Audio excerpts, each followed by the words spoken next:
Good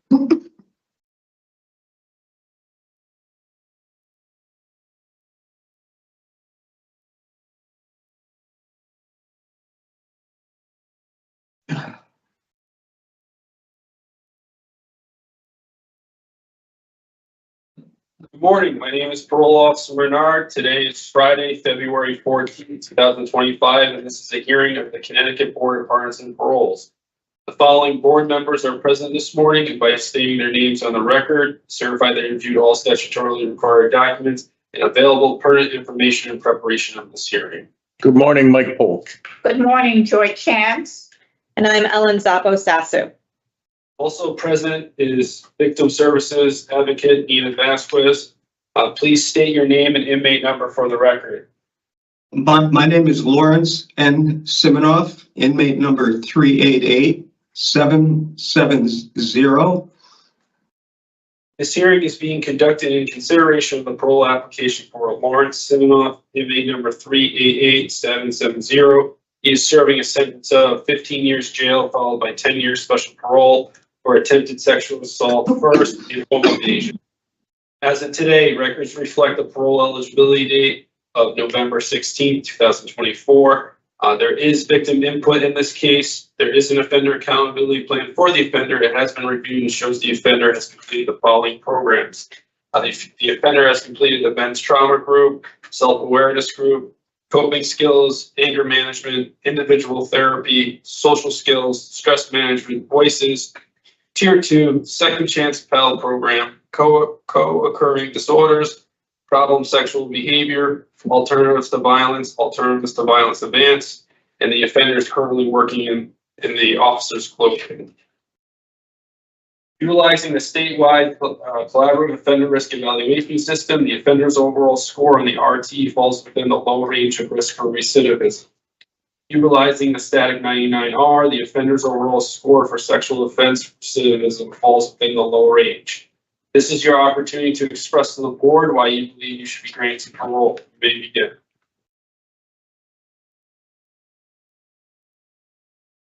Do you have a statement that you'd like to read? Yes, I do, sir. Please forgive me if I start coughing. I'm being treated for pneumonia right now, and it's been very stressful over the last month. So please forgive me if I start to cough. I'm having a difficult time today. So thank you. I'd like to start off first in saying I realize that the Honorable Board of Paroles and Pardons has heard countless victim statements during their tenure.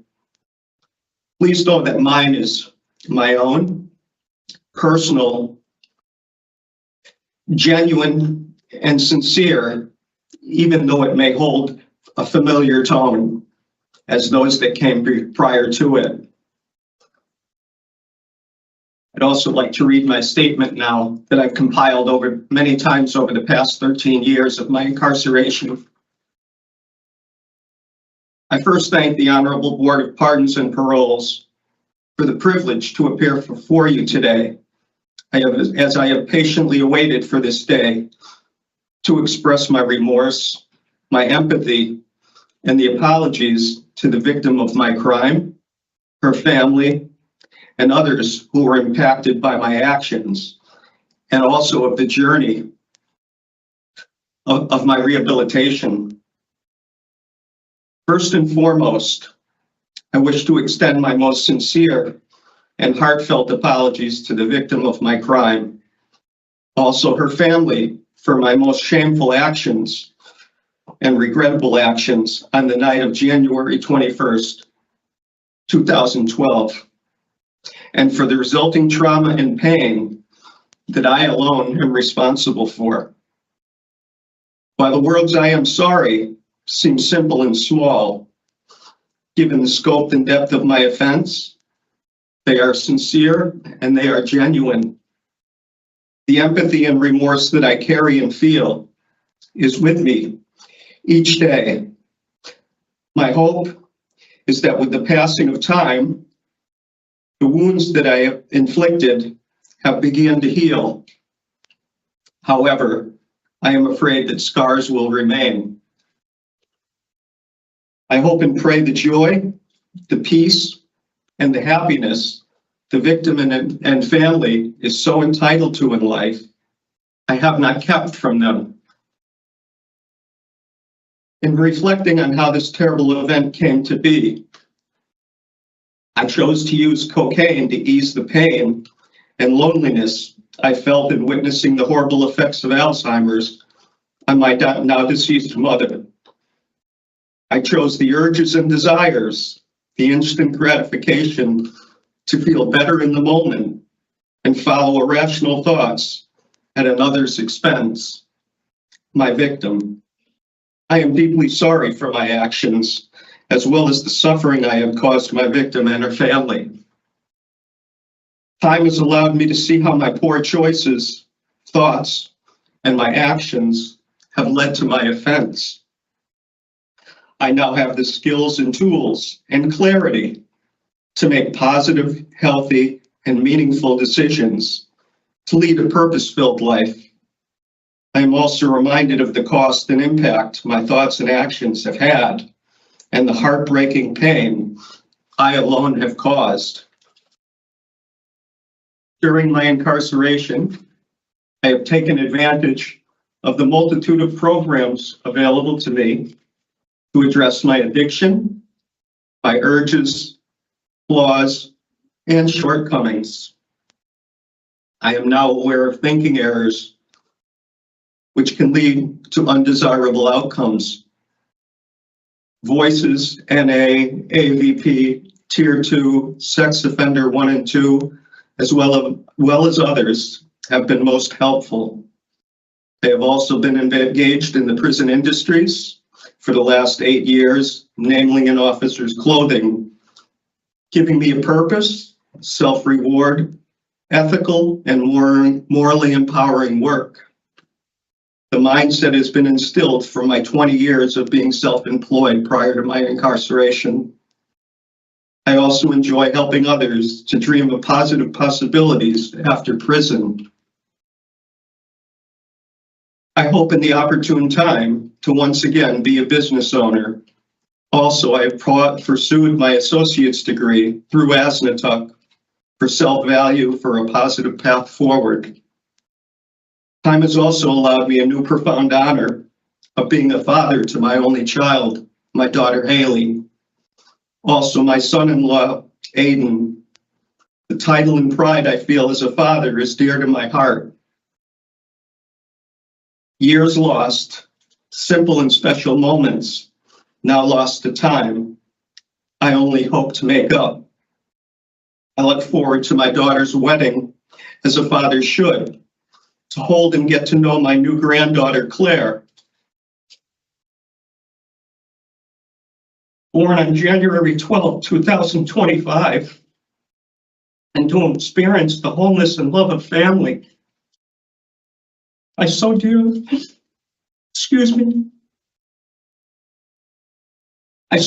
miss to have closure on the passing of my mom in 2012 and so much more. I will continue to have the needed emotional support from my daughter, son-in-law, as well as assistance in finding housing, employment, and necessities in order to lead a positive and healthy purpose-filled life upon release. Prison has done all that it was intended to do and more. Reflection on myself, what brought me here, the impact on the victim, her family, and others, as well as genuine empathy, remorse, and regret for the pain I have caused. This has been a life-changing event in retrospect. Early in my incarceration, I received 4 disciplinary reports. I was terrified of prison, never having experienced its environment prior. My anxiety and depression, coupled with the abrupt termination of prescribed medications, only compounded the issue. I accepted full responsibility for my actions and the behavior earlier on in my incarceration. Not since, and after adjusting and accepting, now 13 years, have I had a single issue or disciplinary report. I've learned much about myself over the years. reflecting daily on this terrible event and how it came to fruition, its impact on the victim, her family, and countless others. While I cannot undo the past, I can certainly change and control the direction of my future for the better while making amends while possible. I am deeply ashamed of myself. My remorse and empathy run deep, and my apologies to the victim and family sincere and heartfelt. I am truly sorry and wish for continued healing for the victim, her family, and all others I have hurt through my actions. I thank you for this moment and hope you will consider my sincere words and emotion in your consideration of parole today, as I will most certainly abide by all the guidelines and parameters set forth and not reoffend in any manner. My ambitions, hopes, and dreams and past experience guide my way to a healthy and positive future. I thank you for allowing me to express my words today. Thank you, sir. So at a parole hearing, what we do is we've heard your statement. We've read all of the information that was submitted to us. You've done a lot of work since you've been in, and it's obvious that you've done a lot of reflection as well, the writings that you submitted and such. So we take a look at the offense and what happened on the way in, and certainly when it includes, when it includes an attempt at sexual assault and home invasion, it's a very, very serious offense. I do understand, sir. And then we take a look at everything you've done, and then we take turns asking you some questions to add some clarity to what we've read. Then we're going to hear from the Office of Victim Services. They're going to facilitate victim input in the case. At that point, we're going to talk about your case and we'll give you a decision, okay? Thank you so much. Okay, and we're going to start questions today with Board Member Chance. So, Mr. Simonoff, I want to thank you for your opening statement. It covered quite a bit. There's one area that I just had a few follow-up questions to ask. You completed the problem sexual behavior treatment program in 2019.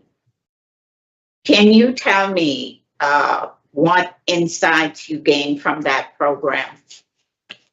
First off, the counselor who held the course was probably one of the best counselors, licensed clinical social workers, Steve Tannenbaum, who I've had a chance to get to know during the course. He allowed me to look inside myself to see and discover how during a period of vulnerability that I was going through at that time, that reaching for the wrong avenue of satisfaction, in my case being sexual gratification, was the wrong choice to make at that time. And not to make any excuses, but what compounded the issue was my introduction to the use of cocaine to ease my pain of seeing my mom suffer. It just made, I was unable to balance my highs and lows. I lost interest in my family life, which I loved. I lost interest in my business, which I strived to perfect over the years. And instead, I reached for something that would make me feel better in the moment, which unfortunately became the urge for sexual gratification. In clarity, it's helped me over the years to develop the clarity that urge has completely disappeared, and it only came to a climax at that point in time during my life, during the vulnerability, and it was the wrong thought process. So now I'm more aware, giving that program of all the sex offender treatment programs, going back to the 6-month one that I had done at Garner with a Dr. Boganoff, to the track 1 here at Osborn, to the track 2 that I participated here at Osborn. They've all built upon the foundation to help me realize that those thinking errors are incorrect, and also when if they ever come to fruition again in the future, to reach for help. So I hope that clarifies. Yeah, so I want to ask you, so in your explanation, you said that it was a combination of two things: unable to balance your family life and the illness of your mother. That is correct. So were you personally taking care of your mother? Or I was. she? The situation, and not to get too complex and drawn out, but to give you an overview, my mom became diagnosed with dementia, and it progressed to Alzheimer's very quickly. Having a business with almost 70 employees, a family life, a condo in Vernon, it became very difficult for me as an older son. I had a younger brother, Randy, who was reluctant to give me a hand coping with my mom, putting her in Woodlake Care Facility in Tolland, dealing with the Title 19 process, which I had no previous knowledge about, selling her home, emptying it of furnishings. It became such an overall burden on me. The cocaine became a crutch and a poor remedy, and I kept telling myself I could put it down tomorrow. But I remember going to the nursing. Were you introduced to it? I was introduced to it by my brother, actually. Unfortunately, he left me with the mess and moved his family to Monument, Colorado, prior to me admitting my mom into the nursing home. So I was left with the bulk of trying to deal with my mom's care and seeing her deteriorate. And I would use cocaine prior to entering the facility, where she would in turn introduce me to nursing staff as my deceased father, who passed away back in '86, who I still carry guilt from, because that is another episode of a low point in my life. He had asked me not to go out that night, and I went out with a friend, and he ended up having a massive heart attack at home. And I've carried guilt all these years, so that guilt only compounded when I came to this next vulnerable stage in my life of caring for my mom with Alzheimer's. So I want to just stop you there also, Mr. Simonoff. So you were dealing with issues from the death of your father, and then when your mother's illness came about, it sort of came back again, and you Correct. started using the cocaine. So did you address any of those issues when you did individual therapy, or did you get grief counseling? Or I had reached out, ironically, several weeks prior to the offense to my family physician and said, I didn't address to him my deep problems. I said, his name is Dr. Matthew Friedman out of South Windsor. I asked him if he could possibly refer me to a psychiatrist. He gave me the name of a doctor in Glastonbury who, it's been 13 years, I don't recall his name. I reached out to him, left him a voicemail message. It was weeks before he got back to me. And then he told me on a voicemail message at my home that he couldn't see me for 6 weeks. So in that course, I reached out to my business in health insurance, which was Connecticut at the time in Farmington, and asked if there was any providers in my area who could give me immediate assistance, and they were of no help. And during that interim of me trying to reach out for help, the offense transpired. So going forward, Mr. Simonoff, knowing that you have your parents' grief that you're dealing with, if you have another family occurrence, how would you handle it going forward? Right now, in the facility, I'm not taking, right now, this is the first time in many years, I have been off mental health medications for probably 5 years now, 6 years, maybe better. I have much more clarity of thought now. For some reason, the medications that I was on did not seem to help, although I continued taking them for doctor's orders. But for future, I intend to involve very comprehensive therapy. I'm not ashamed of reaching out for help. I've done that in the past. I know this journey of rehabilitation just doesn't end when the doors open here. I realize it's an ongoing process, probably for the rest of my life.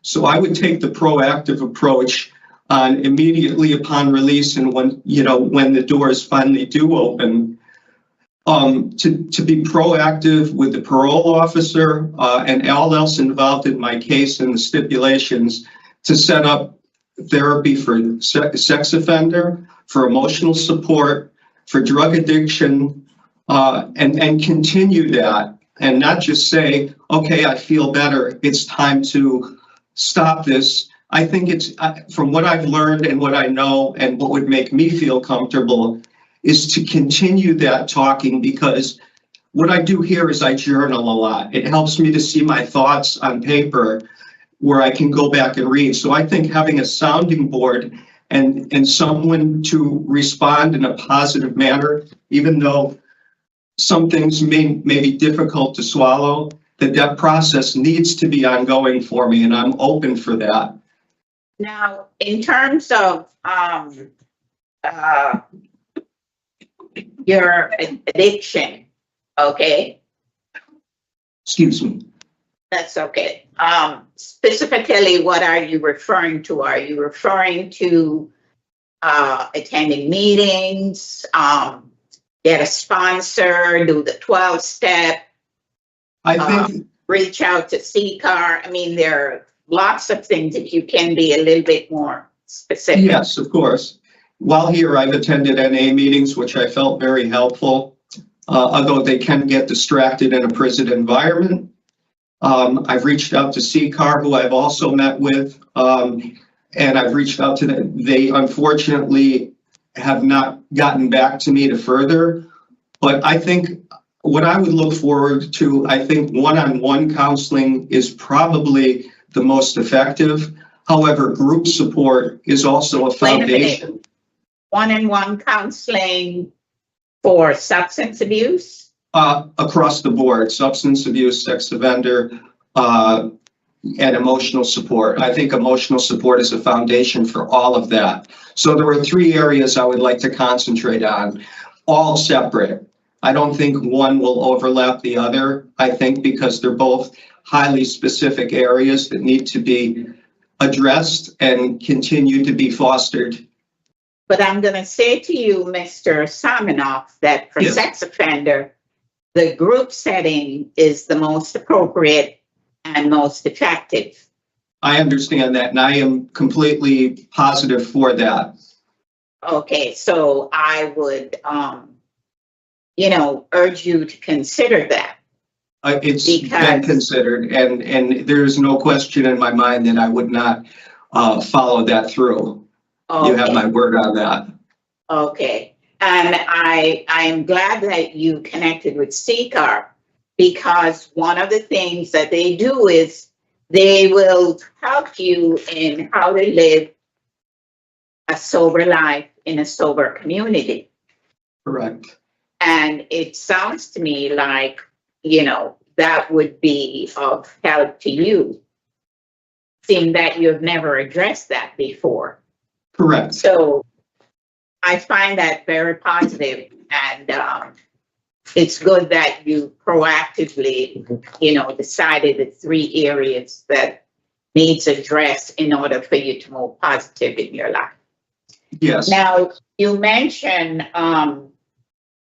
as social support that your daughter and your son-in-law, you also mentioned your ex-wife. Are you still in touch with her? Not verbally, but we correspond via letters. She's been very supportive over the years. She helped me get my feet on track during my initial years of incarceration, getting my necessities in order here.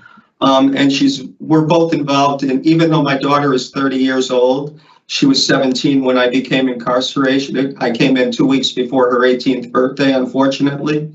Yeah. We are both highly involved verbally in fostering my daughter, and now my new granddaughter, as much as I can possibly do, but we both communicate in my daughter Haley's interests. Yeah. Now, you have indicated that you want to go to Hartford to a halfway house. My daughter lives in Manchester. She has a home in Manchester. She is right now embracing motherhood as she should. My son-in-law Aiden is self-employed, and it's ironic because he has an embroidery business, doing shirts for Home Depot and certain airlines out at Bradley Airport. And he also has connections with employment with other companies in the East Hartford, Manchester, South Windsor area that would value my skills that I've learned here in officer's clothing, which is identical to what he does. But right now, my main focus is when the doors, I'm very ambitious when it comes to work. Can you clarify something for me? Yes. You keep saying officer's clothing. Is Yes, that ma'am. different than the clothing factory? The officer's clothing is a separate department. We catered to the commissioner of corrections on down. We do the captains, the wardens, the commissioners, all their uniforms, their badges. I do digitizing, specializing in their names. Okay, and so I got forth. it. I It's a didn't secure realize area. that was a separate area. Yes. Okay.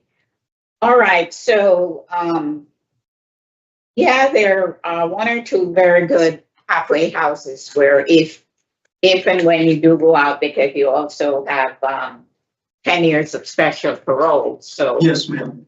you know, whatever we do here, we still have to do your special parole stipulation. So thank you for your opening statement and answering my questions. And I wish you the best of luck, Mr. Simonoff. You're very welcome. Thank you. Board Member Zappo says. Thank you. Mr. Simonoff, I just have one question for clarification. Yes, In ma'am. one of the reports that I read, you had noted that your cocaine use started around the age of 26. That is correct. Okay, what is the span of time between your beginning usage of cocaine and the onset of your mother's illness? When my father passed away in '86, April, it's ironic. My dad passed away on April 18th of 2086. My mom passed away April 18th, 2012. Same day, 26 years apart. Shortly, about a year after my dad's passing, I began to experience severe panic attacks. I had gone to a Dr. Kugelmass, who is now deceased. He was at what they call the Manchester Child Guidance Clinic. And he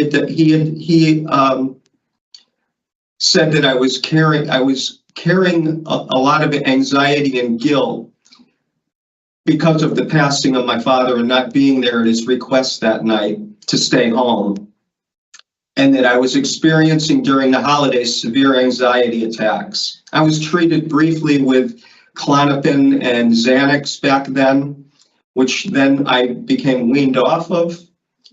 But the problems persisted, and I became introduced through a fellow worker to cocaine for a very short, it was a brief 6-month period.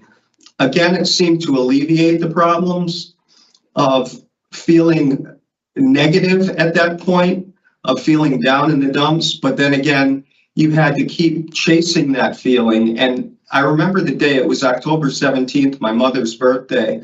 I ended up being able to stop cold turkey, and I had never picked up cocaine again from approximately, I'm going to say 89, during the period you're referring to of that age, till at least 2011 when it became reintroduced into my life from my younger brother who moved to Colorado. So during that period of time, I was only a social drinker with friends. That was very occasional. I did not like alcohol. I did not like the way it made me feel. I was not a marijuana user. I was not a heroin or any other substance abuse. So during that period of approximately 89 to 2011, I lived a very sober and healthy life, and especially developing my business, which I bought a franchise back in 93 and developed over the years to what it was prior to my incarceration. That was my... Yeah, okay, that's helpful. So really the only clarification that I needed was the drug use piece, because you didn't have any type of criminal history associated up until your offense. And I was curious as to the drug involvement piece. And my colleague did touch upon the fact that, future family occurrences could pose a problem for you. Are there any other triggers that you've identified during the course of your programming and counseling that you are now able to watch for and plan for if they were to occur? What I've been able to recognize is life for anyone, me in particular, because that is who in the spotlight today, is not simple. It has its hurdles, and I've come to recognize that. There are ups and downs to life, and it's the way that we approach them, the way that we think about them, and the way that we act upon them and ask for help, most importantly, in how we address them and overcoming them. Grief affects many people in different ways. It can be profound, it can be life-threatening, it can be short duration, it can be a long duration. I'm a very emotional person. So with me, I'm going to call myself soft. Little things tend to affect me, but I'm not afraid now to ask for help and pursue that help. Where I've seen others, I can handle it on my own, and having that frame of mind usually ends in trouble for someone. So I'm much more aware now, and I'm not afraid to pursue help before it even happens, because I'm well aware that life outside these doors, once they finally do open, is not going to be easy. It's going to be difficult, especially with the stigma of being a sex offender, which I've talked about with my daughter. And, fortunately, she boosts my morality a little bit. But I am aware there's going to be hurdles in the future, but I will never, ever fall back to irrational thinking to cure or foster a different type of approach that has a negative outcome. That is beyond me right now. I only have good intentions to live life to its fullest and to give back to the society that I've taken so much from. I feel that's very important, and that's with me each day that I wake. Thank you for talking to me. Thank you. Thank you. Good morning, sir. Again.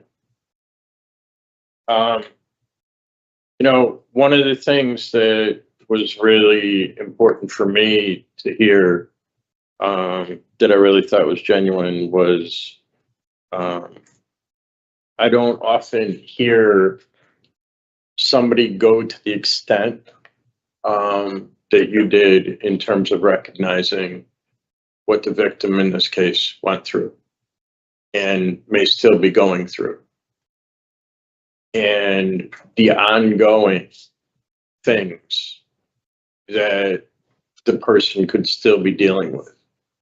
Oftentimes we just hear, "I'm sorry," without deep reflection, which is what you did.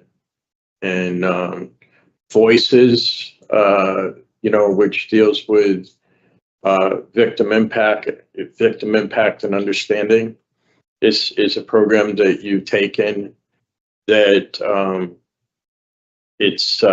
you received an excellent evaluation in it.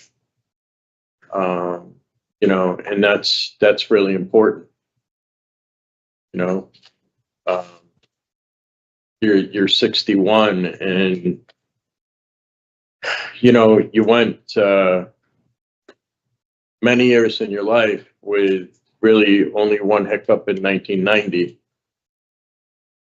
There's only one other thing that was, that's on your record, and it wasn't sexual or, you know, in nature, you know?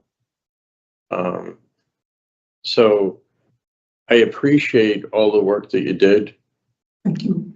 Because there's a lot of people who come in and they don't do a fraction of what you did. And there's a lot of people who come in who do like no planning for the release, you know? And part of our job is, well, I mean, our job is to get to suitability for parole. You know, as a board member, do I believe that when you're released, if we were to release you on parole, would you offend again? Right? Never. And well, I mean, we hear that sometimes. Yes. But, you know, and we hear that oftentimes, but it's not backed up by the amount of work that somebody needs to do to actually bring about the change that's happened for you. So I appreciate what you did. May I say something briefly? I've come to realize too over my time here, while I can't fully appreciate the pain that my victim and her family, mother and father, have gone through, I've many times switched the scenario, unfortunately, but I've had to do it because I'm a father. And I love my daughter dearly, is put my daughter in the same situation and to feel the pain and the sorrow that her parents felt at the same time, not being able to do anything but comfort your child and not being able to explain why things happen as they do. So I've done a role reversal many times, as painful it has been for me. And I am thankful my daughter's never experienced something that I had put my victim through.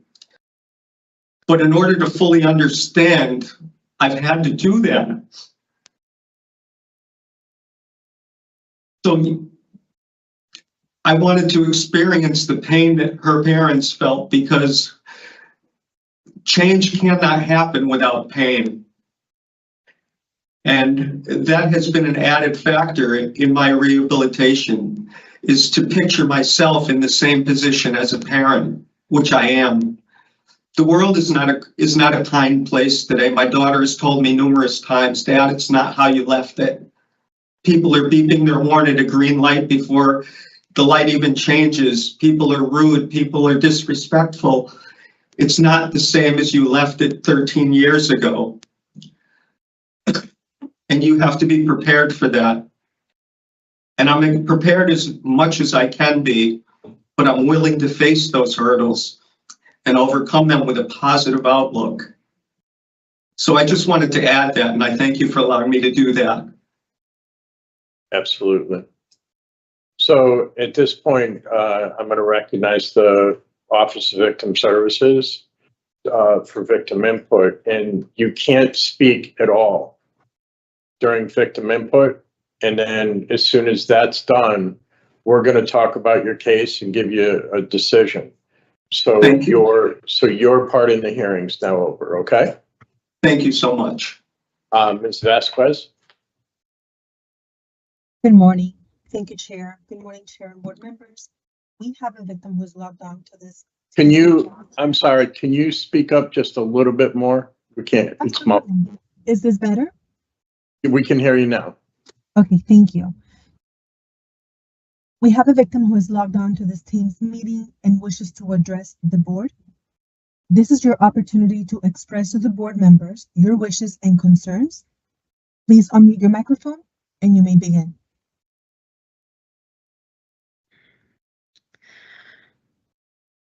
Thank you. I appreciate the opportunity to be here today.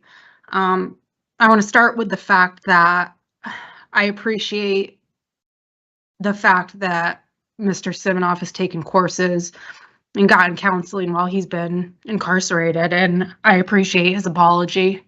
But in consideration of his parole request, I think it's important to share what effect his choices had on me and will continue to have on me for the rest of my life. I lived alone in a 3-story condo in a quiet complex. I was 27, and that condo was my first home. I was happy there. He lived two doors down from me. We said hello or waved whenever we saw each other, and he seemed like a fairly normal neighbor. Unfortunately, I was wrong.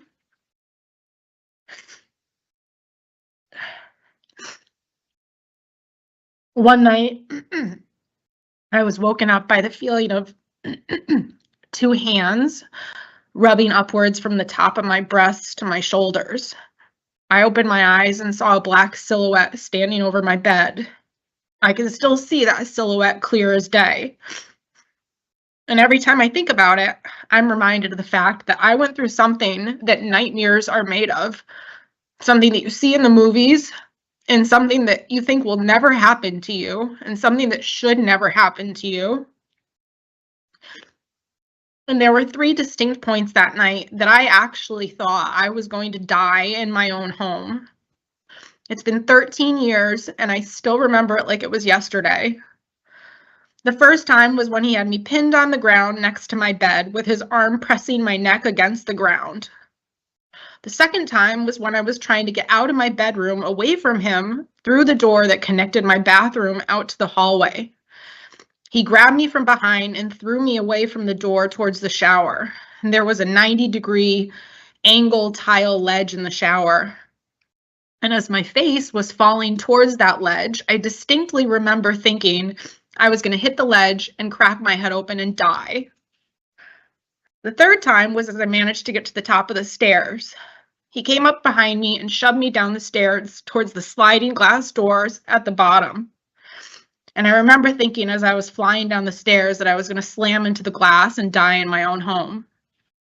I can also still distinctly feel on my tongue the latex glove that he was wearing when his finger slipped into my mouth as he covered my mouth while I was screaming.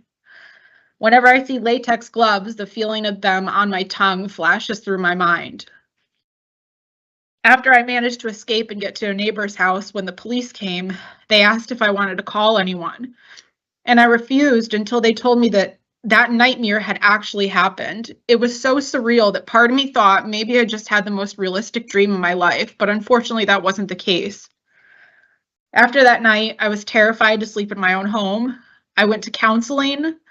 I doubled down on security for my home, but still never felt even remotely safe. For about 2 months until he confessed. Anytime I heard a raspy voice, I thought maybe that was the person that was him. Every time I looked at a man, I wondered, was he the person that invaded my home, touched me in my bed while I was sleeping, and almost killed me? Even my father won't ever forgive himself for not proactively safeguarding my home. He went so far after that happened as to put bars across the tiny basement window to try to protect me from maybe someone even ever trying to get into that tiny window. I know my mother feels the same anxiety and fear, and I don't think she'll ever get over that either.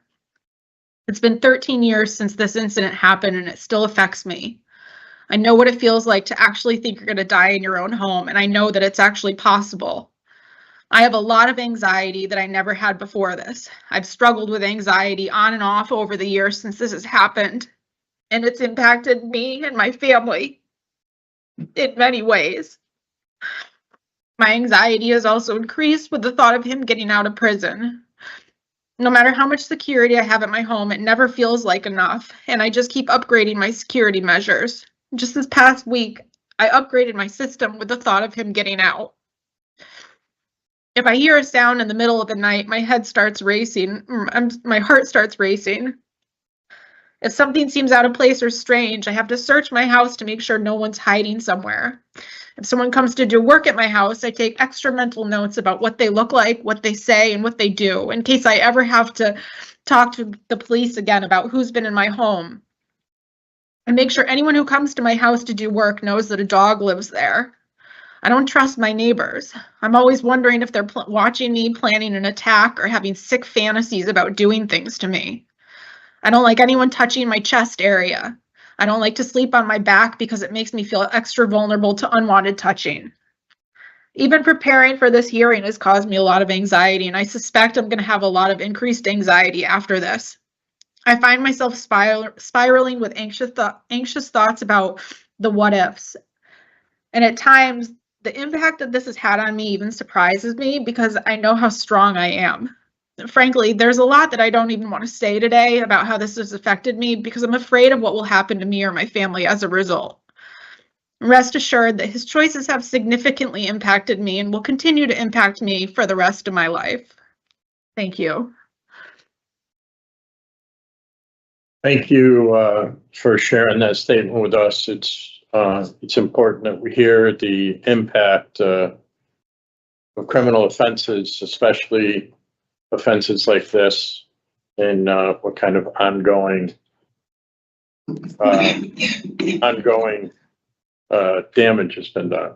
So we're now going to. That's it, Ms. Vasquez. Yes. Thank you, Sherry. Yes, that's all that we have for this case. Okay. We're now going to discuss the case and come to a decision. Board Member Chance. Yeah, so I certainly appreciate and heard everything that the victim has to say. And, you know, my last thought from her was when she talked about even preparing the statement for today and the anxiety that it has caused her and not wanting to share anything more because of what she thinks will happen to her and her family. No matter what we say or do today, we can't remove those things from her thoughts. I just hope that she continues to take care of herself, and I share everything that she has said. I totally understand that. I just want to also say Mr. Simonoff has certainly spent the last 12 or 13 years working on himself. And he explained everything in terms of what led him up to that tragic day and why he's still responsible for what he did. He is aware of the harm that he has caused to the victim and her family, and he has expressed that. He gave explanation of the reason for his 4 DRs. And I'm not gonna go over all the things that he mentioned, but you know, he does have a relapse prevention plan because it included connecting with CCAR to address his substance abuse.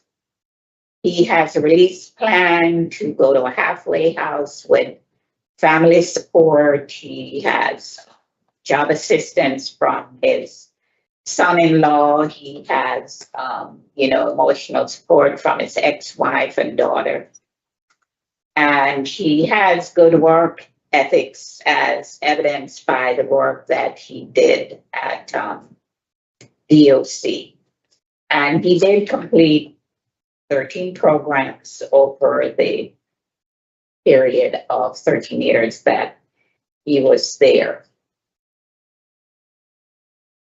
And he does, grade out very low of risk to reoffend.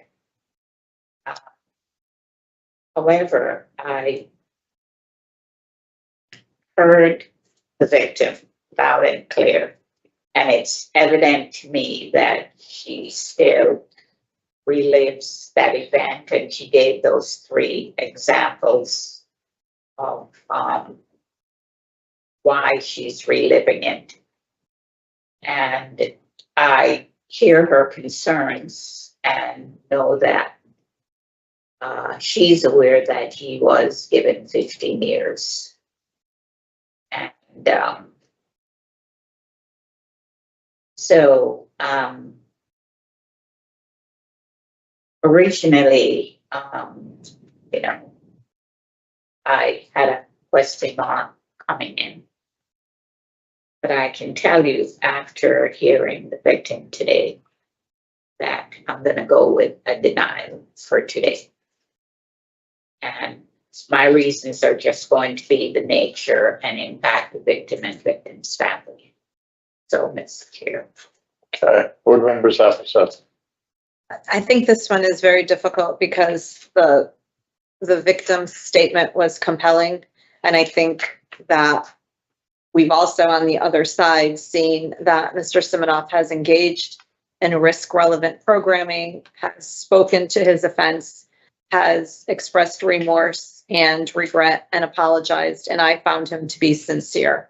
The copious amount of programs that he's done speaks to the fact that he leaned into creating offender change for himself and owning what was a grievous offense within the community in breaching the sanctity of a young woman's home within a neighborhood that she felt secure in. I just don't see at this point what there is left for him to do within the period of his incarceration. And I do believe that coming back out with a period of supervision might be beneficial. So I'm going to leave it open at this point. I mean, I could go either way on this, Mr. Chairman. Just as a reminder, because that 10 years. Exactly, and is on the registry. So this is cases that come before us they're all tough. Especially when you have, victim input that's strong, that talks about, what it is that somebody goes through. And, this being in 2012, what somebody continues to go through, 13 years later. And, the thing is that, it's unfortunate, but, the victim in this case is going to continue to go through. I don't believe he's a threat to her, though. I don't either. I don't think so either. Right, and that's weighing heavily. And that's the thing for me. It's, if there were any indication that he were a direct threat to the victim in this case, knowing that he goes out and he's assigned to the special management unit, that he's put on GPS monitoring as part of that process, that he reports to a parole officer and, as a sex offender would go out to a halfway house that's appropriate for sex offenders and is going to be put in a group, or a program that involves, lie detectors and eye detects and things that are going to keep Mr. Simonoff going in, a direction that he has embraced, right? And, you know, he does have in the community, how many times do we see in a community where you have a business person who, you know, who has years worth of, we have letters from people that his business used to service, you know, not that does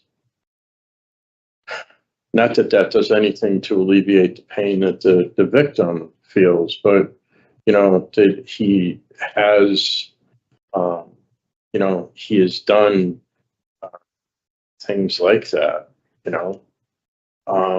You know, for me, it's not somebody, you know, when we hear home invasion, it raises the hair on the back of our neck, as it should, you know.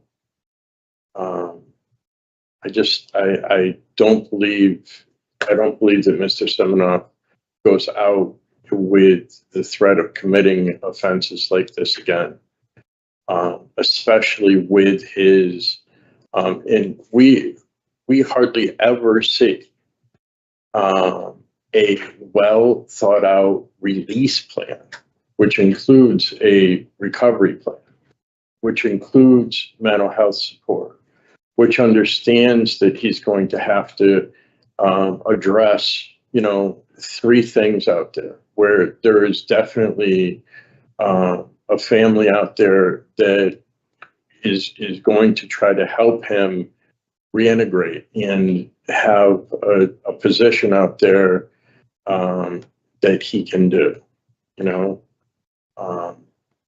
I don't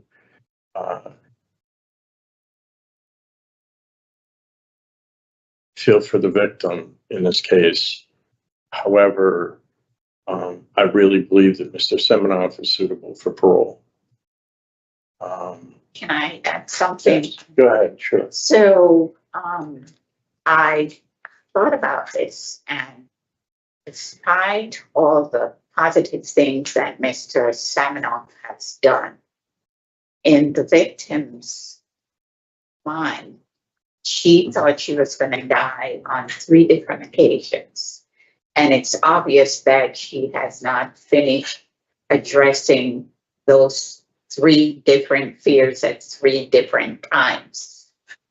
And I think that's kind of where at in that I still hear that he needs some more time in order to do that.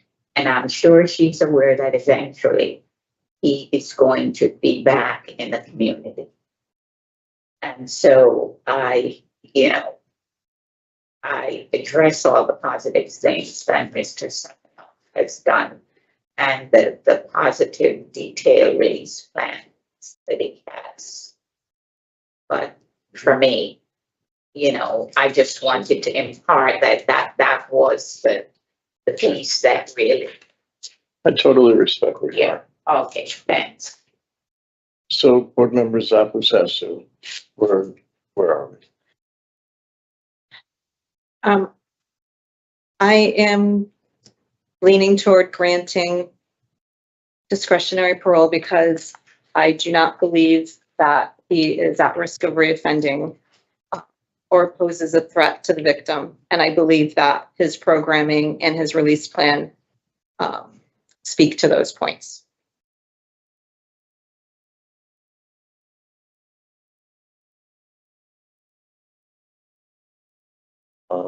So it would be today's date.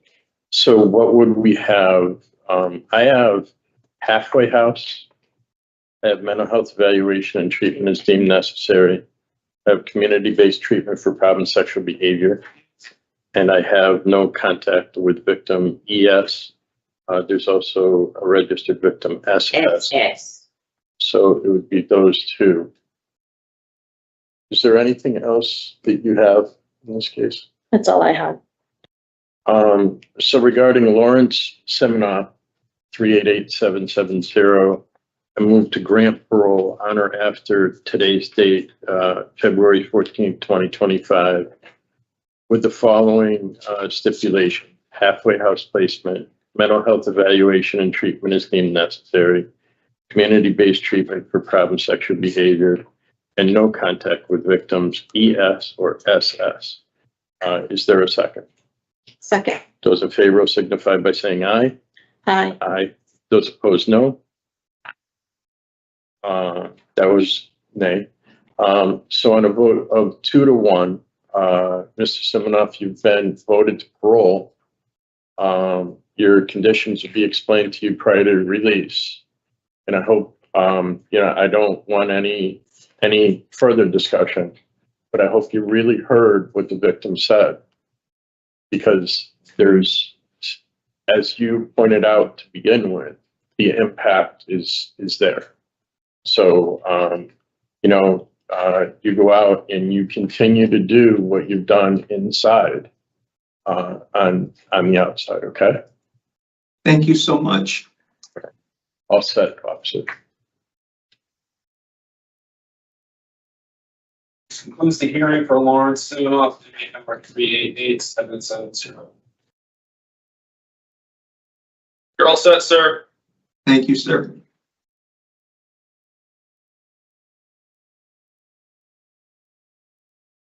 Thanks, Mr. Brown. I would like to know, is the allowing, I want to make sure. Absolutely. There you are. Okay, Okay, so just add that. thank you. You're welcome.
Good morning. My name is Parole Officer Bernard. Today is Friday, February 14th, 2025, and this is a hearing of the Connecticut Board of Pardons and Paroles.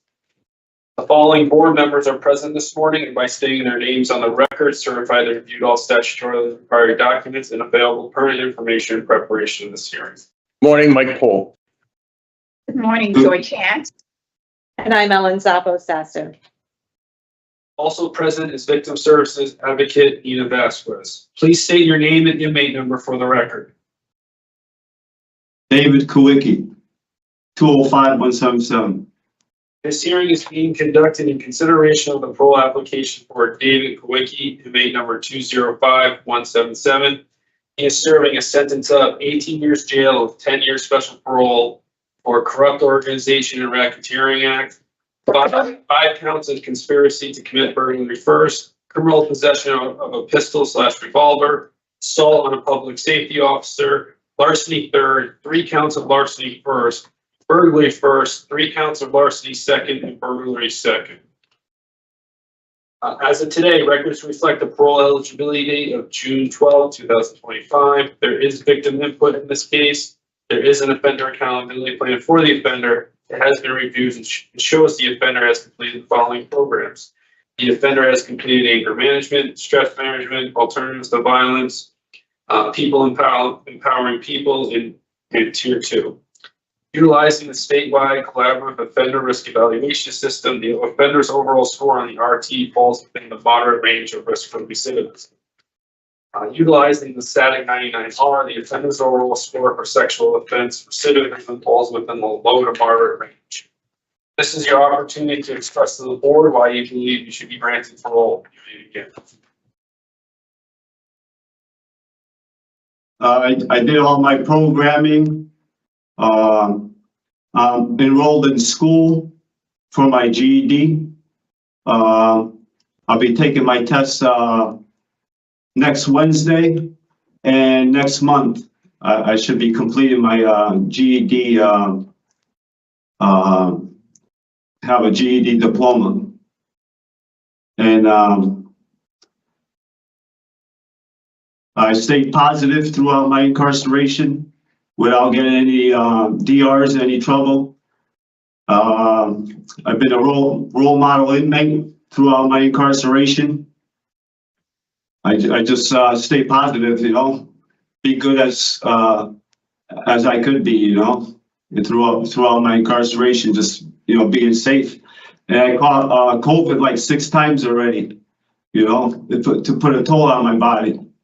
Now we got the flu going on, you know. I try to be safe, you know, without, you know, putting too much stress on my body, you know.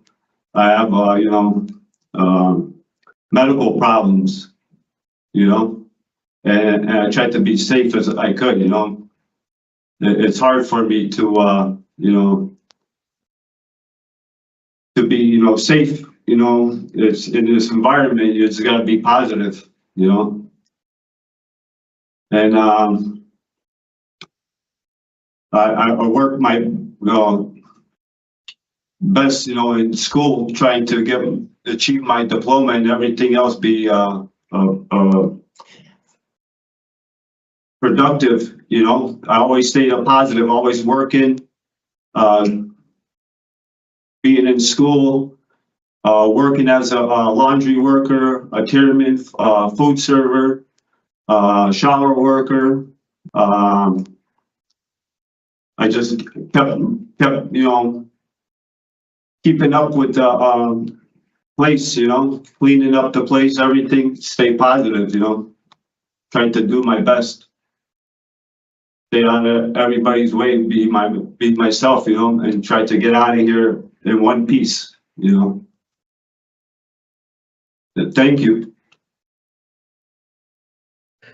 Thank you, Mr. Kawiecki. So we've read about your background, what's brought you here, you know, what you've done since you've been in. Based upon that, we have some questions for you. We do have victim input, a statement, I believe, that is going to be read. And then we're going to talk about your case and give you a decision. All right? Yes. Okay. Thank you. Thank you. So I appreciate, you know, your work towards GED and your success there and some of the programs that you've taken and stuff like that. What I didn't hear anything about was the offenses that you committed. Oh, I pled under the Hartford doctrine. I don't admit any guilt, and the state had enough evidence. That's what was the plea agreement there. The state had enough evidence to convict me, you know, and I had to accept the offer, you know.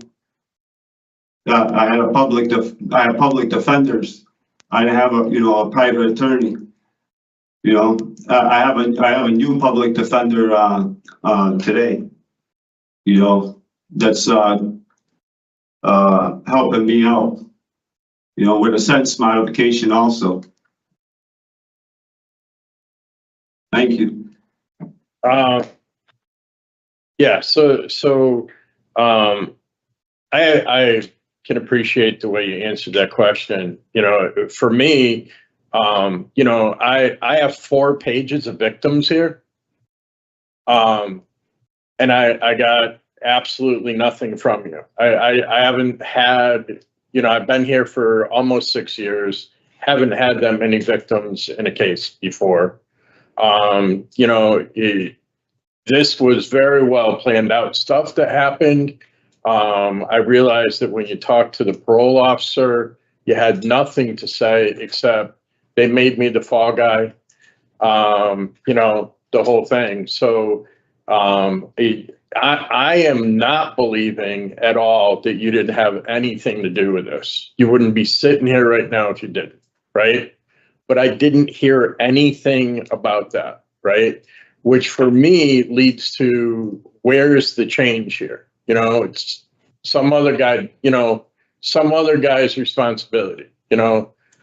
And for me, coming to a parole hearing like that, I really, you know, I have nothing. So I'm just going to see if any of the other board members have questions because I can't support your parole today.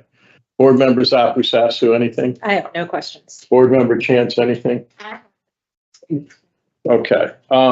Ms. Vasquez, you have a statement in this case, I believe.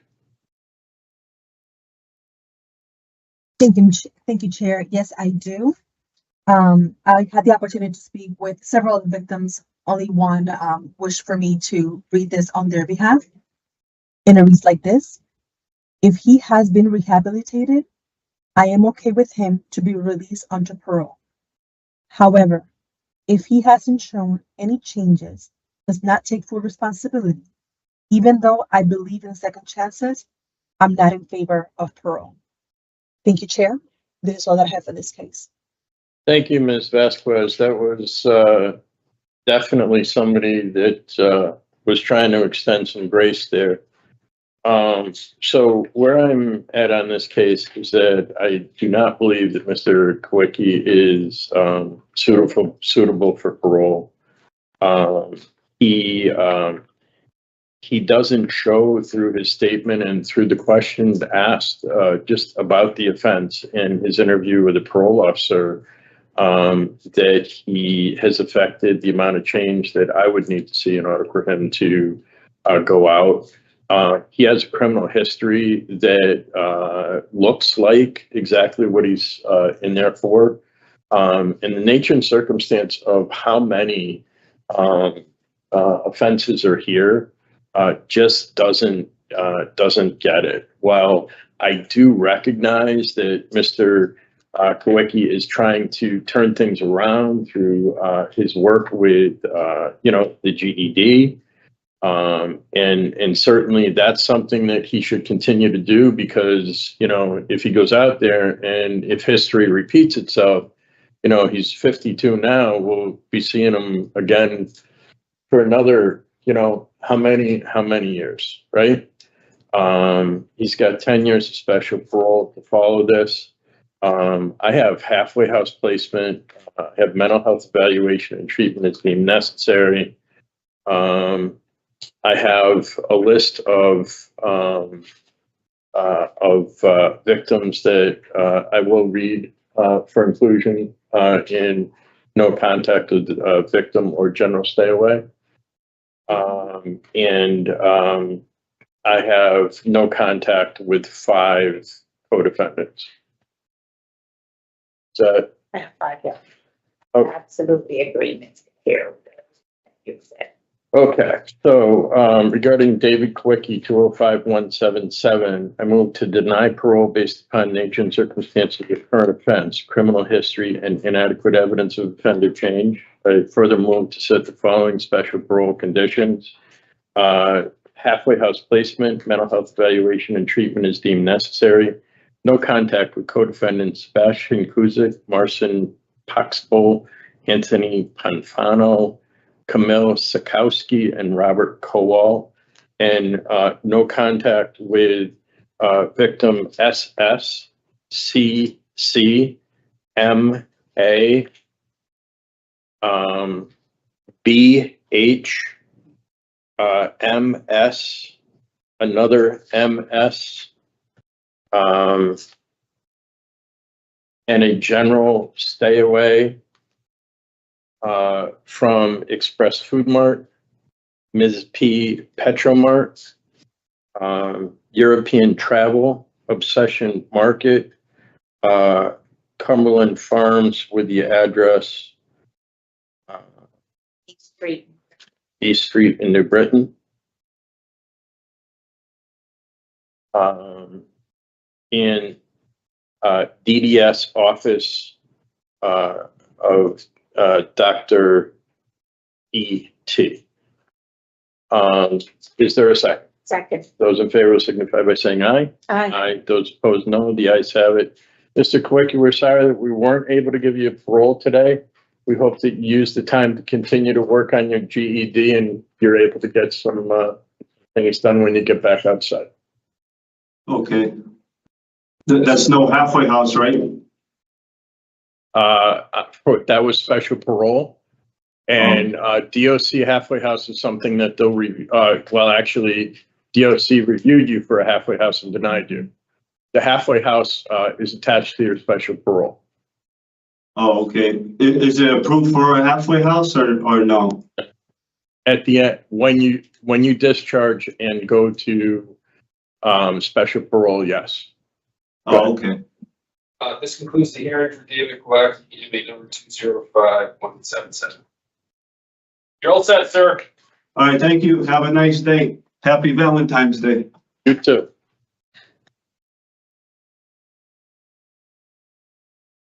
All right, thank you. You're welcome.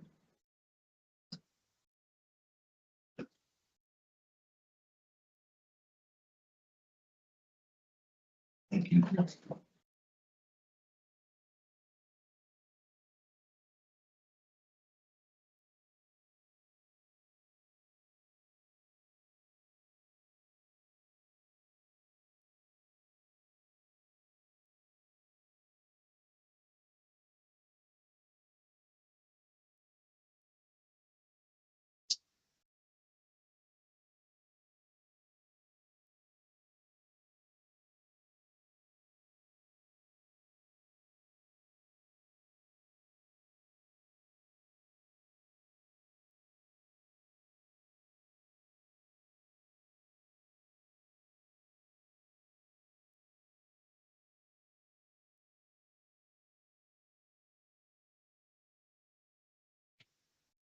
Morning, my name is Parole Officer Bernard. Today is Friday, February 14th, 2025, and this is a hearing of the Connecticut Board of Pardons and Paroles.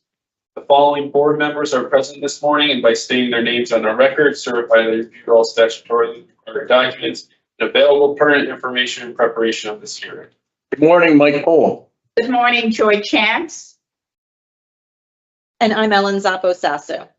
Also present is Office of Victim Services Advocate Gina Vasquez. Please state your name and inmate number for the record. My name is Lawrence Vincent Vetere II. My inmate number is 443734.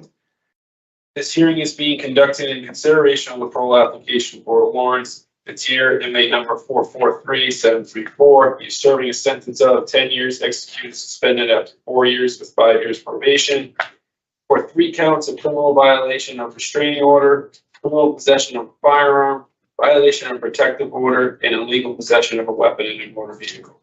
As of today, records reflect the parole eligibility date of March 21st, 2025. There is victim input in this case. There is an offender accountability plan for the offender. It has been reviewed and shows the offender has completed the domestic violence program. Utilizing the statewide collaborative offender risk evaluation system, the offender's overall score on the SRT falls within the moderate range of risk for recidivism. This is your opportunity to express to the board why you believe you should be granted parole. Yeah. I'm up. Yes. Yes, thank you. Good morning. I believe I should be given the opportunity for parole because I've had a lot of time to think and meditate and correct behaviors that led to my arrest. I'm truly sorry for violating the judge's orders to stay away from my house and should not have responded to my wife's texts and Facebook messages. I also should have been transferred my legal firearms to a friend or the police instead of leaving at my mother's house, which led to the situation. She found it. I was out on bail and she wanted it out of the house. So I went to get the firearm and later on that night got pulled over because I had no place to stay. I kept it in the truck that same evening. So there was no malice as to the rifle being in the vehicle. And I'm truly very sorry for both of my ex-wives getting worried about the situation that occurred. I have not been in any trouble with the law since 2006 in New York State. It's one of the reasons I moved to Connecticut, nor will I after this. 2007, I got clean from drugs by going to AA and church-related 12-step groups. Started my own construction business, Vetere 2 Construction, DBA Clearview Fence, which I still own and will hopefully operate again when I get out, and if I'm granted parole. I own my own home in New Milford with over 11 acres where I run my business from. I still currently own that. I have a strong community within the churches in the greater Danbury area where I'm good friends with many pastors and in the AA community as well.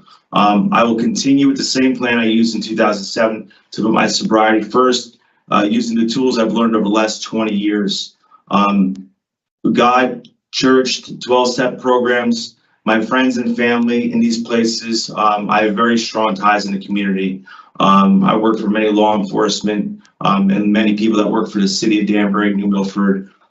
So this is kind of a very embarrassing situation that occurred. And hopefully I'll be back in business within a few weeks if I'm granted parole.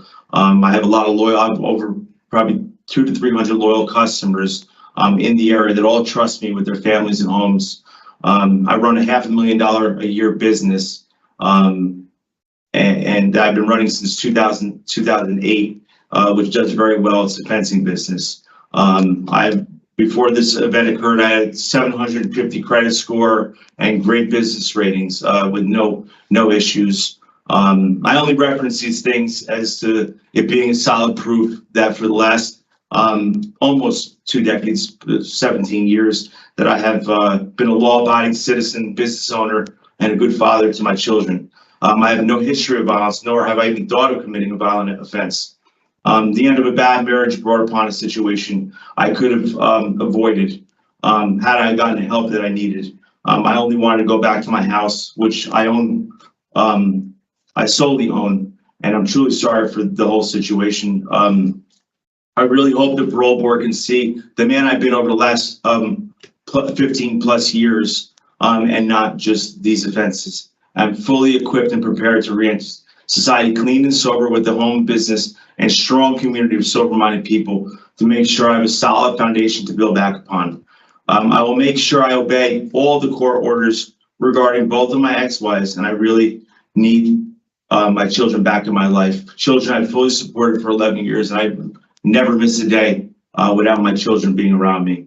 And I'm a great father to my children, and my children love me dearly. I really want to thank the board this morning for giving me the opportunity, and I hope you all can see my sincerity and know that if I'm granted parole, I will succeed because I'm a mindful person who considers his future actions and success in all these areas of my daily life. And I truly am sorry to both my ex-wives for the worry that I caused and the community, because I do have a lot of friends and people that work for the state as well as the cities that I got arrested in.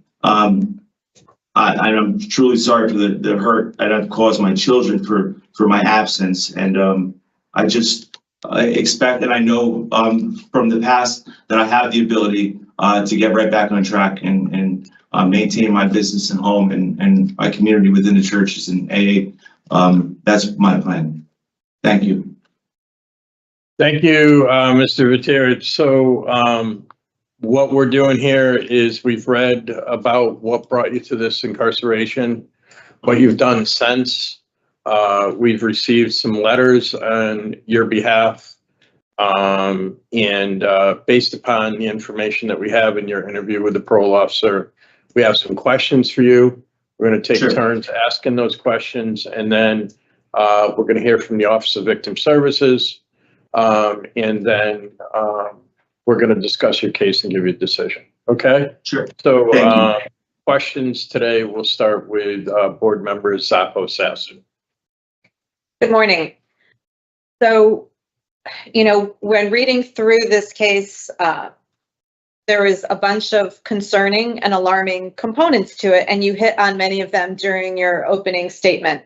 There's firearms, there's a machete, there's violations of restraining orders and protective orders and illegal possessions. And and frankly, failure to comply with laws and regulations.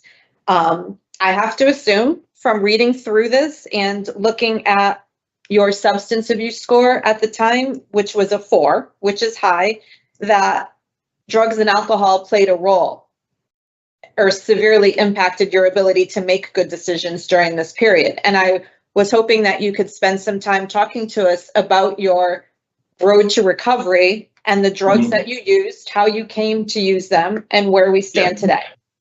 Sure. So I explained a little bit about my road to recovery. I have a very strong ties within the community. I did stay sober for almost 17 years. So I have a lot of time being clean. This was a very short period of time. I'd say a couple months that I had been using on and off right before this incident occurred.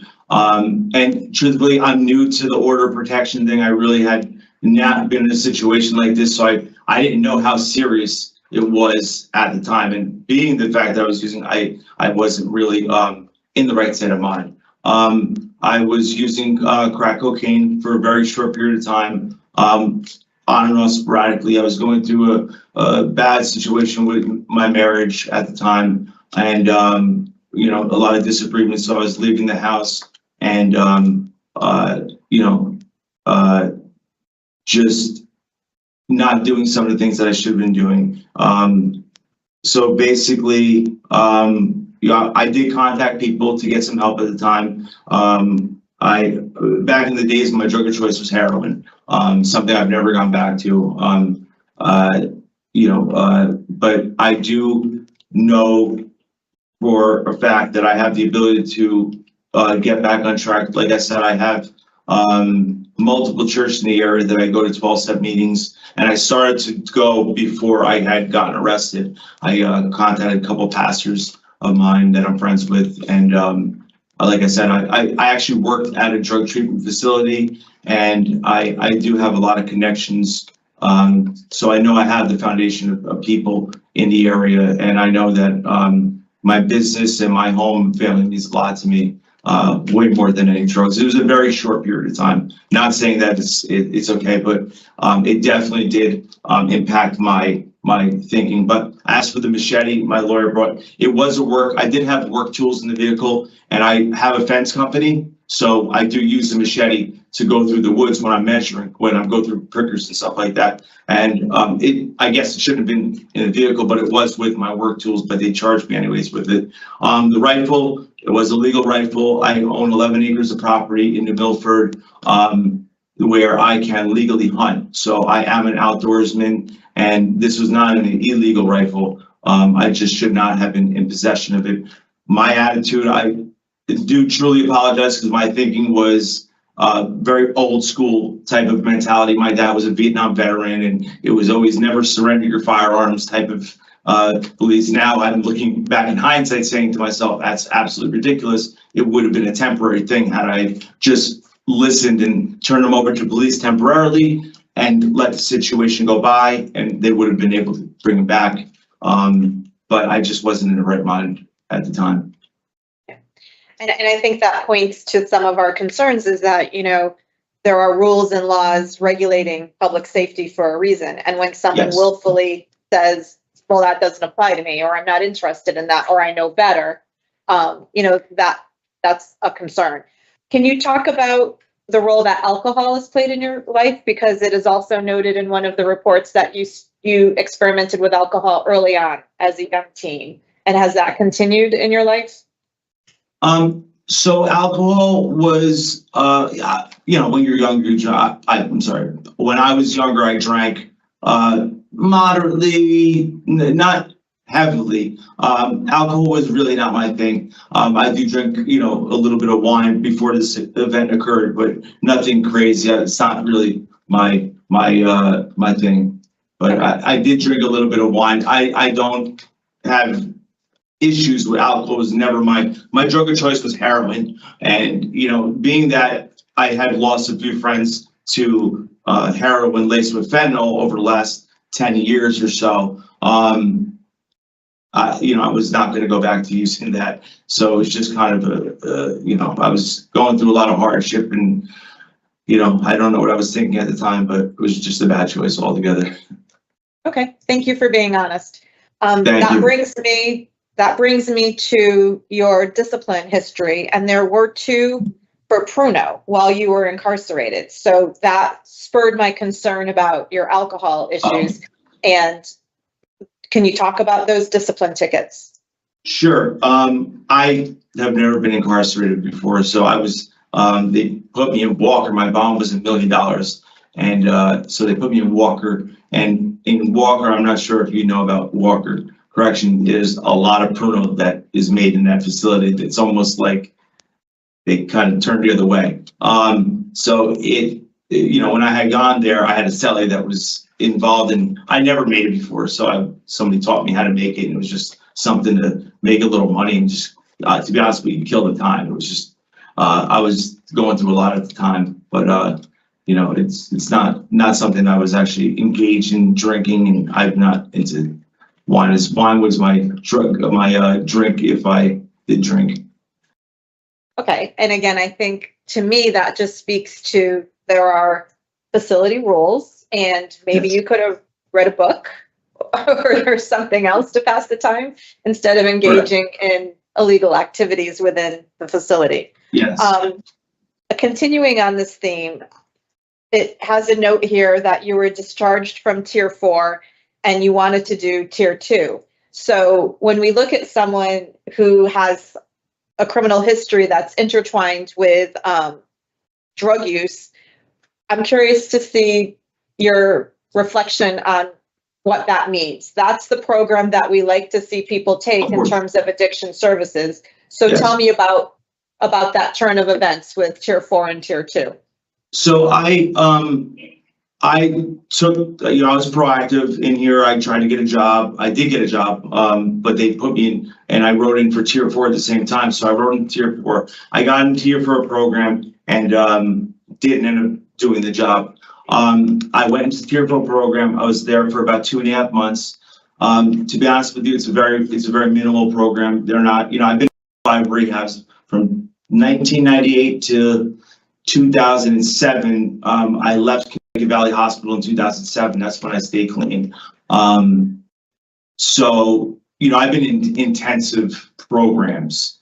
Tier 4 is very minimal. It's 2 classes a week, I think. So I was there for the 2.5 months. I learned a little bit of refreshing stuff that I've learned from the past, but they put us over into the cell blocks. We were in a dorm setting, and Tier 4 is supposed to be running a dorm area.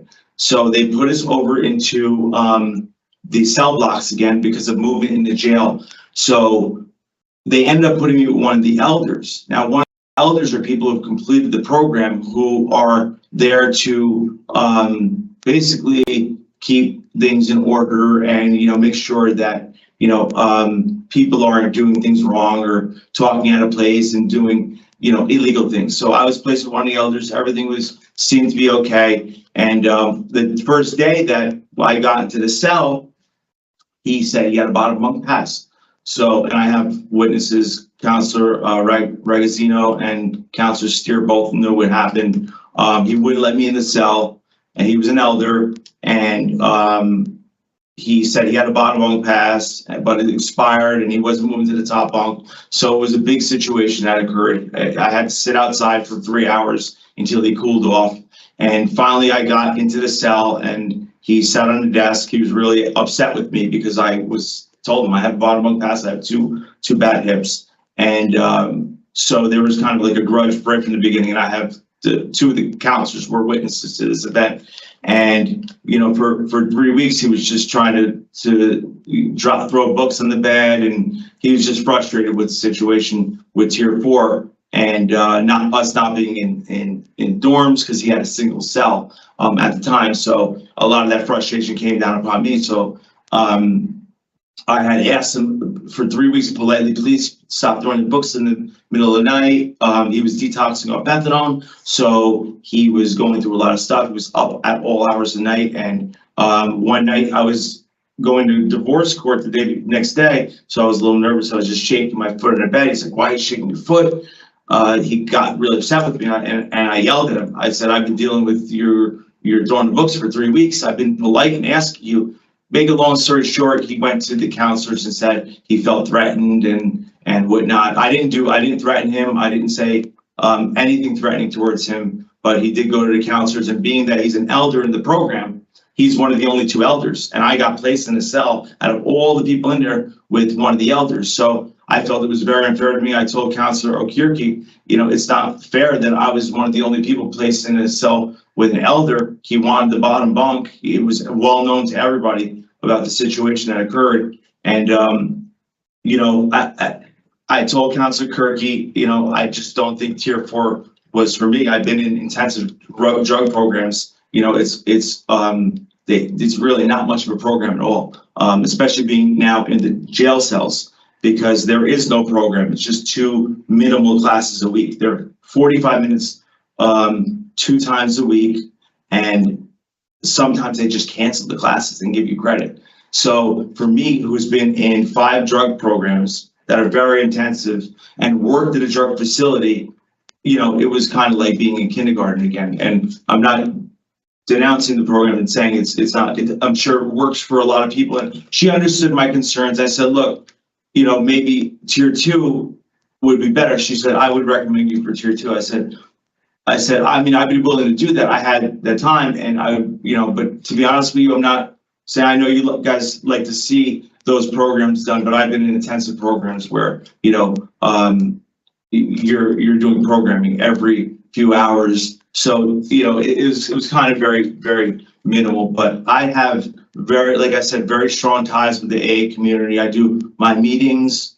I run meetings at the churches, and because we do 12 steps of faith groups, same thing as AA.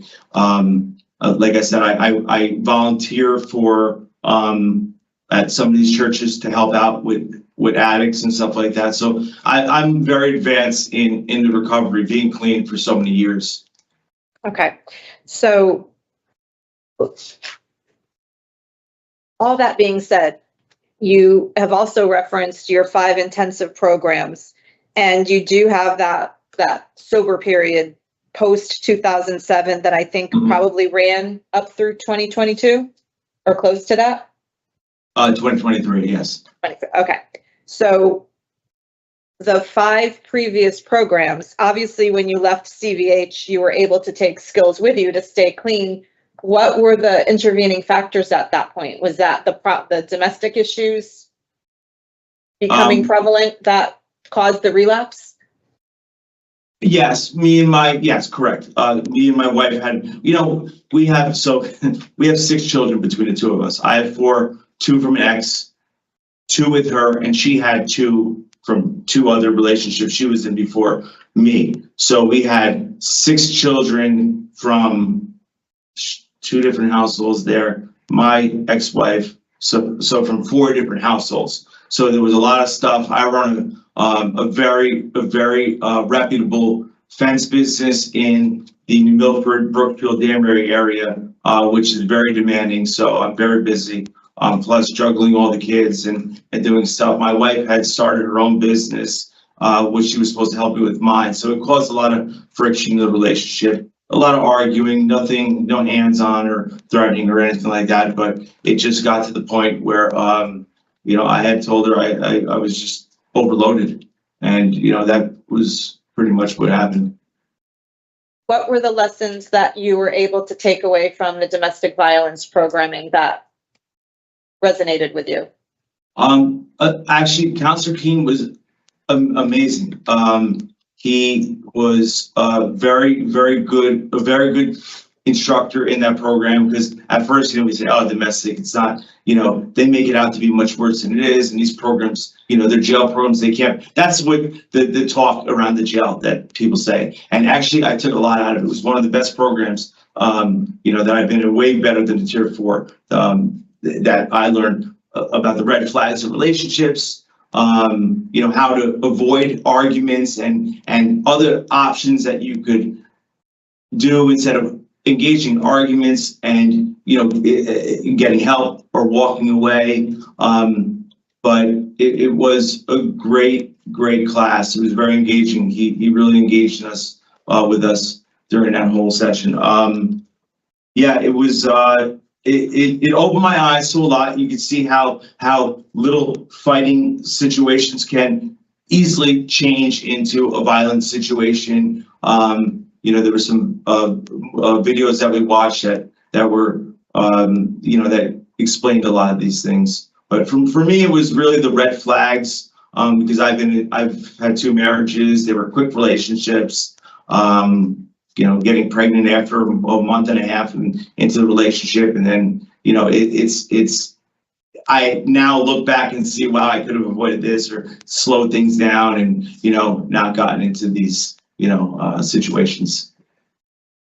So that brings me to my last question before I pass it on to my colleagues. And that is, you have 2 ex-wives, both of whom are referenced as protected people within our conversation today. Yes. How do you envision co-parenting moving forward, and what does that look like? So, I mean, personally, for me, I would love if somehow or another I could reconcile my relationships with both my ex-wives. I have no grudges against them. I've had the time to really, you know, especially with my faith, to just understand them, know their pain, know the frustration they've had to deal with, and hopefully at some point, maybe through a third party or some sort of victim advocate, to be able to speak to them somehow to co-parent, because I would love to be able to co-parent. My ex-wife and I, you know, we don't really co-parent. She doesn't really talk to me. I wish somehow or another that could get better. I don't know, you know, with the protective orders that they got, because what had happened was my current wife, who is, well, I think we're divorced now. I'm not sure if the judge ruled yet. I've been going through the divorce case while being in here. She called my ex-wife and told her to get an order of protection, and it was kind of a complicated situation. So, you know, I just hope somehow I could restore that back. You know, they see that there was no harm to them. I was not, you know, I didn't have any issues with them. It was, you know, I was battling my own things. She was just concerned, you know, at the time. I appreciate that. And your children are young, and I hope Yes. that there is an opportunity for you in the future, but I will just end my questioning and caution you that, again, there's rules and regulations and laws in place. And right Absolutely. now, with the orders in place, I would caution you to use all appropriate legal avenues in order to pursue anything now or in the future, so that you don't find yourself in violation again. Of course. I have a very good lawyer, and she's helped me to make sure that, you know, I can't do this again. So I'm going to turn this back over to the chairman for any other questions. Thank you. Sure. Board Member. Mr. Vitere, so I'm just going to go over some of the things that you said, and I'm going to try to do it. So you said you had not gotten into trouble since 2006. Correct. But you're now in incarceration, so you may have stayed out of trouble between 2006 and 2023. Mm-hmm. Okay? Yes. So that's, for me, that's the clarification piece. You were asked to turn in your guns by the police. Yes. And you did not. Okay? Because you didn't want to. And today, you're telling us that you're old school because your father told you never surrender your firearms. But we're living in a world today when the police know you are in possession of guns and you have 2 counts of criminal violation of restraining order. You need to turn in your guns, and you did not. So for me, you defy the law there. You claim that you are not in your right state of mind. You also said that had you gotten the help when you needed, all this wouldn't have happened. So my question is, what is the help that you were seeking that you did not get? At the time, I should, have gone into a detox. That's what I was talking to my friend who's a pastor, Pastor Adam Fredericks, we had met, and he recommended me to go into a detox, and, I should have listened to him. I should have listened to him. I should have turned into firearms. I do look back in hindsight with complete remorse, because obviously spending 2 years of my life incarcerated was definitely not worth a foolish decision like that. But I should have entered into a detox, and from the detox, I could have been going right back to my AA, and like I said, I'm very close to my pastors, and I have spent a lot of time in sobriety, so I have the foundation. Heard that. So my next challenge to you is, you've indicated that you have been in 5 previous drug programs. Yes. And they were very helpful to you, and you were able to maintain your sobriety. Mhm.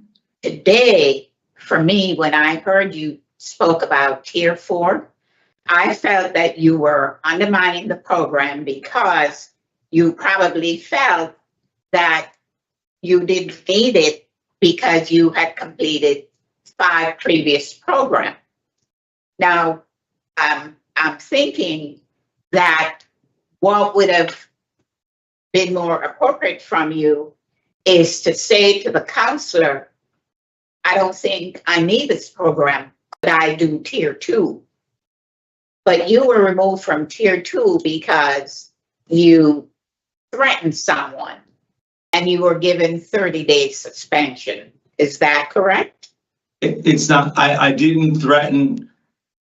So what the situation is, the person said they felt threatened. I did not threaten anybody. I do not threaten people. Never had a violent history before. I do not go around threatening people. But isn't that the reason why you were suspended for 30 days from that the he Tier said 4? that he said that he felt uncomfortable and unsafe being with me in the cell. Correct. Okay.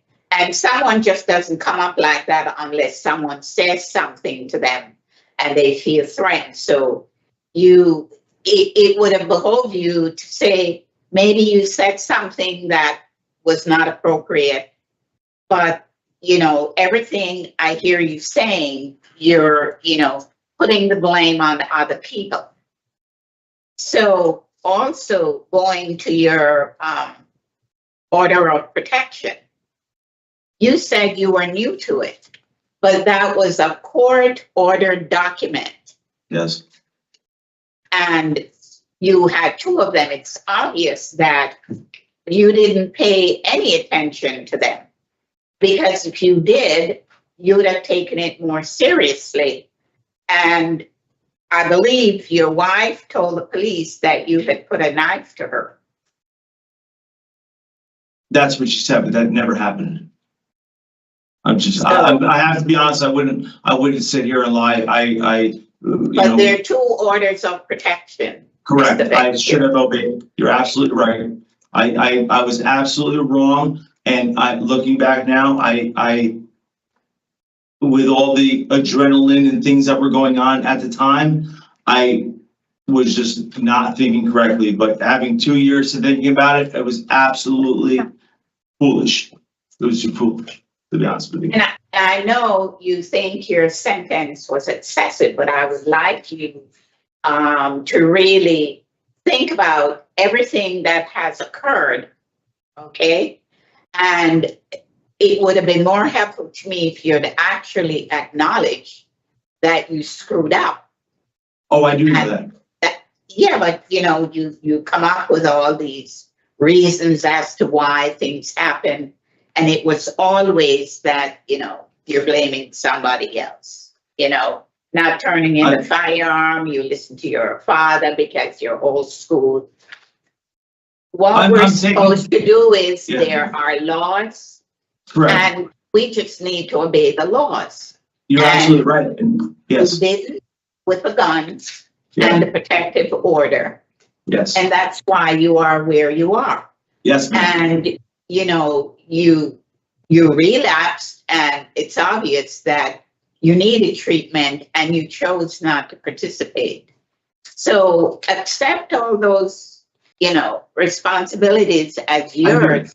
And I think you will find that you will deal with what you have to do going forward.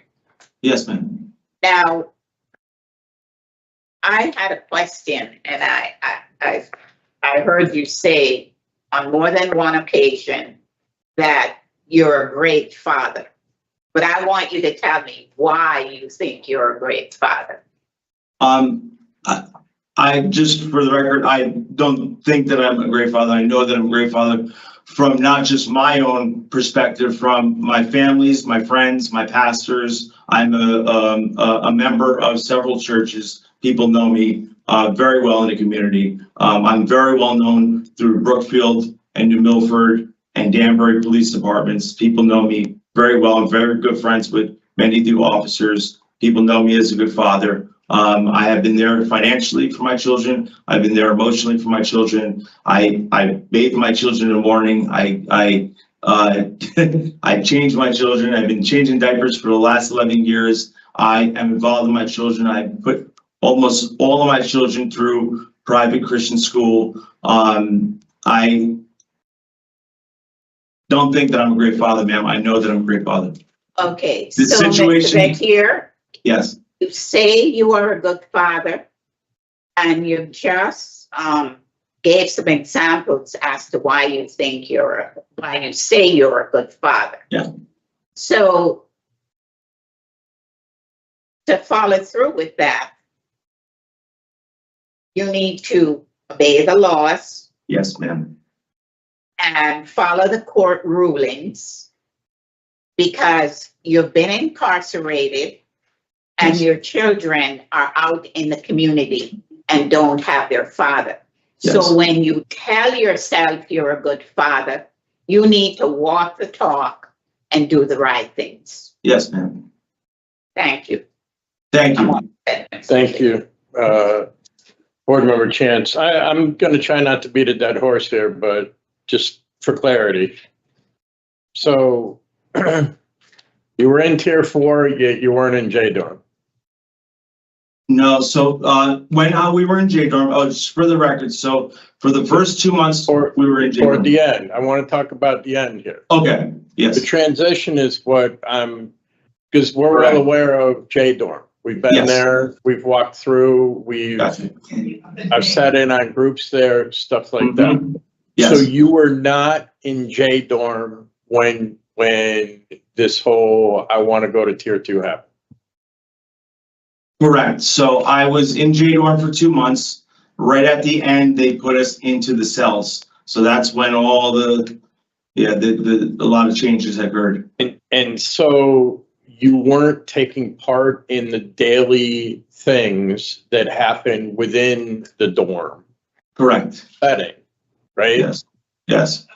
And thus just going to one or two, we hopefully 2 groups a week, and That's it. that's where we're at. Yeah, they stopped the AA meetings and everything. So it was really, since I had been in the cells, I probably went to 2 groups in almost 3 weeks. Okay. So Yeah. also clarification, you had said something to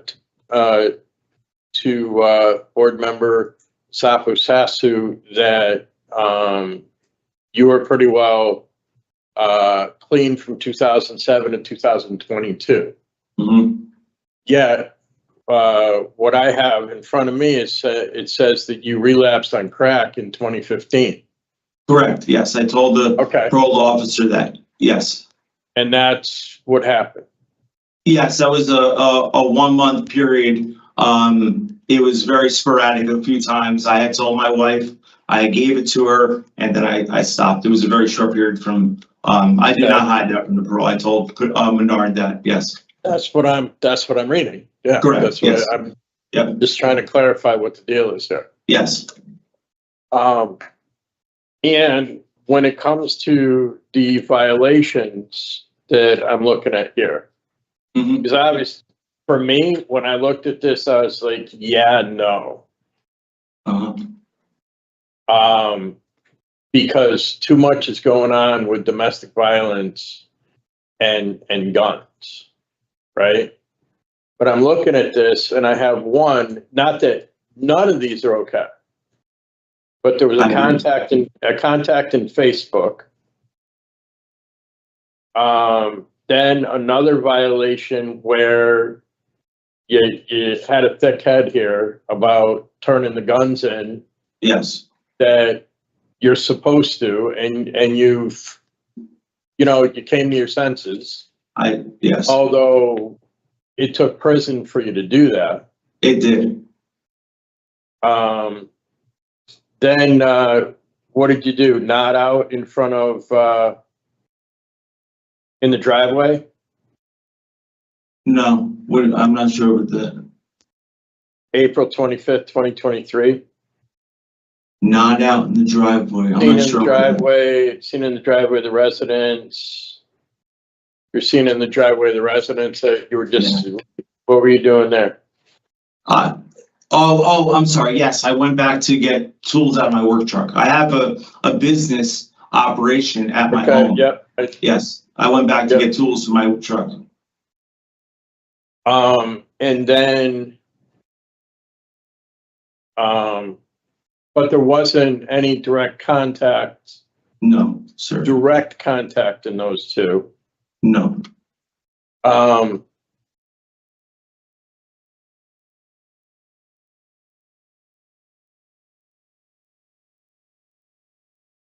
then you received the possession charge.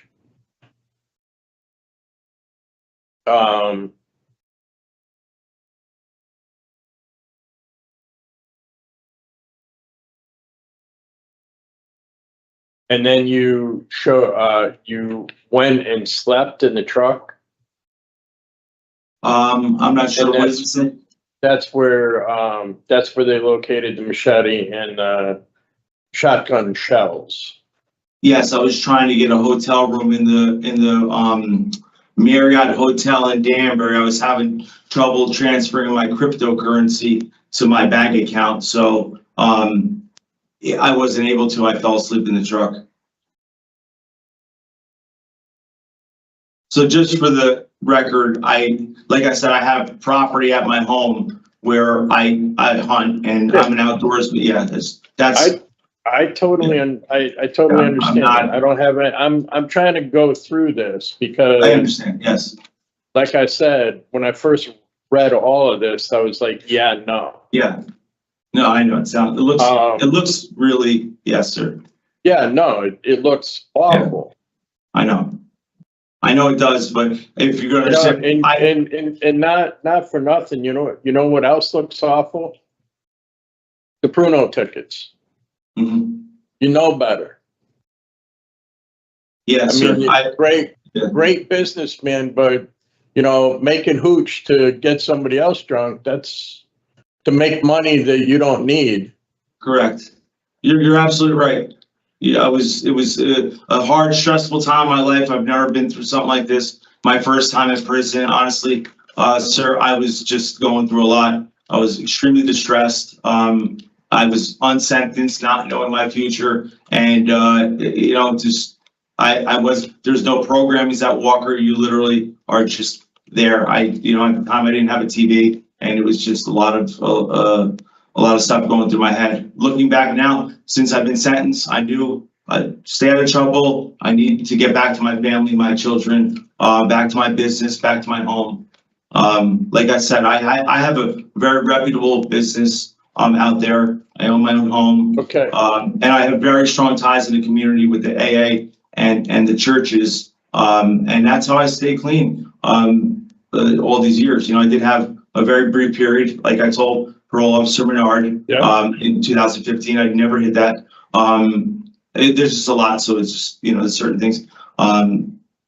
But yes, I know how to stay clean and sober, and I know how to go to my meetings every single day and make sure I stay in contact and in good connection with my family. I have a great family out there. My mother, my sister, my aunt, all within, all my friends We got out there, letters. sir. Yeah, We all my friends did out receive there. the letters. Thank you. All my friends out there, I don't have any friends that use drugs or alcohol. They're all church friends, great ties in the community. I don't hang out on the streets. Like I said, the rifle in the car was an absolutely stupid choice. I should have turned it over to the police. That I look back now and know, I kick myself every single day. And all I had to do is not respond to my wife's text messages because she had been texting me, and I sent her, and we have it on, Okay. the DA has it on record that I sent her a text saying, please stop texting me because I'm reporting to Lord. The Torrington DA has that on record. I asked her to please stop because I felt it was like a trap. So like I said, I look back in hindsight, I've never been in prison before in my life. I had some occurrences back in the year 2000. I was incarcerated for 2.5 months. For a misdemeanor. I am ashamed of my actions. I look back, I can't believe that is the choices that I made at the time. And now I know no weapons, no violations of protective order. Back to my program. Like I said, I worked at a rehab facility, so I know. Where did you work? Christian Community Outreach Ministries. It's the Jericho Project in Danbury, Connecticut. Okay. It's a very big facility. So where we are now is that your part of the hearing is over. Yep. I'm going to recognize the Office of Victim Services. They have a statement to read. Okay. Then we're going to discuss your case and we're going to give you a decision. Okay. Great. Thank you so much. Thank you. Ms. Vasquez. Thank you. Thank you, Chair. Thank you, board members. I had the opportunity to speak with the victim, and she has asked me. Can you? You're muffled again, ma'am. I'm so sorry about that. How about now? Yes. Thank you. Sorry about that. I had the opportunity to speak with one of the victims, and she has requested that I read this statement on their behalf. Good morning, board members. I am writing this statement with deep fear and urgency, pleading with you not to grant Lawrence Vetere parole. If he is released, my children and I will be in immediate danger again. His incarceration is the only thing that has provided us with safety after months of mental and emotional abuse, threats, manipulation, and reckless behavior. I am not the first person to suffer at the hands of Lawrence Vetere. I am his second victim. His ex-wife endured the same cycle of abuse, violence, and manipulation. Now, I have been forced to fight for my own survival and the safety of my children. This is not a man who made a mistake and learned from it. This is a man who repeatedly terrorizes the people closest to him. The both of us had to seek protection from the court because of his violent and abusive behavior. During the end of our marriage, Lawrence was manipulative and verbally violent.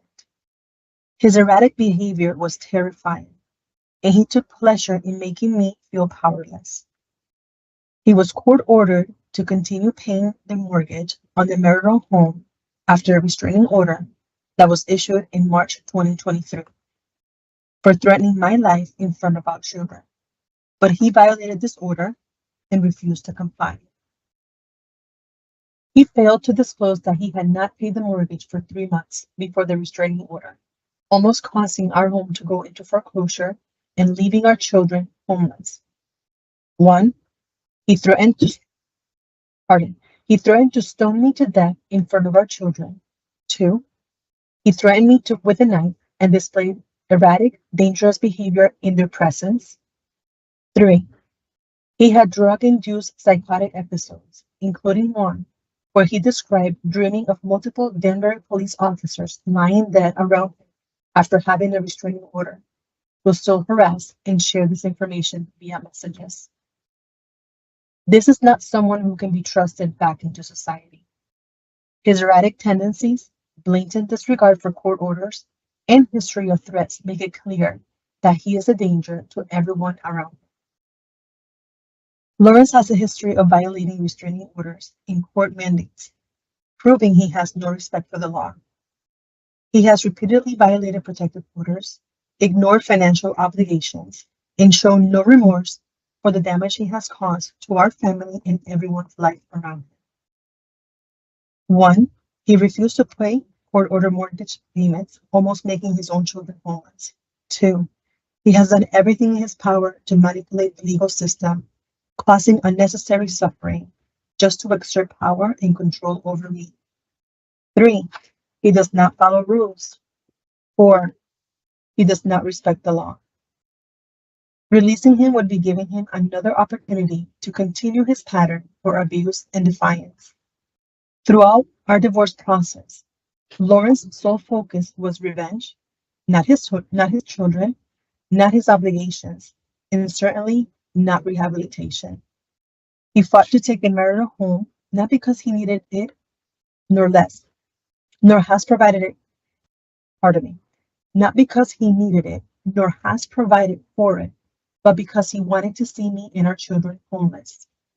He inflated his financial liabilities on his affidavits to manipulate the court and avoid paying child support or alimony. He refused to follow court orders, ignored his obligations, and did everything possible to create chaos and suffering. This is not the behavior of a man who has learned his lesson. This is the behavior of a man who is dangerous, vindictive, and has no regard for anyone but himself. Even while incarcerated, Lawrence continues his manipulation. He has found a way to access social media from jail, or has someone posted messages on his behalf, which he stated in trial and his mother's clearly directed at me.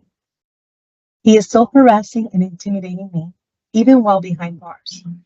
This is exactly why I had to ask the court for a long-term restraining order against him, because even from jail, he refuses to let me live in peace. His obsession with vengeance is clear, and granting him parole will only give him more opportunities to act on it. What is the most horrifying is that Lawrence's own children are terrified of his behavior and what will happen when he is released. They have witnessed his drug use, rage, threats, and erratic behavior firsthand. They are traumatized and have needed professional therapy to cope. He drove while high with the children in the car, putting their lives at risk numerous times. He has been substantiated by DCF for child abuse and is now on the Connecticut Central Registry for Child Abuse. Despite this, he still believes he should have access to them. His complete lack of remorse and refusal to acknowledge the harm he has caused proves that he will never stop hurting the people around him. Granting Lawrence Vetere parole will be a great mistake.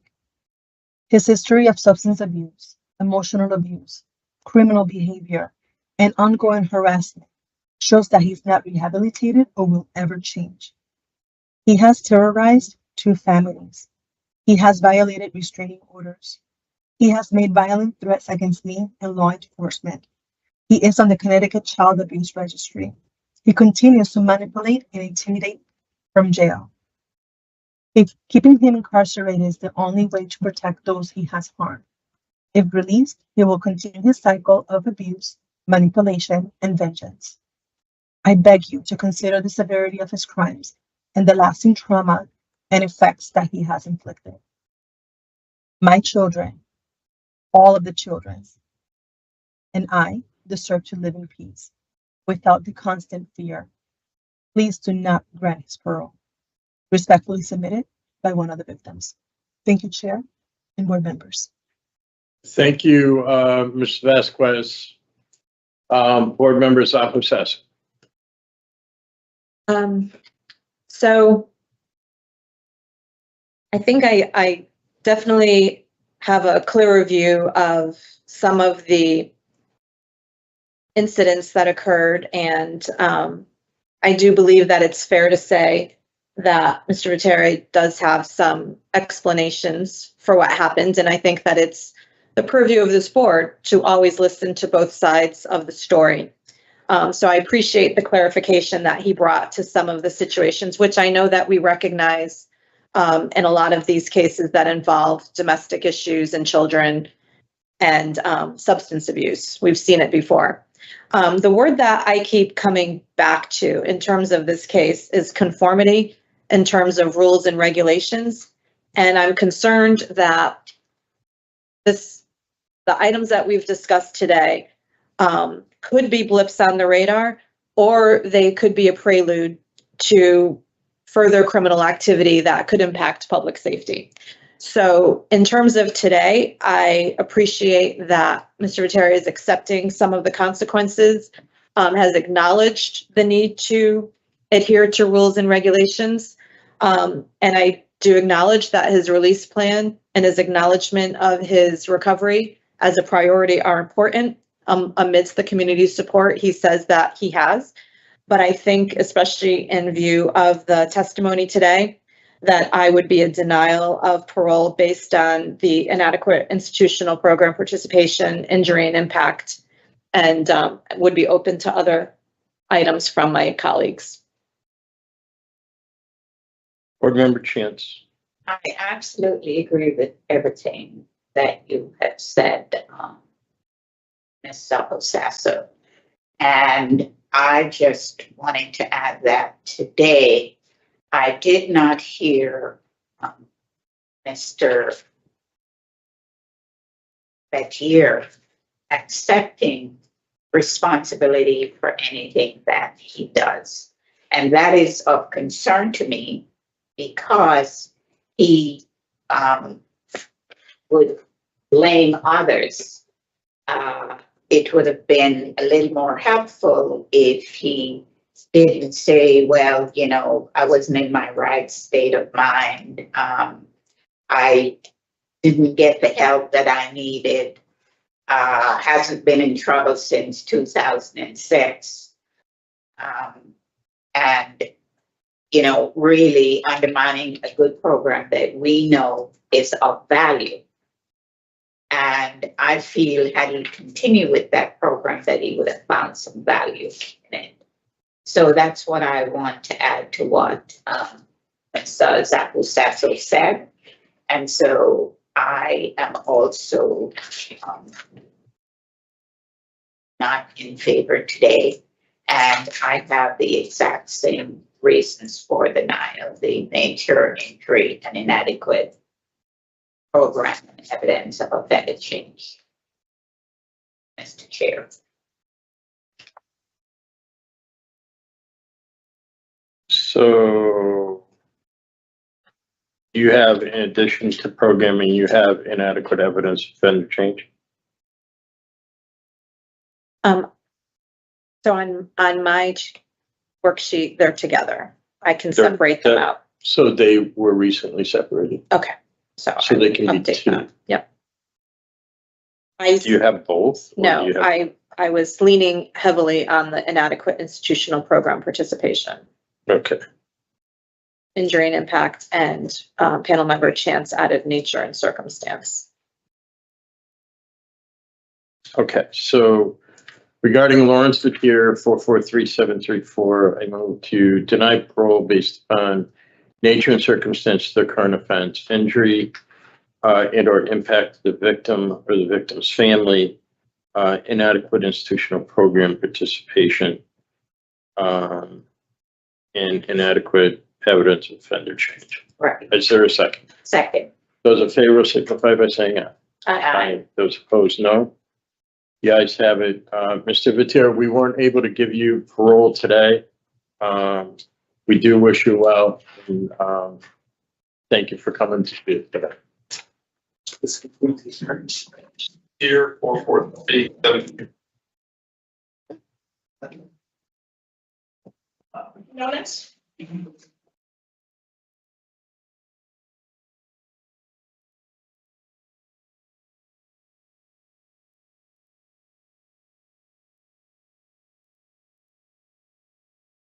This one here.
Please Robertro, please raise your right hand.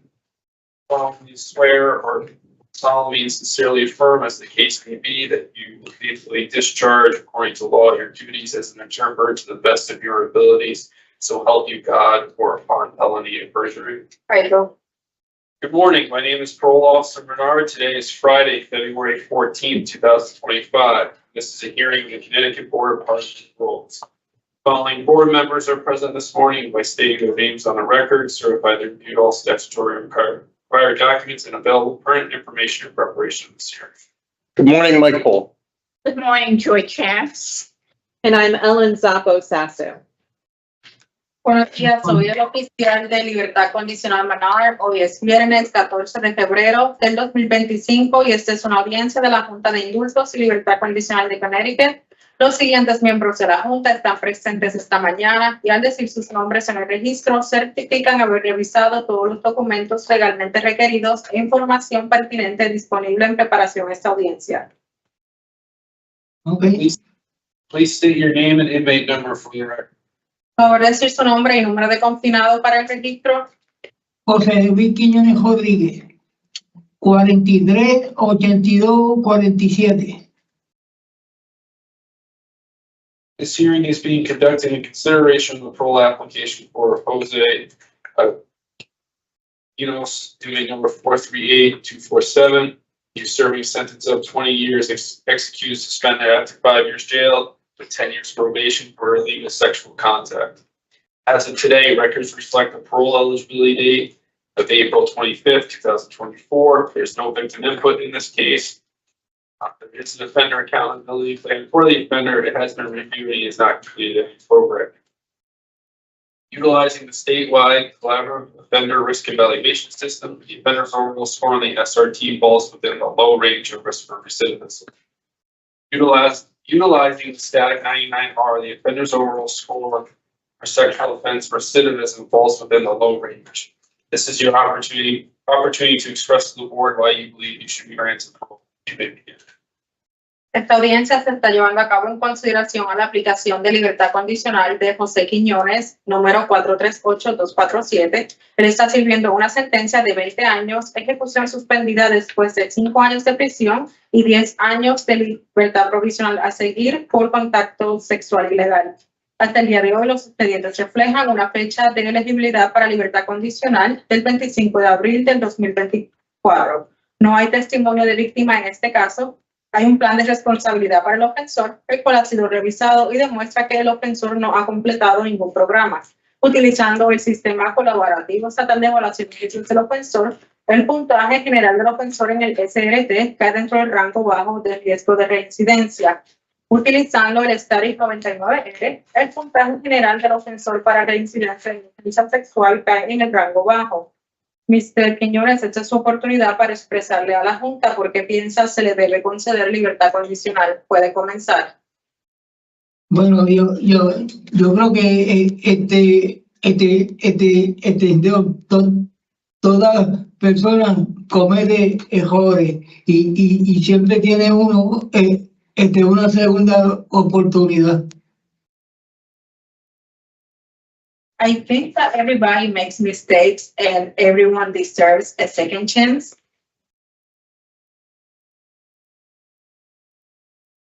¿Puede continuar? Yo estoy arrepentido por lo que pasó. Pasó una vez, no vuelve a volverme a pasar. I regret what happened. It only happened once and it will never happen again.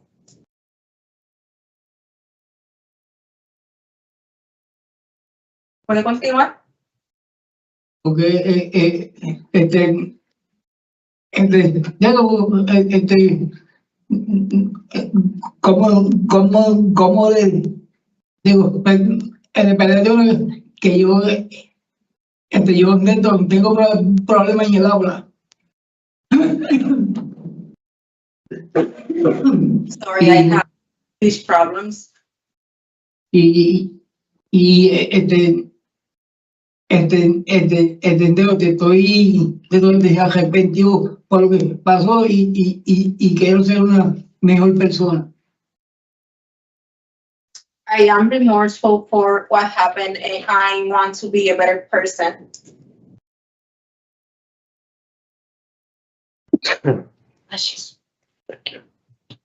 ¿Sería todo, señor Quiñones? Sí.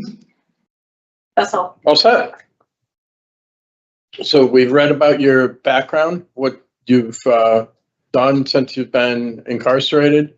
Based upon that, we have some questions. We're going to take turns asking questions, and then we're going to talk about your case and give you a decision, okay? Nosotros ya hemos leído acerca del historial de su caso, lo que usted ha hecho en prisión desde que llegó. Basado en esto, le haremos varias preguntas y luego deliberaremos en el caso. Okay. We're going to start questions today with Board Member Chance. Mr. Quinones, thank you for your opening comments. I want to ask you, why did this offense occur? Mr. Quiñones, gracias por sus comentarios de apertura. Yo quería preguntarle, ¿por qué ocurrió esta ofensa? Eso fue un mistake que cometí. It was a mistake that I made.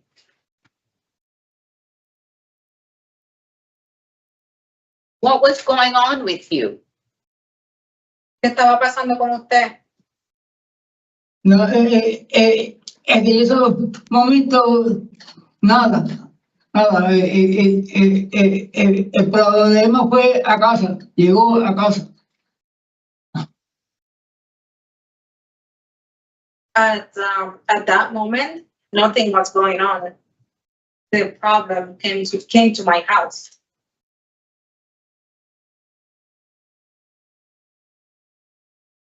Nothing was going on but the problem. Came to my So you're saying you were living at the house and the victim's mother and the victim came to live at the house. Entonces usted está diciendo que usted estaba viviendo en esta residencia y que la víctima y la madre de la víctima fueron a vivir a esa residencia. No, ellos vivían aparte. Ellos viven aparte. They live in a different place.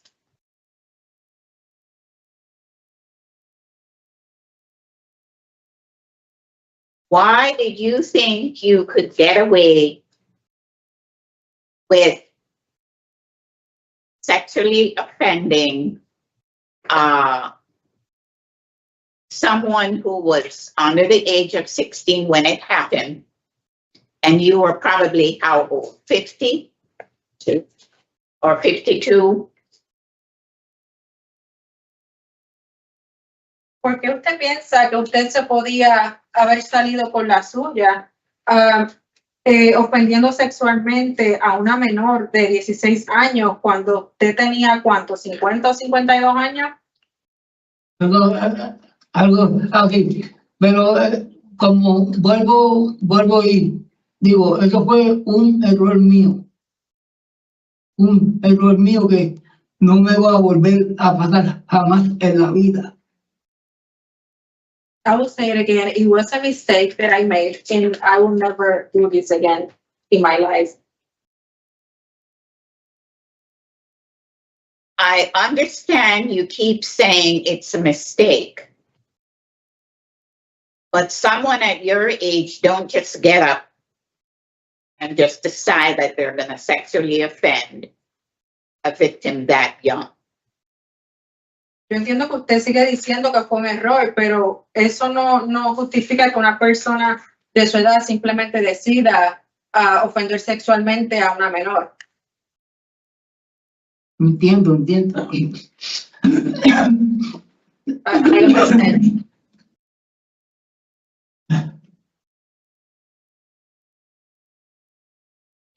I understand.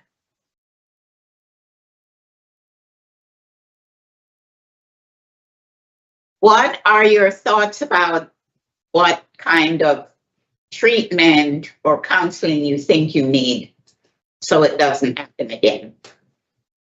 ¿Cuáles son qué usted piensa que es el tipo de tratamiento o consejería que usted necesita tomar para que esto no ocurra nuevamente?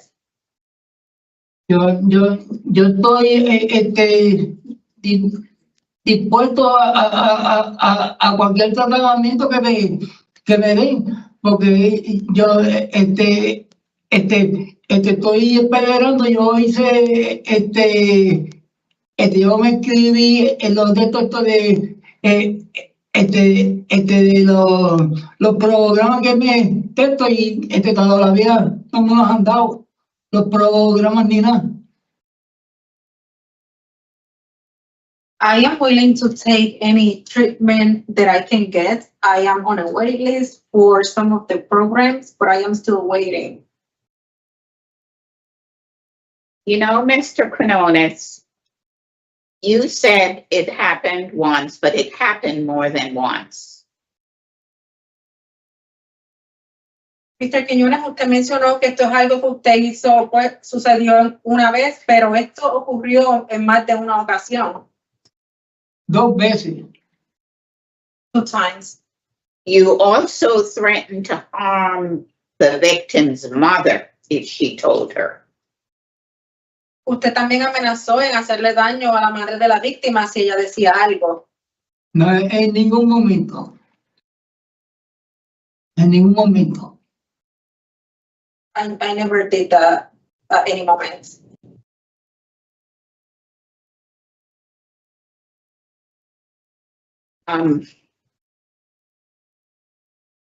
You also did this when there was no one but you at home with the victim.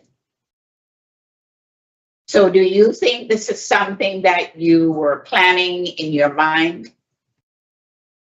Usted estaba yendo a ese lugar cuando no había nadie en la residencia. ¿Esto es algo que usted estaba planificando de antemano, que lo tenía en su mente? No, yo vivía yo en mi casa. Vivía yo en mi casa. I was living in my home. I was living in my house.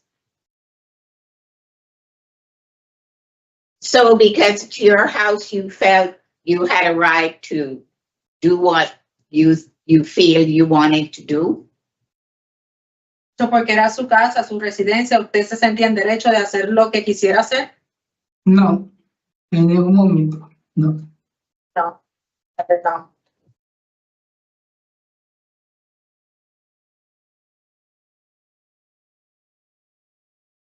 You know, Mr. Quinones, I also did not hear you express any remorse for what you did to this young victim.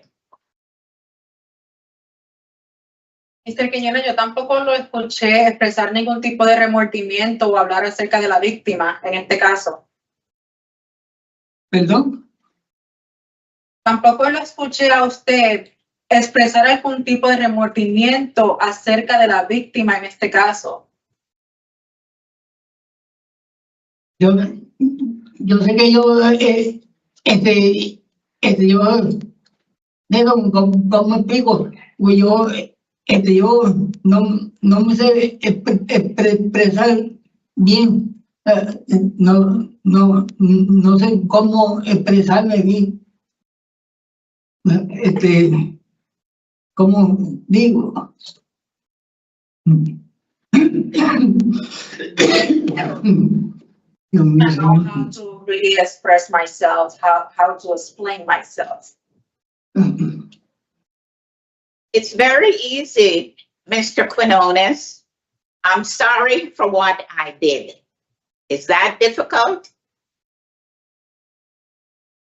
Es muy fácil, señor Quiñones. Es decir, lo siento, siento lo que hice. ¿Es eso difícil? No, no te lo es, no te lo es, pero es difícil. Yo sé que, que eso, es lamentablemente lo que hice. No, it is not that hard. It is very bad what I did.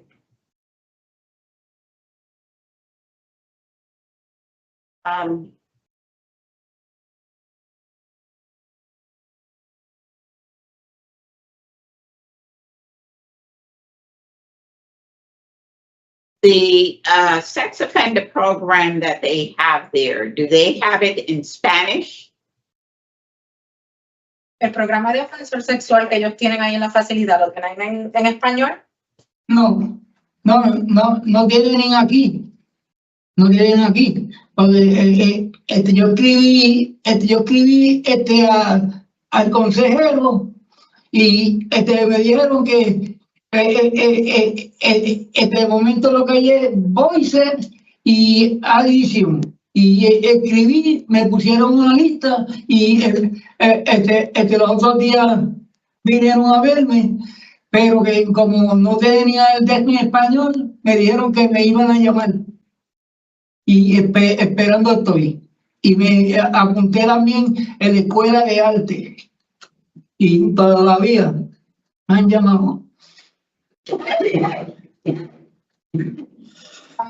No, they do not the program in Spanish. I wrote to the counselor and they told me that they only have voices in addiction services. I was added to a wait list. They came to see me a few days ago, but then they said that they will come later because they do not have the program in Spanish, but I did sign up for art school. Okay. So, Mr. Quinones, what is your release plan for when you go back in the community? Mr. Quiñones, ¿cuál es su plan cuando usted salga fuera en la comunidad? Yo quiero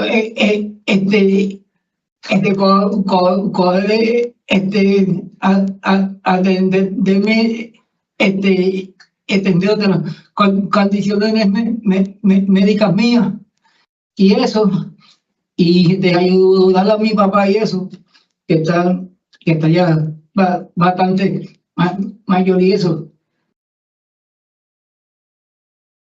I want to take care of my health, my medical issues, and I also want to help my dad. He is very elderly. What about treatment programs for what you did? Y en cuanto a tratamiento, por lo que usted hizo.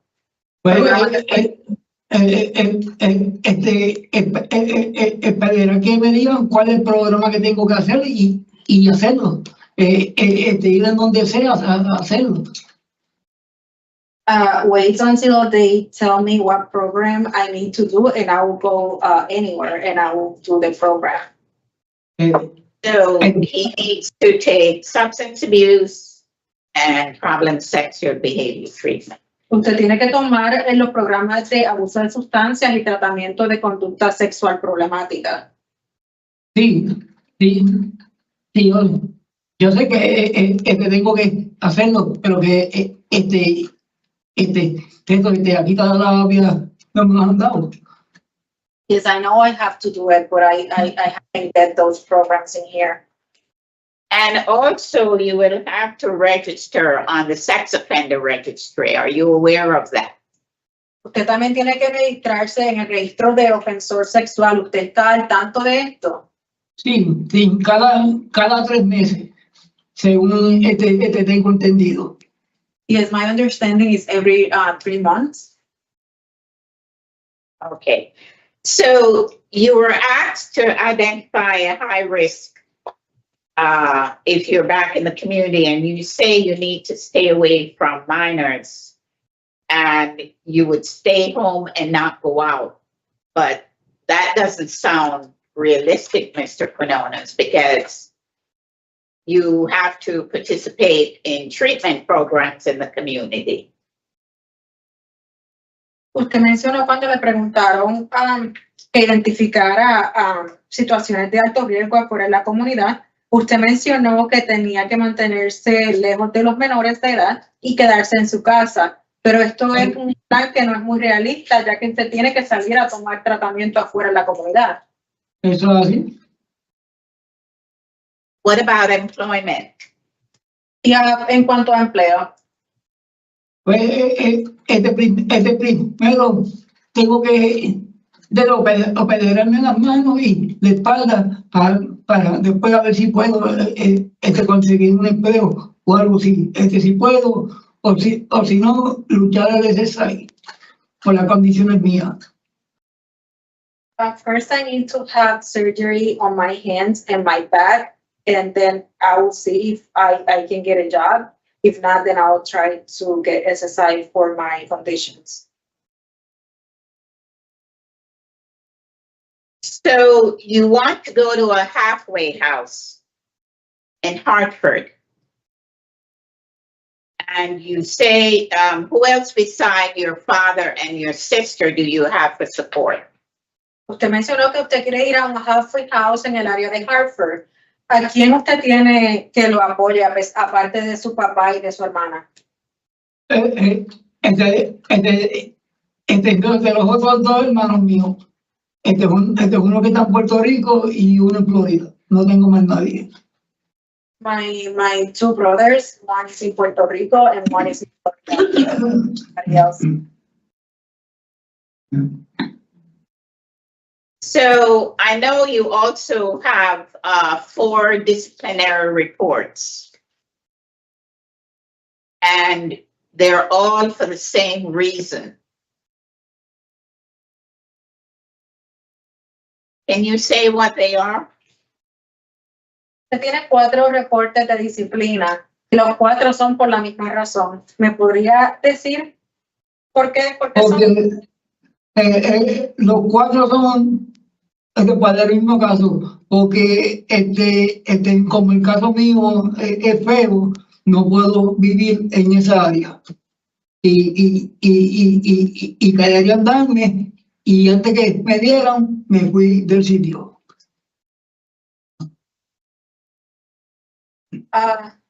4 tickets are all the same, and it is because my case is ugly and I cannot live in that area. And before, for me to get assaulted, it was better for me to be in a different area. Okay. All right, so Mr. Quinones, thank you for answering my questions, and I wish you the best of luck. Gracias por contestar mis preguntas, señor Quiñones, y le deseo la mejor de la suerte. Thank you. Board Member Tapasasa.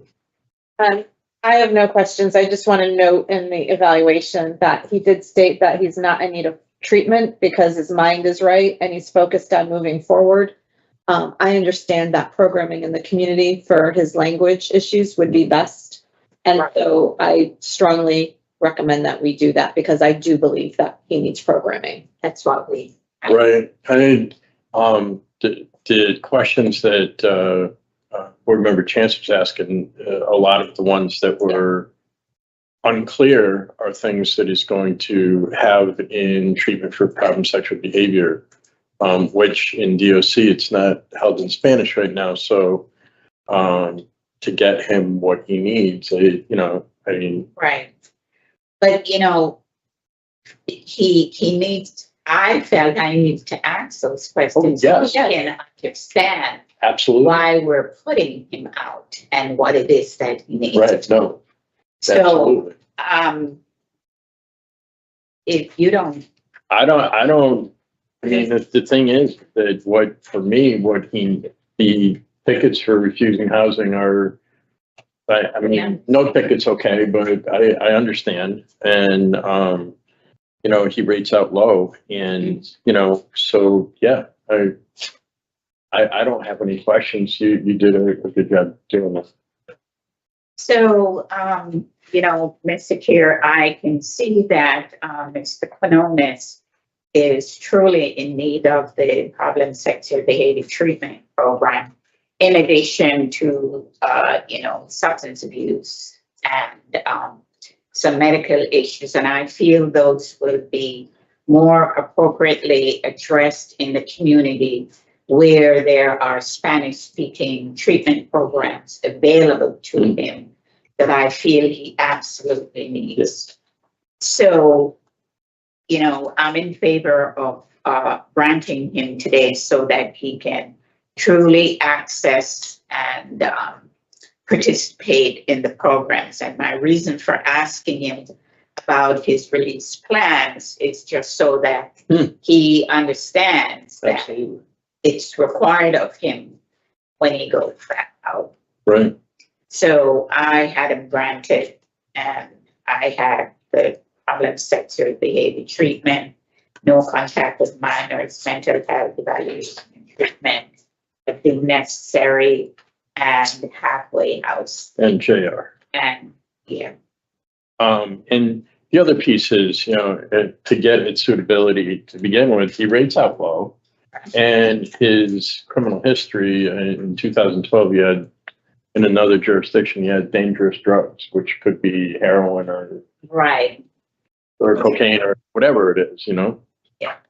So that's where you are as well, Yes. right? Yeah. Can you get that? Una de las preocupaciones que tuve es que cuando a Mr. Quiñones se le hizo una evaluación en el pasado, él mencionó que que pensaba no necesitaba tratamiento, ya que su mente estaba clara y que estaba listo para moverse hacia adelante. Entiendo que él necesita esta programación, ya que muchas de las preguntas que le hice en el día de hoy acerca de la programación de conducta sexual problemática no las pudo contestar. Y entiendo que se debe mucho en relación a que no ha podido tomar estos programas en DOC, en el Departamento de Corrección.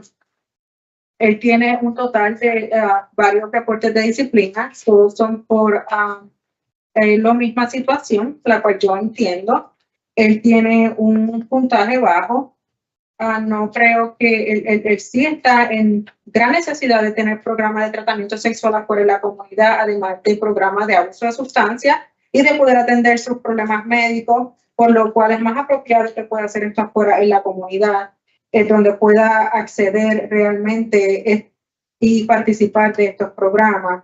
Él tuvo en su historia criminal, tuvo atrás un incidente en el año 2012 por sustancias peligrosas, que fue en otra jurisdicción.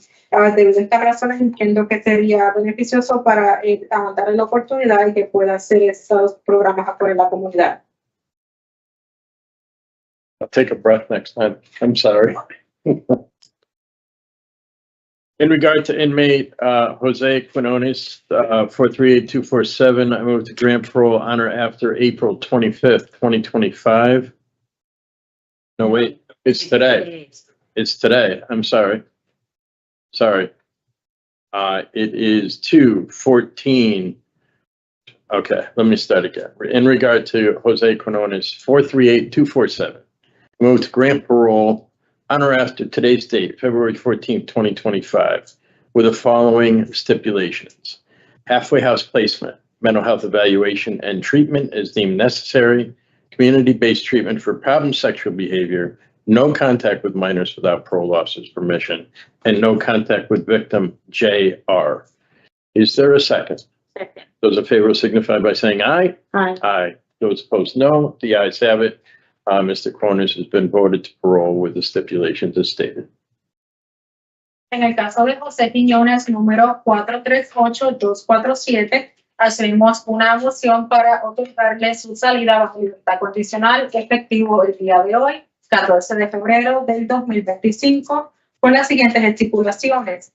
Ubicación en Halfway House, evaluación de salud mental y tratamiento de ser necesario, tratamiento y evaluación de ofensor sexual en la comunidad, No contacto con menores sin el permiso de su oficial de supervisión y no contacto con la víctima JR. Ok.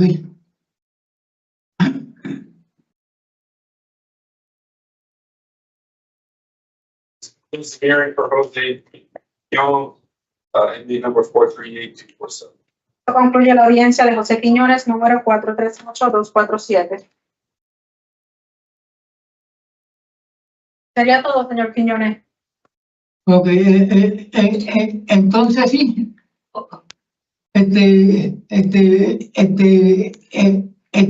para Hartford House. Sí, le otorgaron su salida bajo libertad condicional, señor Quiñones. Ok, muchas gracias. Y el Señor lo bendiga. Qué rápido. Sería todo, señor Quiñones. Se podría retirar. Ok.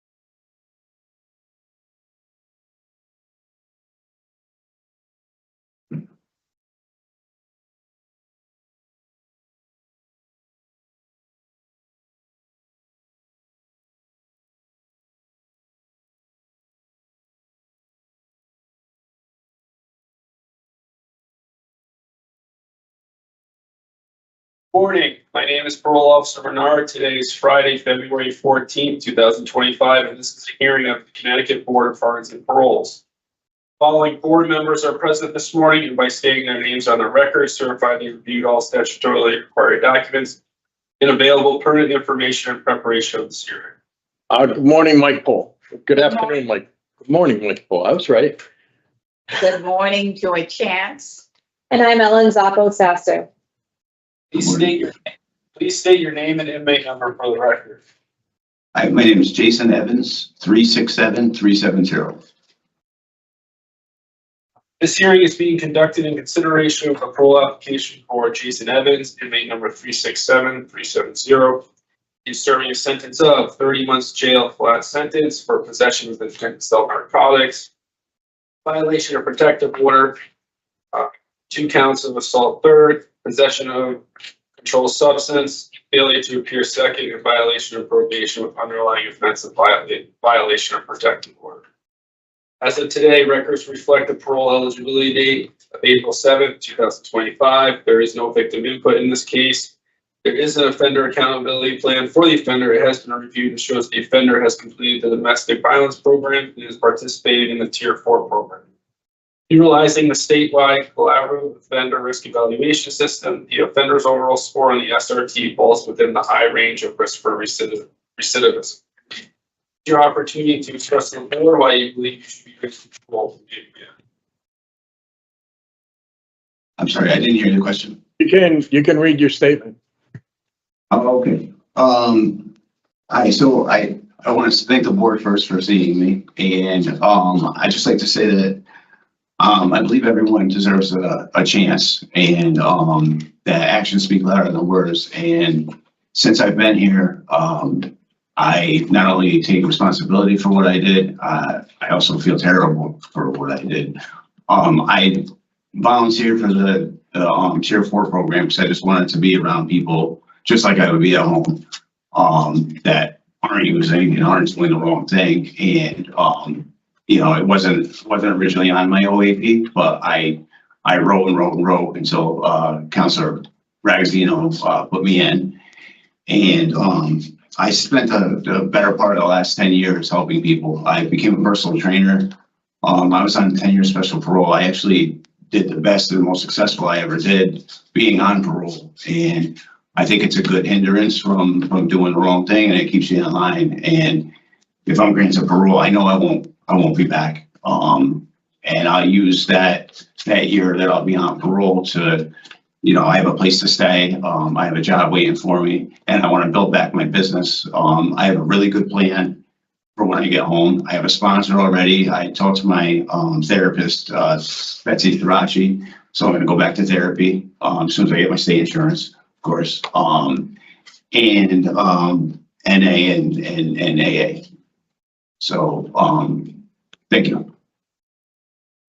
All right. Thank you, Mr. Evans. So we've read about your background. You just said you've been on special parole before, so you've been through this process in the past. And so we've read about your background, what's got you to this incarceration. And, you know, based upon that, we have some questions. So we're going to talk about your case and give you a decision. Okay.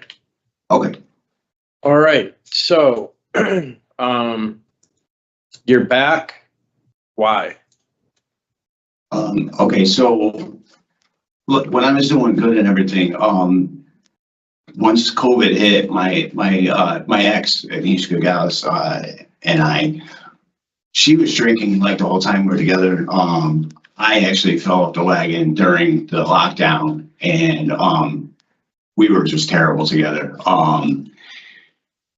We started like arguing about every little thing. You know, she would get in my face, and I would yell back, and then the neighbors would call the cops. The last thing that happened there became physical, and the last time I ever saw her actually was we got into an argument, and she said something about my son, and I spit in her face, and she spit back at me, and then I put my hand over her mouth so she wouldn't spit on me again, and I left, and I was going down the elevator, and I didn't see a text message that she texted me. She said, "Hey, if you come back up here, I'm gonna call the cops." Well, I forgot something. I didn't see the text message. I came back in, and then she called the cops. But that was the last time I ever saw her. After that, I was evicted from the place for the cops being called. Like, you know, they didn't want any of that.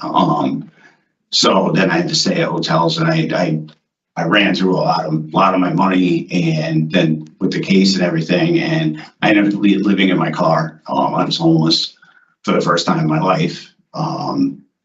And I sold drugs, and there's no excuse for it. You know, doing the wrong thing for the right reason in your own mind is still the wrong thing. So, you know, I take responsibility for that. It's, you know, what people do to go buy drugs from you, you know, it's you're responsible for that too if you're selling. So, but that's what led me back here. But I did really, really well for a long time, and I gave back. You know, I trained special needs clients.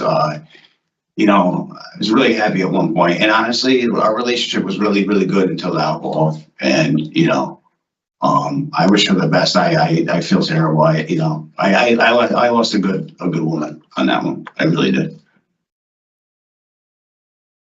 Okay. So seems like using starts the whole cycle again, right? Correct. Yes. So how far into tier 4 are you? I have about a month and 2 weeks left. Okay. So I'm pretty good. I'm almost through phase 3. If you guys know, there's 4 phases of it. So, and the last phase is the shortest one, but I'm in like the 12th class out of 18 in the 3rd, and then there's only the last phase is only a month. So I've about a month and a half left. Yes. So you're like 4.5 months into tier 4. Correct. Yes.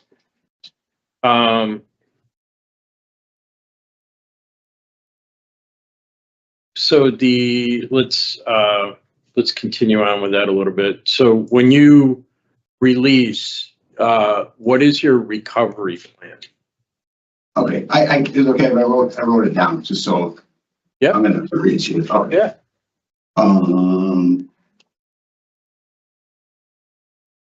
Okay. So my recovery plan is Well, I have a place to live and a job waiting for me. I have a really good support system, sober friends that are all doing very well. You know, it's like they say, if you lie with dogs, you get fleas. Well, Where did those sober friends come from? I've actually had them my whole life, since my teens. And Okay, so they're people who don't use, not necessarily people who are in recovery. no, but actually they're all in recovery. Well, the three that I'm talking about, my three best friends, they've been clean for 15 years and 20 years. Okay. Yeah. All right. One of them, I'm actually going to ask to be my sponsor. So All right. that's, Keep going. Okay. I'm going back to therapy, which always helped me. I believe talking about things is good because when you're talking about them, you're not hiding, you know, you're not bottling up and using or drinking. My passions for helping clients, you know, lose weight. I've actually even done that in here. So that keeps me on eating healthy and being in shape myself. So that's going to help me. Going to NA and AA.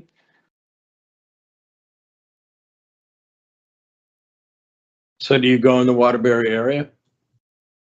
I'm sorry, what did you say, Mr. Yeah, I mean, you want to come out to Naugatuck. Where do you go, in the Waterbury area? I will have to. I'm not from that area. I'm from like the New Haven, West Haven area. But yes, my cousin lives in Naugatuck, so I'm gonna have to find, you know, somewhere in that area. Yeah. Yep. Have you run across C-Car while you've been inside? Yeah, I've actually inquired about it. It's about becoming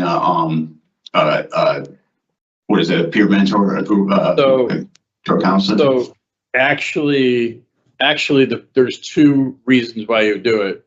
And so many guys inside say, oh yeah, I want to be a recovery coach. It's like, yeah, no, let's get one. And then, right.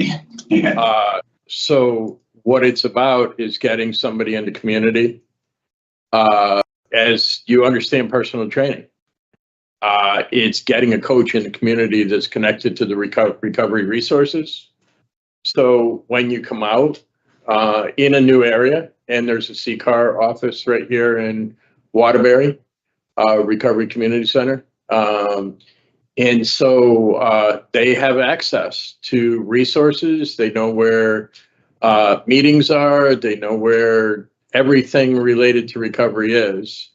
And they're there to support. You know, that sounds good. And that's something I didn't mean to cut you off. I'm sorry. But is that something I can inquire about here for that area? If you go back and you take a look at your tablet and look for the C-Car button, you can actually request the coach. Oh, perfect. Okay. All right. Thank you. And I'm not a career counselor, but with a personal training background, you know, as you get out and start to reestablish yourself, yes. Maybe that's a piece that you want to look at for, you know, it may put some more people that are trying to get at recovery. True. Yeah. Broader range of people. Yes. Right. Yes, absolutely.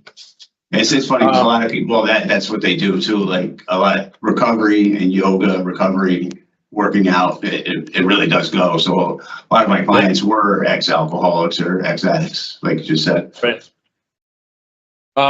So you didn't get the opportunity to take voices. I'm on a waiting list. I've written so many times on that one. That's fine. Okay. So based upon that, though, what I want to know is, can you reflect on the impact that you've had on victims? You know, there's a violation of protective order here. Yes. There is 2 counts of assault third here. You know, that's really all from your past. The rest of it's, say, it appears in drug dealing and drug possession and stuff like that. So can you reflect on the victims and what your thoughts have been about that when it comes to the violation of protective order and the assault thirds? Yes. So I'll start with that.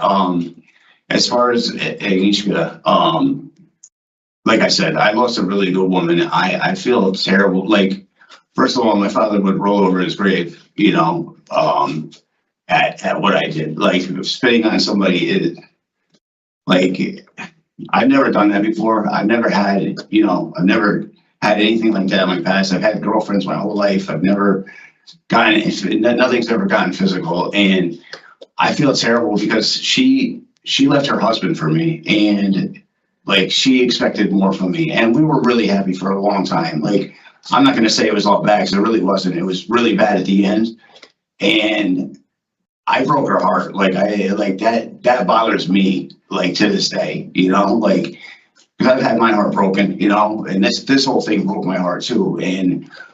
But I did that to her. Like, you know, I cheated and I got caught, and I didn't want to take responsibility for that. And the result of it was everything getting physical and terrible. And I really do. I feel terrible. I hope she's doing well. I really wish her well, you know, and in some cosmic way, I hope she knows I'm sorry, you know. As far as like victims from selling drugs, like I said before, like, I feel terrible about that, because I promised myself I would never do that again. And I never thought I was ever going to be in that position of being homeless, and I'm not making excuses for it at all. I just, you know, when people are stealing from their parents or whatever they're doing for that money, when they come to see you, you're just as guilty as them stealing, because you're providing what they're stealing for. And, you know, you always hear that if they didn't get it from me, they get it from somebody else. Well, get it from somebody else, because honestly, like, I hate myself for it. I'm trying to forgive myself. I'm trying to, like, I know the only way for me to heal and move on is to accept responsibility and to try forgiving myself. Like, it's the only way it's going to work, you know? But, you know, it's really reflecting on the damage we cause, which that's some deep reflection as to, you know, who's boosting what to get money to bring to you, and who's causing havoc to bring money to you to, you know, to get what you need. Yeah. Right. I know. Yeah. So you do have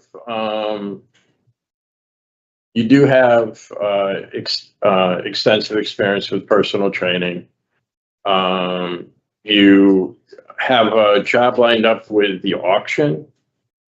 Yes. So I just have to get my license back, which I have the money set aside for already. I know there's $175 restoration fee, and then whatever the court, the fine from the court would be. But I have $500 set aside for that. So that, because my cousin told me, she's like, obviously you can't drive from, first of all, you're on parole. You're not going to be driving without a license. B, I have a business. I'm not risking, you know, I was like, obviously I definitely will get my license back, you know. Yep. So gonna live with your cousin in Naugatuck. You talked to the parole officer about connecting with an AANA sponsor. We talked about recovery coach. You eventually want to end up in Florida with your son? Is that what? That's been our plan for last year and a half or so. Yeah. My best friend, one of the ones that I told you, Colin Smith, he lives in Florida, and he owns a couple companies there. He's doing very well for himself. He invited us to, you know, he said, save up money while you're on parole, you know, and if you guys want, my son was like, Dad, I always wanted to, like, me and you to just live together like that. That'd be great. So that's the plan, you know. Either way, I want to move in with him, whether it's in Connecticut or Florida, but I'm hoping we go to Florida. That'd be nice, you know. All right. I don't have any further. I'm going to check with other board members to see if they have anything. Okay. Board member Sapo Sasu. Just one quick question, Mr. Evans. Yes. Regardless of whether you stay in Connecticut or go to Florida, you know, the issues remain the same. So Absolutely. the impulsivity, the opportunity for relapse, I would just hope that you're cognizant of that. And to that end, have you had a opportunity to identify your triggers? I mean, you've talked about toxic relationships and that type of thing, but what else have you identified that are potential triggers for you? Okay, so my triggers mostly are, I have an abandonment issue, which is why I originally started going to therapy. I've had a lot of people die, my parents, my best friend. Matter of fact, December 3rd of 2020, so yeah, 2023. That was actually, I got clean because I overdosed. I was in the hospital, and one of my best friends, he had texted me. I didn't have my phone because I was in like, I had to stay for a week or two. When I got my phone back, I looked at the phone, and he had texted me 2 nights before, and I didn't realize that he texted me. He killed himself that night. And I told myself, like, I'm not saying I could have stopped it, but that changed everything for me, because I would have at least liked to try, you know, like when I heard that, I was like, I'm not doing this anymore. And I did. I got clean before I got in jail. I did, for about almost 2 months. I stopped drinking 9 months before I went to jail. That went first. I decided to stop drinking. But yeah, that day that I saw my phone, and then I saw a bunch of messages saying, I'm sorry about John. I'm sorry about John. And I texted his phone. I said, tell me you're okay. And his girlfriend texted me back, and she said, you better call, you know. And then she told me that he had killed himself. So I know my triggers is loss, abandonment. One thing I learned in domestic violence is taking a time out. I know it sounds childish, but it really does work. Even my son and I, if we're on the phone and I'm starting to get a little, you know, he's 22 years old. So, you know, we all knew everything at 22, right? If I'm starting to get upset or whatever, I'm like, I'm going to call you back in 20 minutes. And it really works. Like I collect my thoughts. I call him back. I don't get angry. I don't, you know, I just speak. I speak from the heart, and I speak the way I'm speaking to you, not getting upset or, you know, like angry or whatever. So I have identified quite a few triggers. People, places, things are always, I think that's everybody's trigger that's in recovery. But when you're doing good, you don't, it's so easy to stay away from bad people. It really is. Like, all the people I was around when I was doing good, it was like success breeds success, you know? And it's like, it so mirrors the opposite of that. When you're around bad people, you're going to do bad. It's just, it's not simple, but it sounds so simple, you know, it really does. But that's the reality of it in my mind. Oh, I agree. And I'm sorry for the loss of your friend. I do think that even though, you know, we've spoken a lot about your substance abuse, and your score coming into today's conversation is high. It's a 4. Likewise, your mental health score was low. It's a 1. But I do think that these two issues for you are intertwined. And yeah. I think, you know, if you spend as much time taking care of your physical health and your mental health, and we know you know how to take care of your physical health, the mental health will follow. So thank you for speaking with me. You're welcome. And just on that, my son always says to me, since I've been in here, if I start complaining, you know, he's like, strong body, strong mind, Dad. He's like, remember that. He's right. Board Member Chance, any questions? Mr. Evans.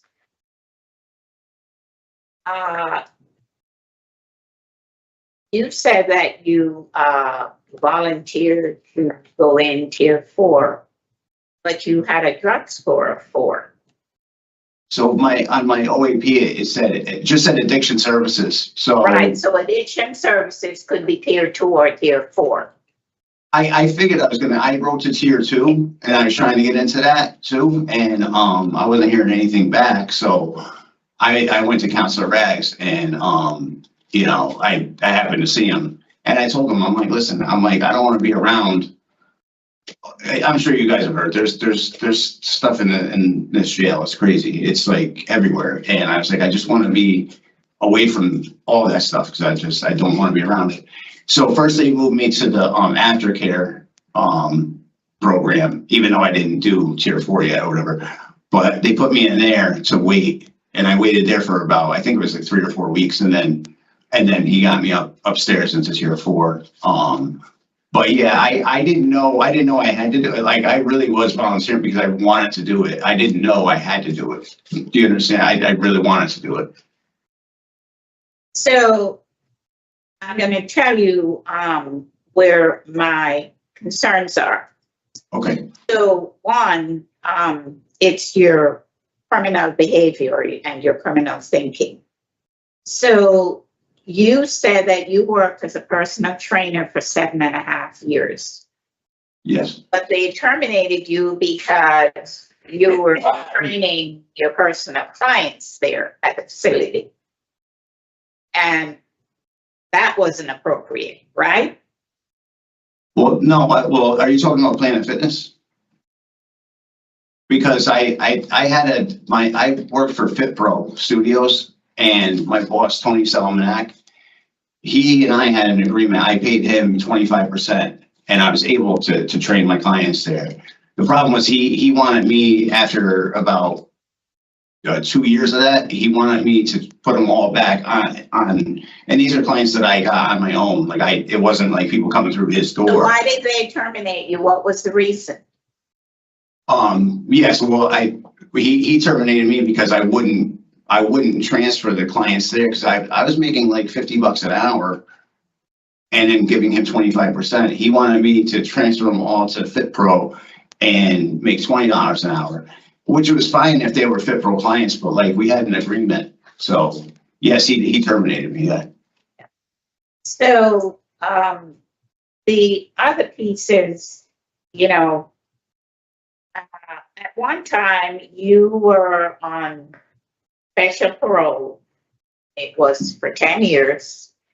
And then you did pretty well. And so you received early termination from your special parole.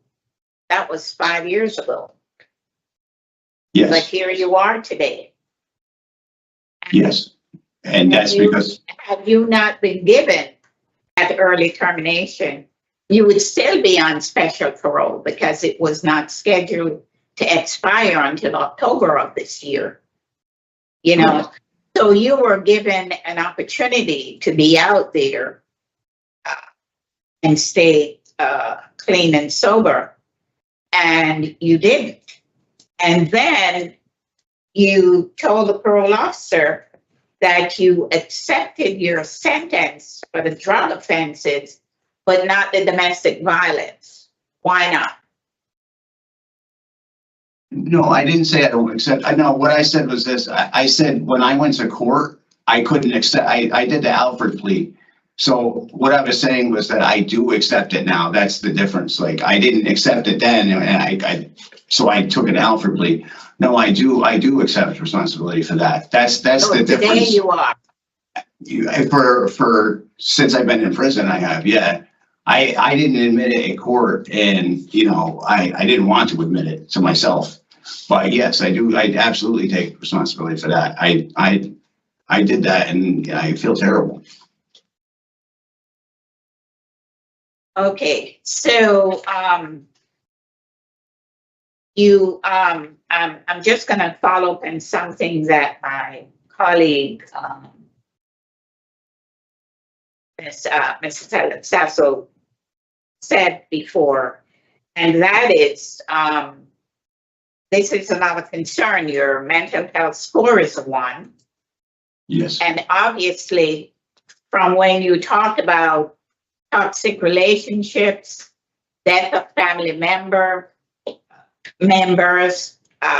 friends, and abandonment, those are all Yes. mental health issues. So it was concerning that your score was a 1 when, you're identifying that as a need. And when you Yes. substance abuse and mental health, they go hand in hand, and they need to be addressed at the same time in order for any of the treatment to be effective. Right, I agree. Yeah, so you might want to think about that. Yeah, I like I said, I've already talked to my therapist, and I definitely am going back to therapy. It helped me a lot when I was out there. You know, to have somebody to talk to that I don't have a connection with like that, like a family member or a close friend, somebody that's almost like a stranger. It helps me to get everything off my chest. And yes, I definitely identify with the issues I have, the abandonment issue, the toxic relationships, you know, all that. Definitely, I agree, needs to be addressed. But they have to be done at the same time. You can't address one and then go back to the other one. You know, in today's world, you really need to do both of them at the same time. But Yeah, I'm sure, absolutely. you know, someone will say that to you.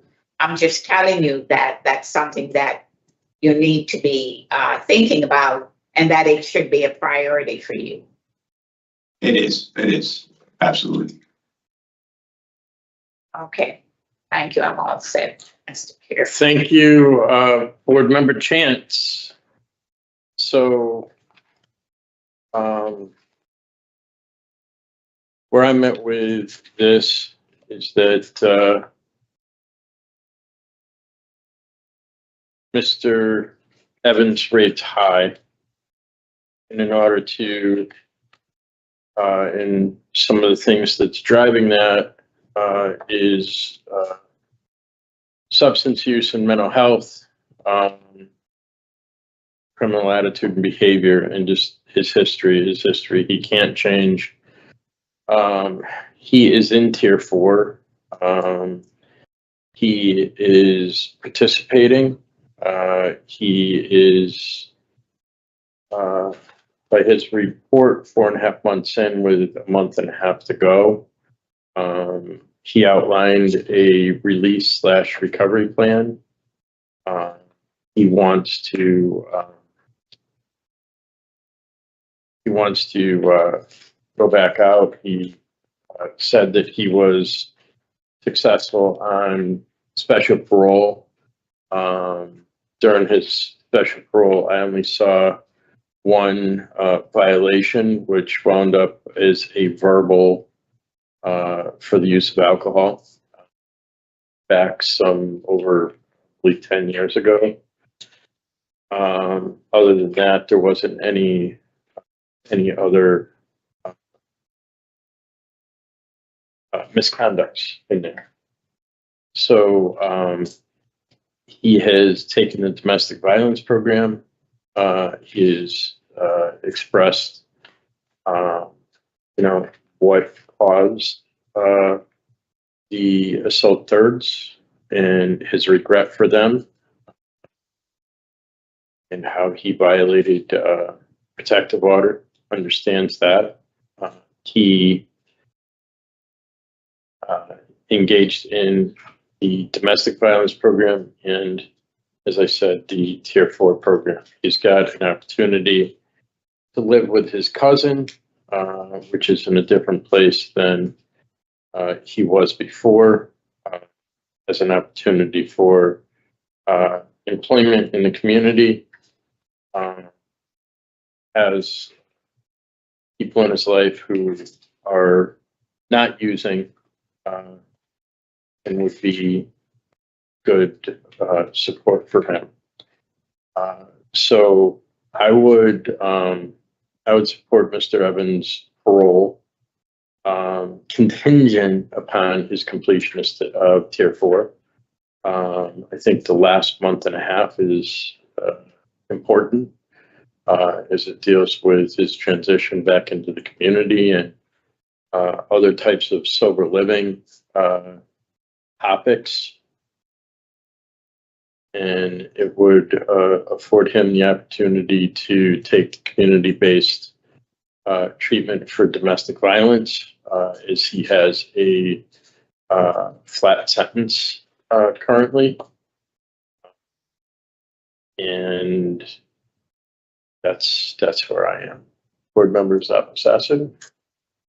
Yep, I can agree to that. And I think that he is acknowledged through the work that he's doing with his current therapist, that the mental health piece is integral to his success moving forward. And I think that he's committed to doing that on his own. So I think that all of these factors combined, especially the completion of Tier 4, is important. Board member Chance? I'm going to stick with my design. Okay, so, That's not, for me, if journeys incarceration is, mental health has been addressed and talked about, and they changed the score, I could say, yes, he is looking into it. I'm just hearing him talk about it today, so. so then your reason would be, My reason would be that I don't.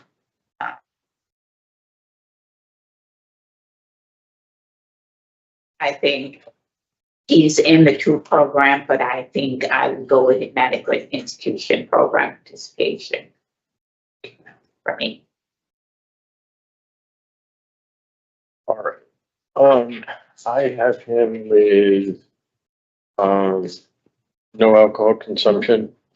There's a 1 there, but we've identified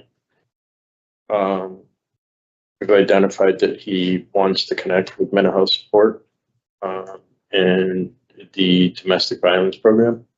Is that where? I don't think we can put it on if it's a 1.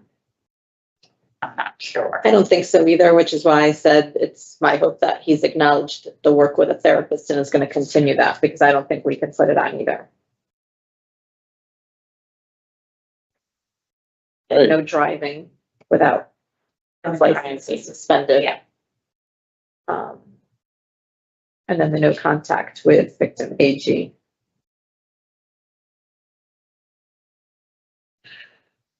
Okay. So in regard to Jason Evans, 367370, going to grant parole on or after April 7th, 2025, contingent upon completion of Tier 4, with the following stipulations that apply to his parole: no alcohol consumption, no operation of motor vehicle without parole officer's permission, community-based treatment for domestic violence, no contact with victim AG. Is there a second? Second. Those in favor will signify by saying aye. Aye. Those opposed, no. And on a vote of 2 to 1, Mr. Evans, you've been voted to parole. Thank you so much. You heard our concerns. And certainly, although our hands are tied on a mental health evaluation and treatment, that doesn't mean that you can't go to your parole officer and request one. Okay. Which would get you connected to mental health support services. Okay. And that whole piece, as well as a recovery coach would be really good. Okay, thank you so much. And like I said, I do OBC. I did contact my therapist, so I'm hoping that's a good start right there. I'm going to go back. So, but I will absolutely do that, because I'll be the first one to admit that, the first thing I said to you guys was that I have an abandonment issue. So I obviously had known this for a while, Yeah. So, But if things don't work out with your route to therapy, don't be afraid to talk to Paroles. okay. Yes. Okay. Thank you so much, guys. Thank you so much. Thank you. This concludes the hearing for Jason Evans, date number 367370. You're all set, sir. Okay, thanks, guys. Have a good day.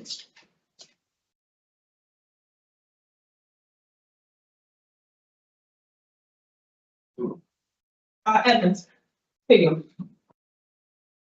Thank you. All right, you can go back. Yes.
Good afternoon. My name is Parole Officer Menard. Today is Friday, February 14th, 2025, and this is the hearing of the Connecticut Board of Pardons and Paroles. Following board members are present this morning and this afternoon by stating their names on the record, certified to review all statutorily required documents and available furnished for information and preparation this year. Good afternoon, Mike Pohl. Good afternoon, Joy Chance. And I'm Ellen Zappo-Sasso. Good afternoon. Please state your name and inmate number for the record. Michael Gallegos, 285161. This hearing is being conducted in consideration of the parole application for Michael Gallegos, inmate number 285161. He is serving a sentence of 20 years executed suspended after 5 years with 20 years probation for illegal sexual contact. As of today, records reflect the parole eligibility date of June 7th, 2024. There is no victim input in this case. There is no offender accountability plan for the offender. It has not been reviewed, and the offender has not completed any programs. Utilizing statewide collaborative offender risk evaluation system, the offender's overall score on the SRT falls within the high range of risk for recidivism. Utilizing the static 99R, the offender's overall score for sexual offense recidivism falls within the moderate to high range. This is your opportunity to express to the board why you believe you should be granted parole. I've been in jail for 3 years now. I haven't completed no programs, but I am on the waiting list for the sex offender counseling or whatever it's called. I'm sorry I apologize for my actions, for what I've done. I just feel bad, you know. I've been here for 3 years. I know I have had plenty of time to complete programs, but I'm on the waiting list. Like I said, I had to wait to get to a jail where they had them. So that's all I have to say. Thank you, Mr. Gallegos. So we've read about your background, what you've done since you've been in. Based upon that, we have some questions. Then we're going to talk about your case and give you a decision, okay? Okay. We're going to start the questions today with board member Zappo-Sasso. Good afternoon. So in your opening statement, I heard that you made an apology. Was that directed to the victim?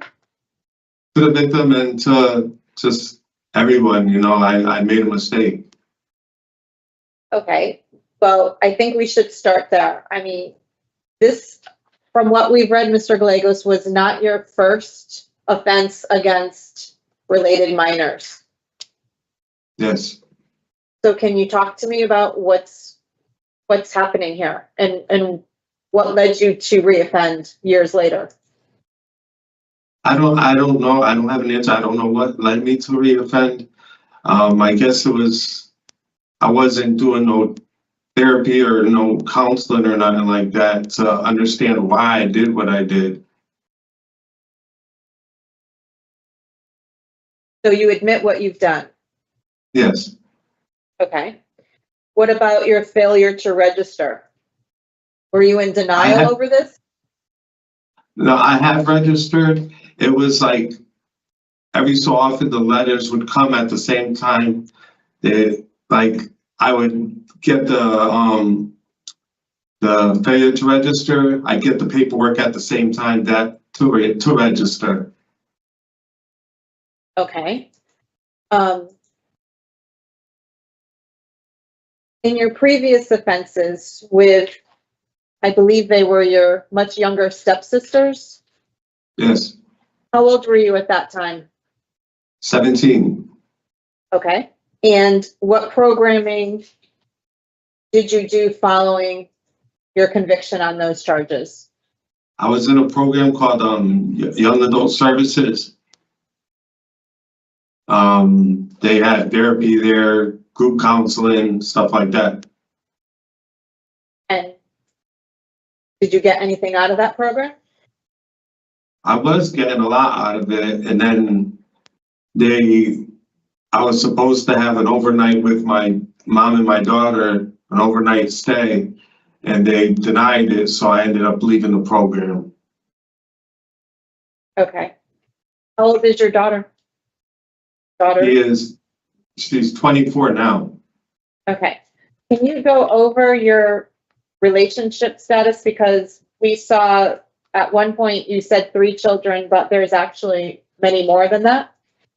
Yeah, I have 8. The guy asked me if I had 3 girls. I said, yeah, but I had 8. I have 8 kids. And the other 5 are boys? Yes, Okay. How old are your daughters? 24 years old, 16 years old, and 9 years old, I believe. Do you have a relationship with any of your daughters? Yeah, my oldest and my 16-year-old, yeah. Okay. What about your boys? I have one boy that I get in touch with. I believe he just turned 16, but the other ones they live in like Texas and Vernon and stuff. The moms don't want me to have nothing to do with them. Does your oldest daughter understand why you're in jail? Yes, And what kind of conversation did you have with her over this? nothing. She kind of brushes it off. Okay.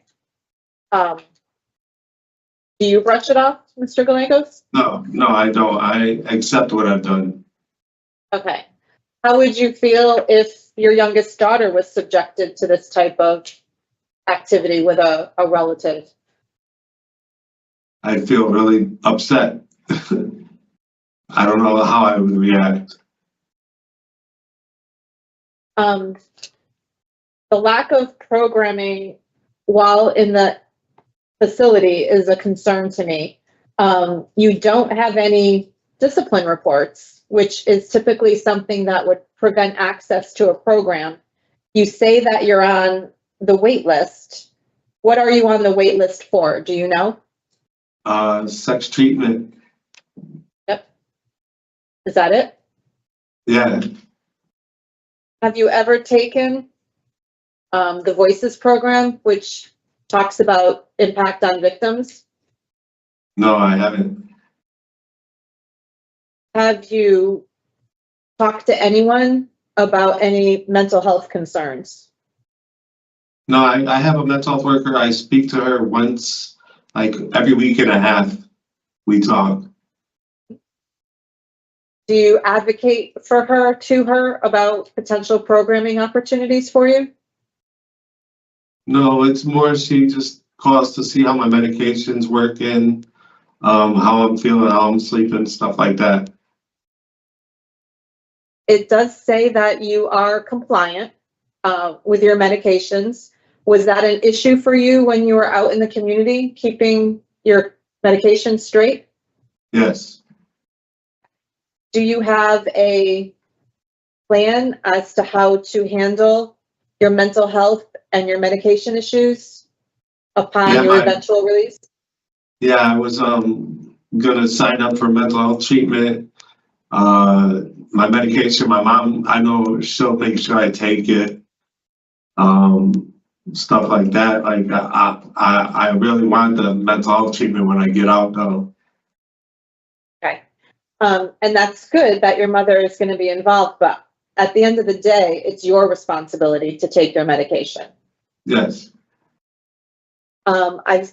We do have a file on your diagnoses, which we're not going to talk about on the record, so we do have that. Do you feel that your mental health and anything else has contributed to you offending? Or talk to me about what triggered this in both situations, years ago as well as this most recent offense. Are there any similarities of pattern? No similarities. I honestly don't know why I did what I did. That's the whole point of me trying to get mental health help, to try to figure it out. I've had no idea why I did it. I have been trying to figure it out, but I can't figure it out. You've been on supervision in the community twice before, and both times you were not successful. What do you attribute that to? That was the program that I was in, the Young Adult Services. That was that program. One time I was there, I was doing good, and then they hit me up with the second victim.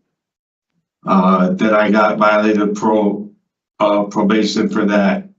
Then I went back to the program, and they denied me my my overnight visit with my mom and my daughter, so I just left the program. Okay.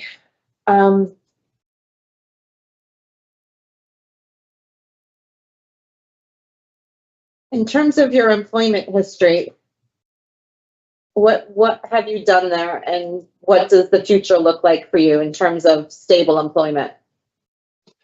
I usually work dishwasher in the kitchen, or do landscaping. Have you looked at any opportunities for work? My old boss, landscaping boss, is willing to hire me back. Or I can just apply at Panera Bread. They'll be willing to have me back. In terms of your victims, have you spent any time reflecting upon how they might feel today and the impact of what happened to them at a young age? Oh yeah, I'm sure. I'm sure they still think about it every day, and I feel bad for that because they shouldn't have to go through that. In terms of your family tree, are they still part of it? Is there any opportunity in terms of your communication with family members that you might see any of these victims? No, I don't. I can't see them. I can't be around them, and that's been made very clear. So I try to stay away from them. Okay. It's got to be a little bit stronger than try. It's a absolute. Oh yeah, yeah. I guess my question is, to the best of your knowledge, are they in any type of family circles where this is going to be difficult for you to stay away? Are they no longer part of that immediate circle? No, they're no part of that immediate circle. Okay, I think that's all I have, Mr. Chairman. Board Member Chance, any questions? Mr. Gallegos, you said that your social support is your mother, your oldest daughter, and the whole family. Who are the other family members that you were referring to? I got my stepmom, my stepbrother. I got my older sister, my younger brother.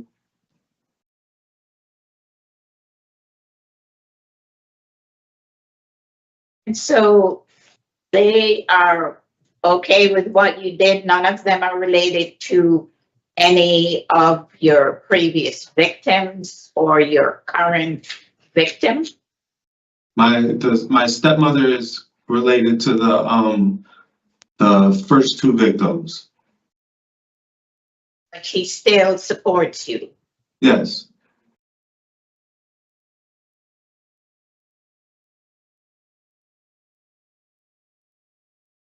So you have no idea why you want to sexually offend against younger girls.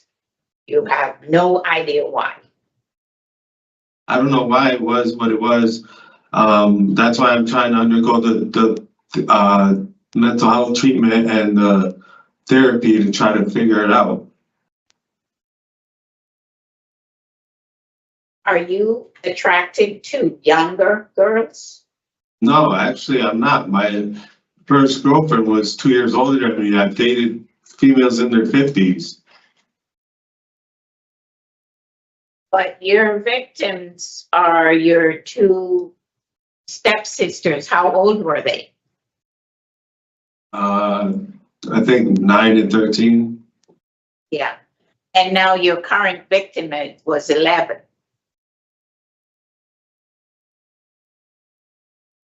So haven't you tried to figure out why it is that these are the ages that you're offending against?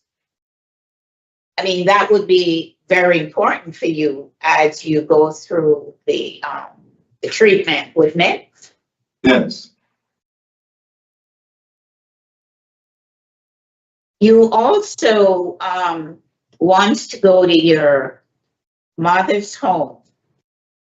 And I believe that the victim's father lives on the second floor.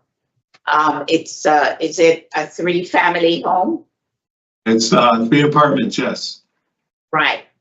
And so the victim's father lives on the second floor. Yes. And so that's the building that you want to return to.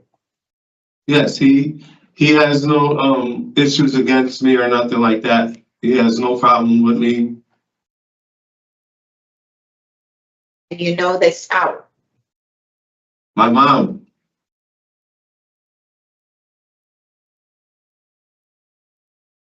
Okay, Mr. Gallagher, I wish you the best of luck and thank you for answering my questions. Thank you. Mr. Chair. Thank you. Board members opposite. Yes, Mr. Chairman, I think that it's clear that there's some work that needs to be done, and the programming is an important piece of this. So while it's unfortunate that he has not been able to access it, I believe that due to the fact that he doesn't have any disciplinary infractions, that they should be able to avail himself of those programs soon. And I would like to see that happen.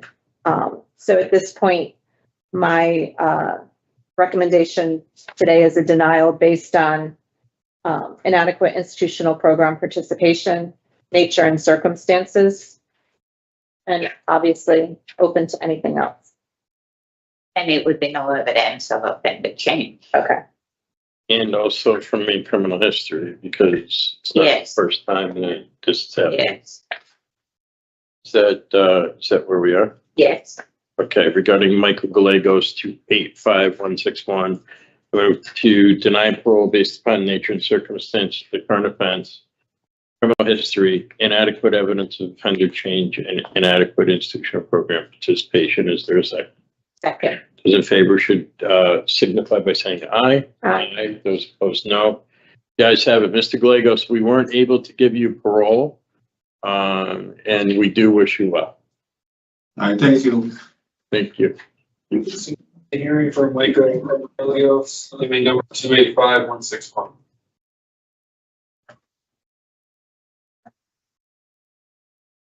Hold on. Yeah.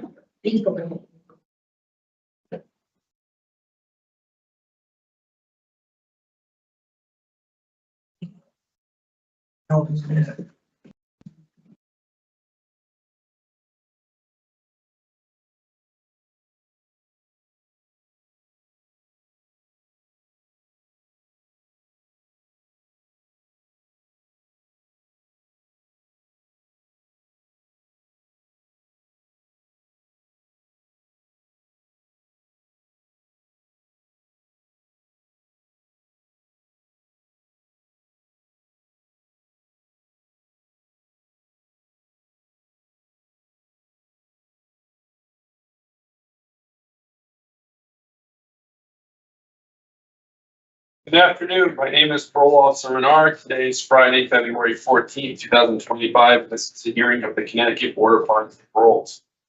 Following board members are present this afternoon and by stating their names on the record, certify they reviewed all statutorily required documents and available pertinent information in preparation of this hearing. Good afternoon, Mike Paul. Good afternoon, Joy Chance. And I'm Ellen Zappo Sasso. Please state your name. Please state your name and inmate number for the record. Alezay, Lisboa, 439-444. This hearing is being conducted in consideration of the parole application for Alezay Lisboa, inmate number 439444. He is serving a sentence of 10 years executed, suspended after 3 years jail, 10-year probation for sexual assault 4, risk of injury to a child, illegal sexual contact, enticing a minor, failure to appear first, and assault third. As of today, records reflect the parole eligibility date of May 2nd, 2024. There's no victim input in this case. There's no offender accountability plan for the offender, and the offender has not completed any programming. Utilizing the statewide collaborative offender risk evaluation system, the offender's overall score on the SRT falls within the moderate range of risk for recidivism. Utilizing the static 99R, the offender's overall score for sexual offense recidivism falls within a low/moderate range. This is your opportunity to express to the board why you believe you should be granted parole. Again. I can read this now? Yes. I feel like I am ready to be released back into society. I have grown a lot being incarcerated.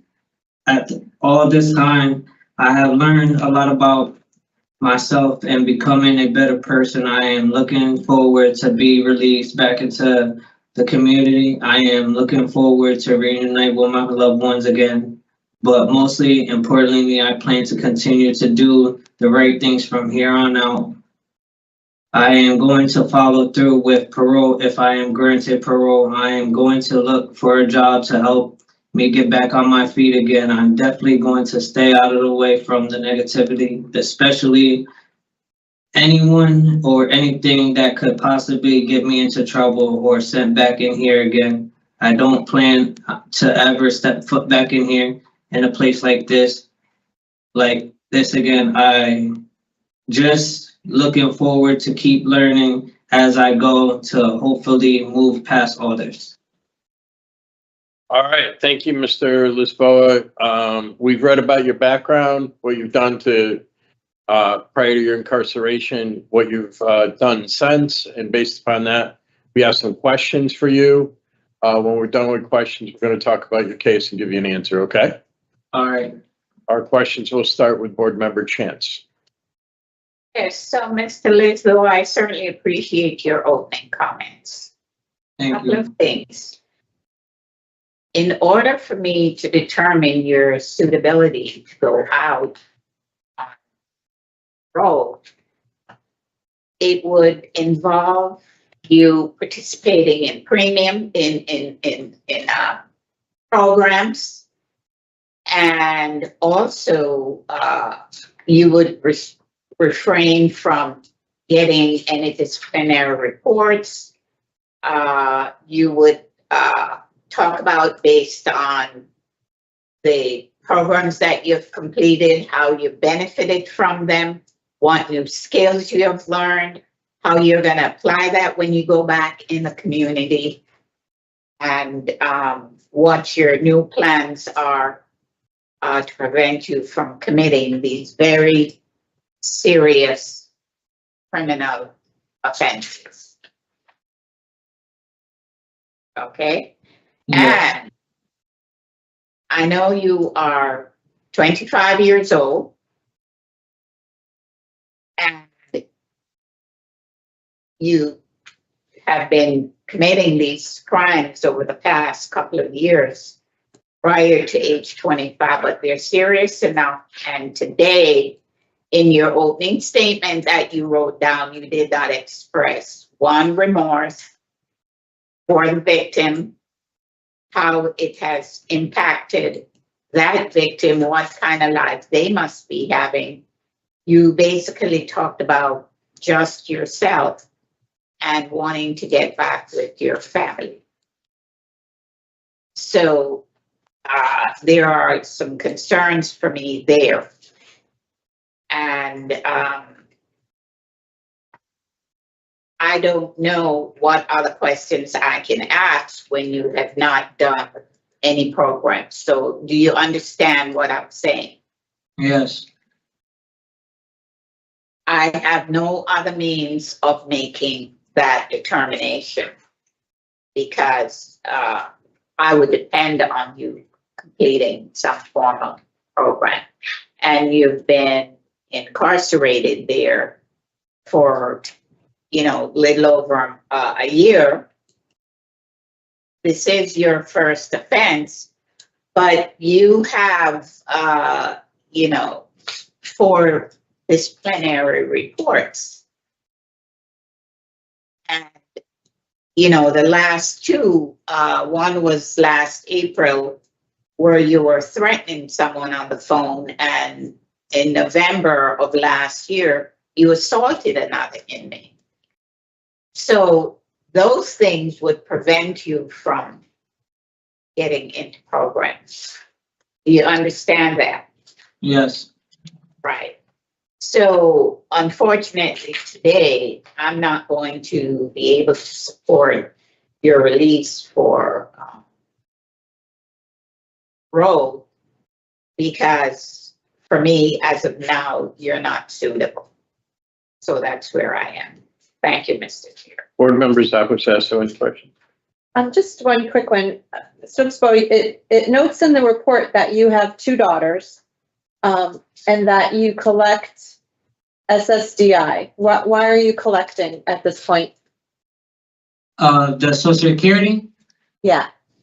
I got that because when I was adopted when I was younger, my adopted dad was in the Army. That's how I got that. Okay. And you continue to get it past 18? Yes, I still get it. I could get it when I come back out. It gets back on. Okay. And you had referenced maybe not taking it so that you could work full time? Yes. So have you not been working full time because of receiving that payment? Not because I got a conservator. She has my Social Security card. Every time I try to go to apply for a job, she has to give me the Social Security card, or she gives it to them. But every time I look for a job, she never gives it to them. So that was messing me up. Okay. So the Social Security disability insurance payment that you're receiving is not related to you. It's related to a benefit you receive from your adopted father? Yes. I got put under them when I got adopted. Okay. Okay. So you don't have any connection personally to the program?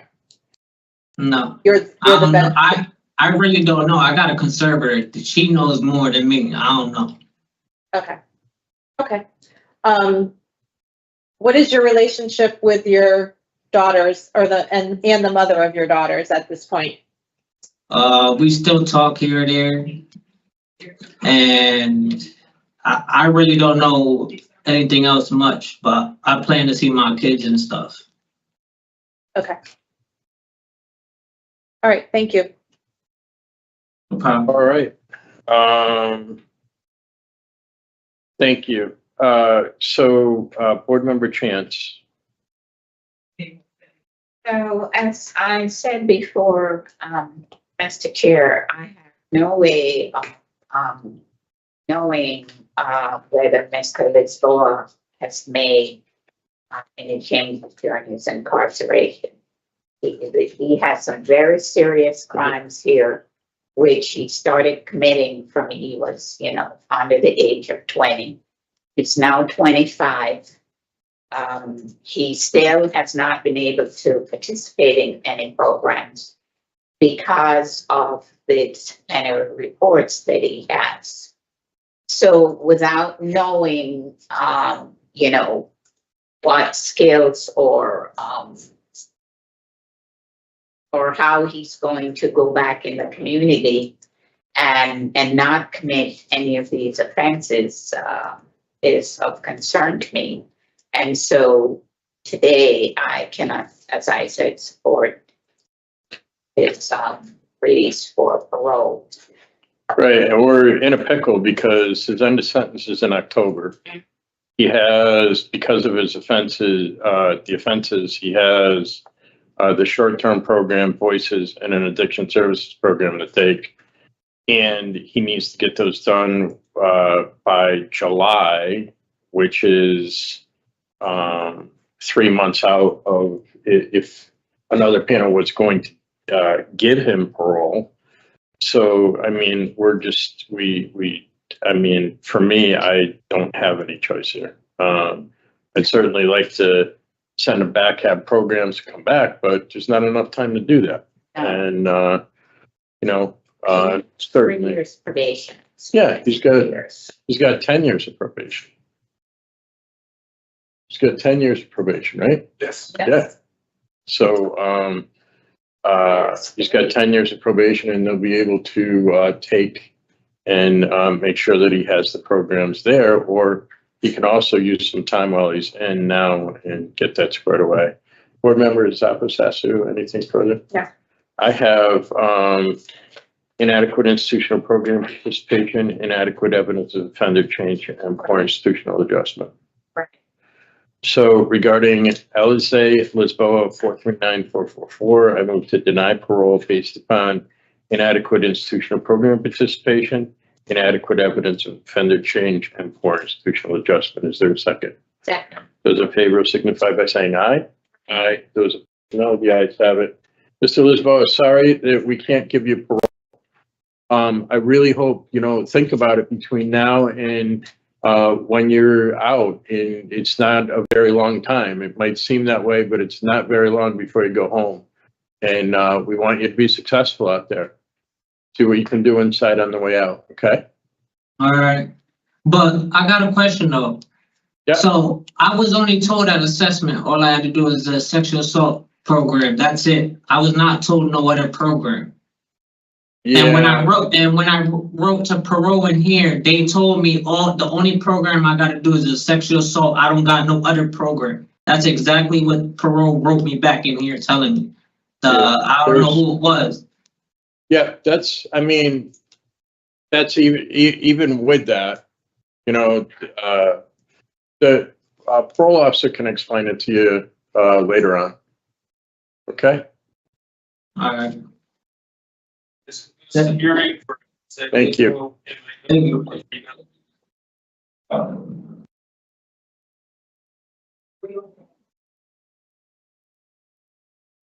So you have a seat in Village, which will be Medina.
Good afternoon. My name is Parole Officer Renard. Today is Friday, February 14, 2025. And this is the hearing of the Connecticut Board of Partial Paroles. Following board members are present this morning and by stating their names on the record, served by the reviewed all statutorily required documents and available pertinent information in preparation of this hearing. Good afternoon, Mike Pohl. Good afternoon, Joy Chance. And I'm Ellen Zaposasu. Please state your name and inmate number for the record. Name John K. Medina, MA number 429459. This hearing is being conducted in consideration of the parole application of John Medina, inmate number 429459. He is serving a sentence of 8 years executed suspended after 3 years jail with 3 years probation for 2 counts of sales of narcotics, criminal possession of a firearm, and violation of probation with the underlying offense of risk of increase in minor. As of today, records reflect a parole eligibility date of June 16, 2024. There's no victim input in this case. There is an offender accountability plan for the offender. It has been reviewed and the offender has not completed any programming. Utilizing the statewide collaborative offender risk evaluation system, the offender's overall score on the SRT falls within the moderate range of risk for recidivism. This is your opportunity to express to the board why you believe you should be granted parole. You may begin. I would first like to thank the board for allowing me the opportunity to hear me today. I would like to start by saying I accept full responsibility of my actions that led me to my incarceration. I have strived for self-improvement and have become more focused on myself as I continue to grow each and every day throughout positive influence and behavior change that had led to me a more protective lifestyle. I want to be a better person, and I believe I have the tools to be a positive and protective citizen in society. When I'm not busy, I utilize my time productive by exercising, reading self-help books, reading the Bible. I take the time to reflect on my growth and I consistently planning on my future. I listen to quotes of the day, Real Vita TV, and Success After Prison, which are just a few podcasts that are aimed at self-improvement. I consistently strive to eat healthy for my diabetes and remain disciplined in order to keep my blood sugar well controlled, because I understand if I'm not healthy and if I don't take care of myself, then I will not physically be able to accomplish all my goals. My health is a huge priority of mine, so I plan on taking care of myself so I can be a valuable asset in the community.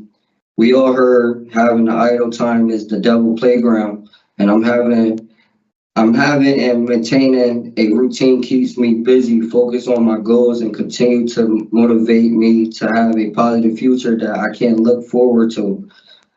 Staying busy also helps keep me distracted, which is also preparing me to be disciplined enough to acquire good habits in order to avoid the many temptations life can throw at us. I know I see mistakes as learning curves to help me figure out where I went wrong and what corrections are needed in order for me to not make the same mistakes again. I used to view my incarceration as a negativity, but as I continue to grow, I began to see it now as a blessing in disguise and an opportunity to regain control of my life. I caught my first ticket, my whole incarceration, and I accept full accountability to my ticket. I believe I should be granted parole because I always been told actions speak louder than words, and this will be an opportunity for me to capitalize on and to prove to everyone that I had changed my life for the better and that I am improved man that's not just talking jail talk. I can go on for days about my self improvement or tell you what I learned in a program, but I truly believe changes starts from within, and the real test is going to be when I'm actually released, so I can prove that I was the strive of the community. I have goals and plans to accomplish them. All I'm asking for is a change to prove myself, and I can assure you it will not be something you will regret.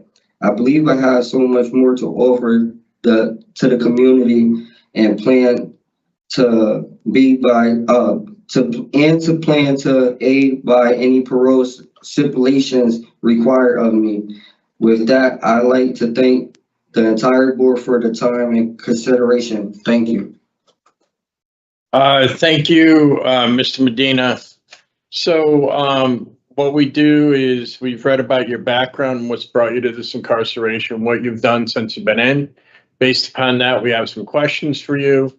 Then we're going to talk about your case and give you a decision, okay? All right. First thing I want to do is get into offenses. One of the things that's here is a sale of narcotics, which obviously is, it's part of what you did here. And one of the people that had bought from you is no longer here, but I didn't hear anything from you regarding that. Yes, I accept, full responsibility of selling the narcotics to the person that's no longer here. Wasn't really my intention like that. Right. I get that, but it's like, it's not your intention, but you don't even know what's in the crap that you're selling on the street. Yes, you're right. You're right? You don't have any idea.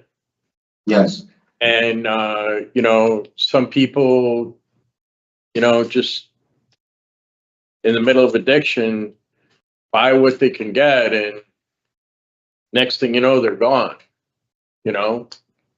So that means that somebody's sibling is gone, somebody's child is gone, somebody's parent could be gone, somebody's,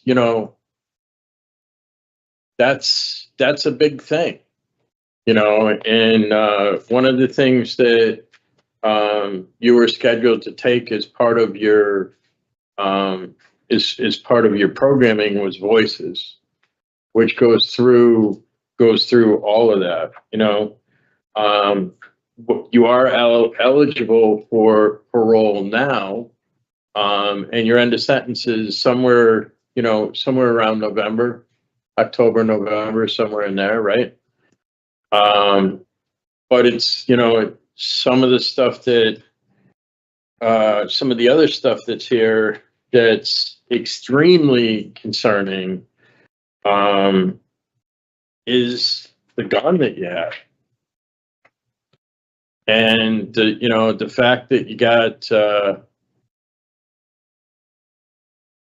you have the police chasing you, and you're carrying around a weapon that has a bunch of rounds of ammunition with it, and the other piece of that, is what happened with the risk of injury. It's like when you have people with you that that you put at risk, it's really it's thoughtless, really, so I don't, there isn't anything here when it comes to programming, right? And I heard you, okay? I want to give you credit where credit's due, because it's important to change what you're doing so you don't have to come back. Listening to positive programming is important, right? You talked about taking care of yourself, which if you don't, it's not going to go well, right? And it's really important that you're able to do that, right? You talked about routine being important. That's important to identify that in order to have stability, you need to have a routine, You also said that, your incarceration is a blessing in disguise, which it is, right? Just take a seat. What is it that I'm doing, and what is it that I need to change, right? 31 years old, you shouldn't be sitting there. But it's all about the choices that you make, right? I'm not trying to give you a lecture. It's talking with you that, it's choices that you make. And I really think that you can make better choices. And I think that, based upon what you said, if you follow through on it, you're going to be there, right? Yes. But part of what we're part of what we're here and doing, it has to do with being able to measure offender change. It's like, what you've done for programming and how you reflect on it, as you're going through it, and being able to convey that to us and apply it to the reason why you're here, right? Yes. So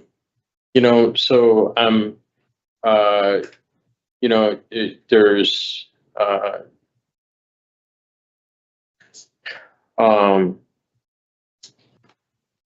and I think that, one of the things that you said as well in your interview with the parole officer was that you need to stay away from the neighborhoods that you're around and from people selling drugs. Yes. Be an important thing for you to do. But, you don't have a great deal of criminal history, but the stuff that you have here is not good. So I'm going to see if any other board members have questions for you this afternoon. I do not. Okay. So, Mr. Medina was approved for a halfway house and it was rescinded. He has minimal criminal history. He's moderate risk to recidivate. He has one disciplinary report, which he talked about. And he has somewhat of a plan to go out, but doesn't have any programming here. He's on the deadly weapon offender registry for 5 years. Where we are right now is that, as I said, he's eligible for parole today, but he's somewhere around October or November. And if we were to send him back to do programming and such, there wouldn't be enough time to really turn that around. So, in terms of suitability for parole today, I can't put enough together to get to suitable. So I agree. My 2 reasons were because he hasn't done any programs. I wasn't able to measure any offender change, and that's one of the reasons that we used. Right. Suitability. Yeah. So I had current offense committed while on probation and inadequate evidence of offender change and inadequate institutional program participation, because that's how we would, as you just said, that's how we would measure that.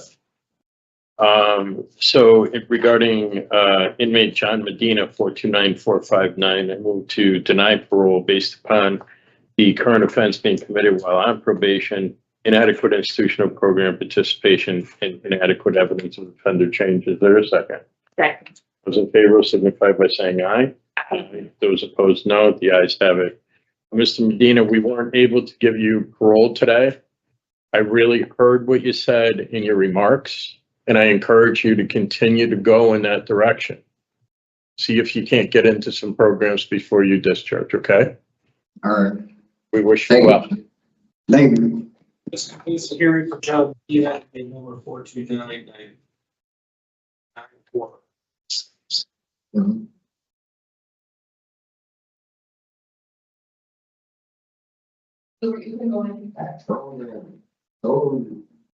Everything was legit.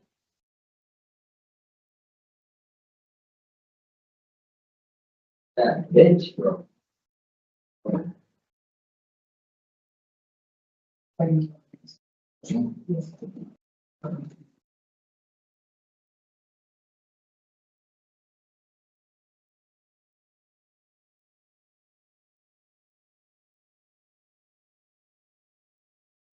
I don't hear nothing.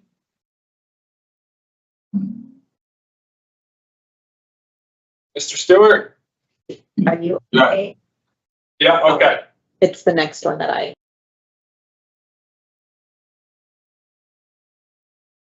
Hello.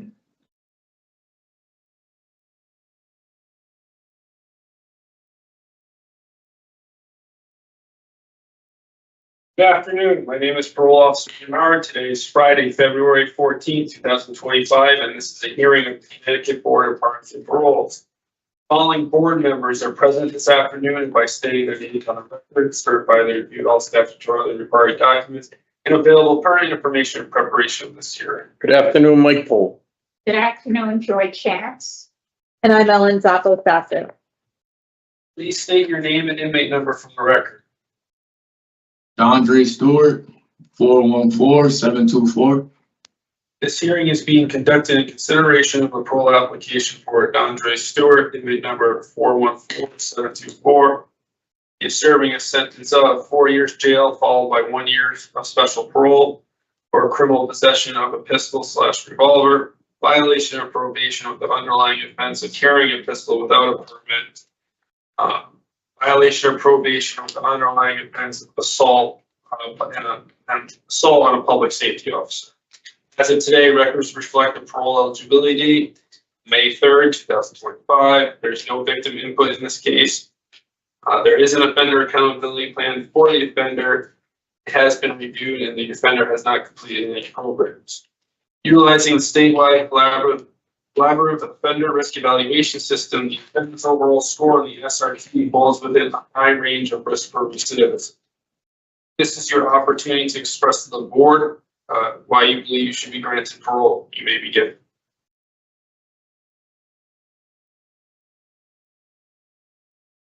First off, I would like to say that I apologize for my actions and my crimes I committed. And I hope y'all all have the heart to forgive me. I feel as if I should be granted parole because I am not the same man I was 21 months ago.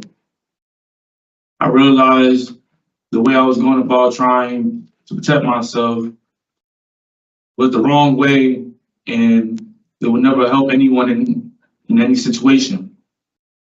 I now cherish and value my freedom, and I would love to let my family know how much they could depend on me and how much I have changed. I want to show the young men in my life and others around me the right way to go about any disagreement and to promote more peace and unity in the world. I would love to see my little sister walk across the stage and be a better son to my mother.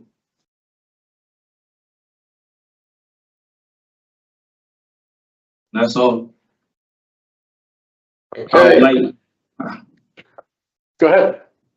So I have goals too. I want to go home. I want to get a job, a CDL. I want to get a house, and I want to buy trucks and start a dump removal company. I also want to go back to school for welding and manufacturing. I have been in here, even though I haven't did my programs. I took it upon myself to do a program in the world called Quinones, called The Happy Way of Happiness, a better sense guide of better living. And they had taught me how to be a better man in society, on how to deal with a lot of situations that any person might come through. And I'm currently in the program and getting certificates, grades, lessons on the program. Okay, thank you, Mr. Stewart. So we have read about your past, what you've done to get into this incarceration, what you've accomplished since you've been in, and based upon that, we have some questions to arrive at your suitability for parole. We're going to take turns asking those questions, then we're going to talk about your case and give you a decision. Okay? Okay. And we're going to start questions today with board member Zappo Sasso. Good afternoon, Mr. Stewart. I'm going to start with just going back to your opening statement where you apologize for your actions. So thank you for that. But can you tell me a little bit in more detail who you are apologizing to and for what? I'm apologizing to the victims of my crimes and whoever is not in the victim of my crimes, just because I'm not setting a good example for others. So, a quick read of some of the materials.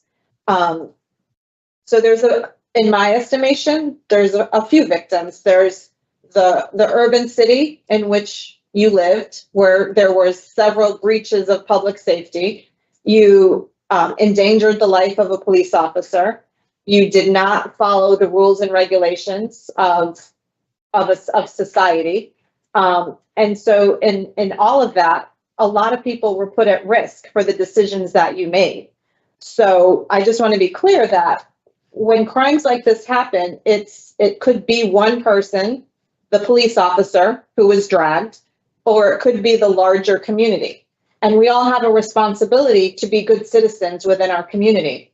And we know that cities like Hartford and New Haven and Waterbury and Bridgeport, there's challenges there in those cities. And I feel for people who struggle with employment and those types of things. But at no point do I think it's appropriate to engage in reckless acts that endanger the lives, especially of public safety officials. So I wanted to just set the ground rule there in terms of what we're talking about, and then ask you the question, and we'll get to the gun piece, but let's talk about substance abuse. You have a drug score of 3, and it says that you have participated with using marijuana and alcohol. Are either of those a problem for you, Mr. Stewart, in terms of your view of your addiction and substance use issues? Well, I haven't really looked at it as an issue, but now I have, and I do apologize for it.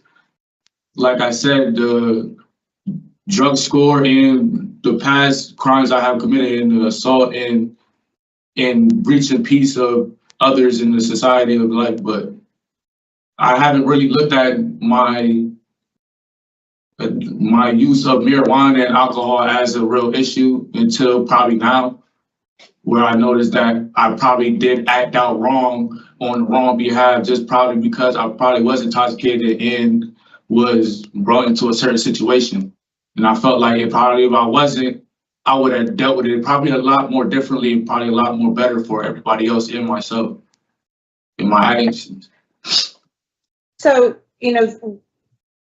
I'm looking at the convictions, and there are no under the influence convictions, but that doesn't mean that the substance use of the time didn't contribute to that. So I'm trying to get to the understanding of, do you feel that your use of these substances contributed to your actions that resulted in these crimes being committed? Somewhat. Okay. Somewhat. But being in prison, I only had the substance abuse tickets because, and the drug score raised up just because of being incarcerated and going through what I'm going through in here. And I kind of realized that the situations that I'm going through in prison and being incarcerated is somewhat of the same that what I would be going through in the real world. And I learned that me being in prison and trying to cope with using drugs or alcohol to stay sane is not helping me out. I'm still dragging myself down and getting tickets and making my life harder. So I could agree with that. Okay, and again, those are the insights that we're looking for. So we're not here to make you feel badly about yourself or that, but that is an important insight, because if you get to the root of some of these issues, that's where growth can occur. And you answered my next question. You have 3 disciplinary tickets, 2 are for contraband, and 1 is for intoxication. So yes, you're using these as a crutch to get through your incarceration, it sounds like you're saying. Yes, I have been going through some tough times in here, being around certain people and hearing my family out there struggling and missing me. And it kind of did drive me to use to a scapegoat of what's really going on. And I truly apologize for all of that. I have realized now that it's not helping me out in any situation. No, it doesn't help, for sure. So, but you're supposed to be taking 2 programs. You haven't taken them yet. The Voices and a new program. It used to be Good Intentions, Bad Choices. I think it has a new name. Are your tickets preventing you from getting into those programs? Yes, it have. Before I even caught my first ticket, I've always been applying, which I have letters now. I have writing requests to all the prisons I've been in, requesting to get in to the programs, and I always have been put on a waiting list, and everybody else was being put before me. And now that I was able to get in a program, I guess now the ticket is preventing me from doing any program. I have just wrote for the drug ticket I caught, which is tier 2, to get in tier 2, and I was denied because of my active ticket. All right, so that's good to know. You mentioned the program that you are voluntarily in, is it Criminon program? Yes. Okay. Yes. I'm not very familiar with that program. Could you give us a little bit of detail about what you're learning in that program? Well, Criminon is basically just trying to teach anybody on how to live a better life. Basically, I'm learning on how to go about solving issues that anybody will come across, on how to be a better person, how to live healthy, and be a better person to society. So to sum it up in quick words, I'm basically learning how to be a better man to those around me and how to teach everybody on how to be a better man or woman. Okay. The gun piece, I'm assuming that was for personal safety, your involvement with guns? Yes. Okay, and you know that you're not able to have them? No, yes, I do. Okay, and you understand the deadly weapons registry that you're required to be on? Yes. Okay. The other thing that I want to touch upon is employment. You had done some warehouse work, but you weren't working at the time of your arrest. Do you struggle with employment opportunities, Mr. Stewart? Not really, but I have an opening for work soon as when I come home. I have opening for work for a warehouse called CNS, and for basically like a delivering company.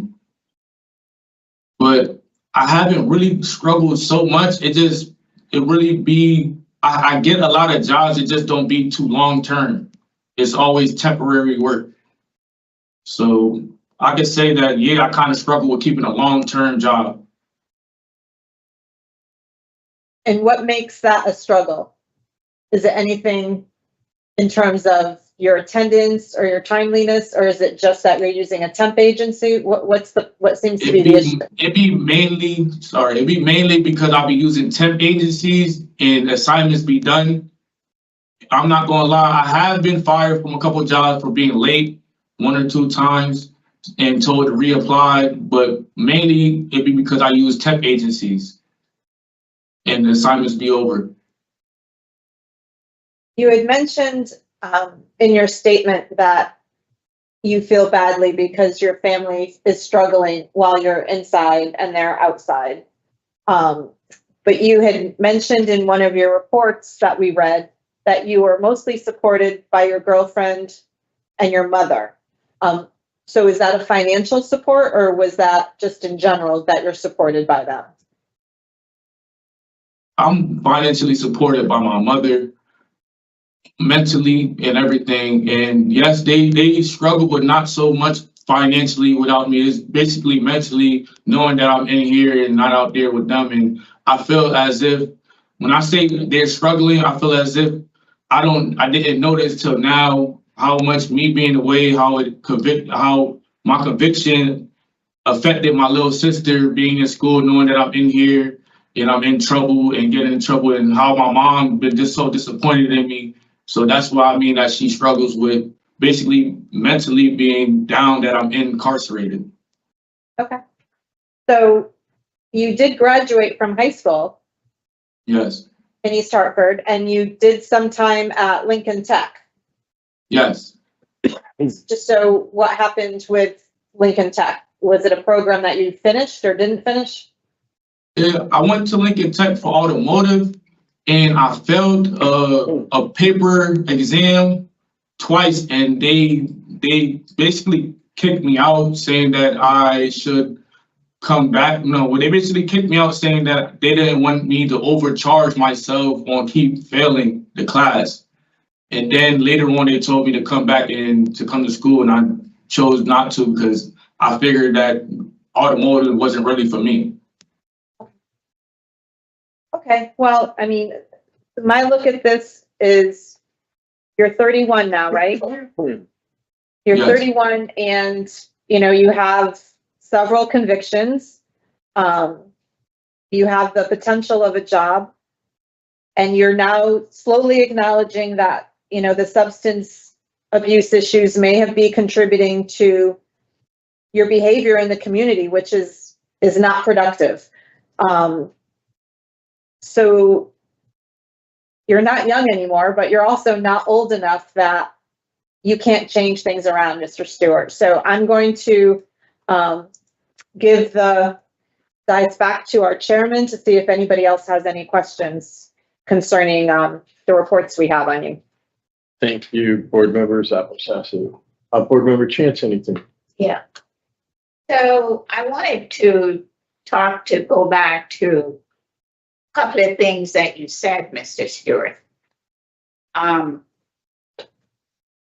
You were released in October of 2022 on probation, and I'm assuming that you went to a temp agency.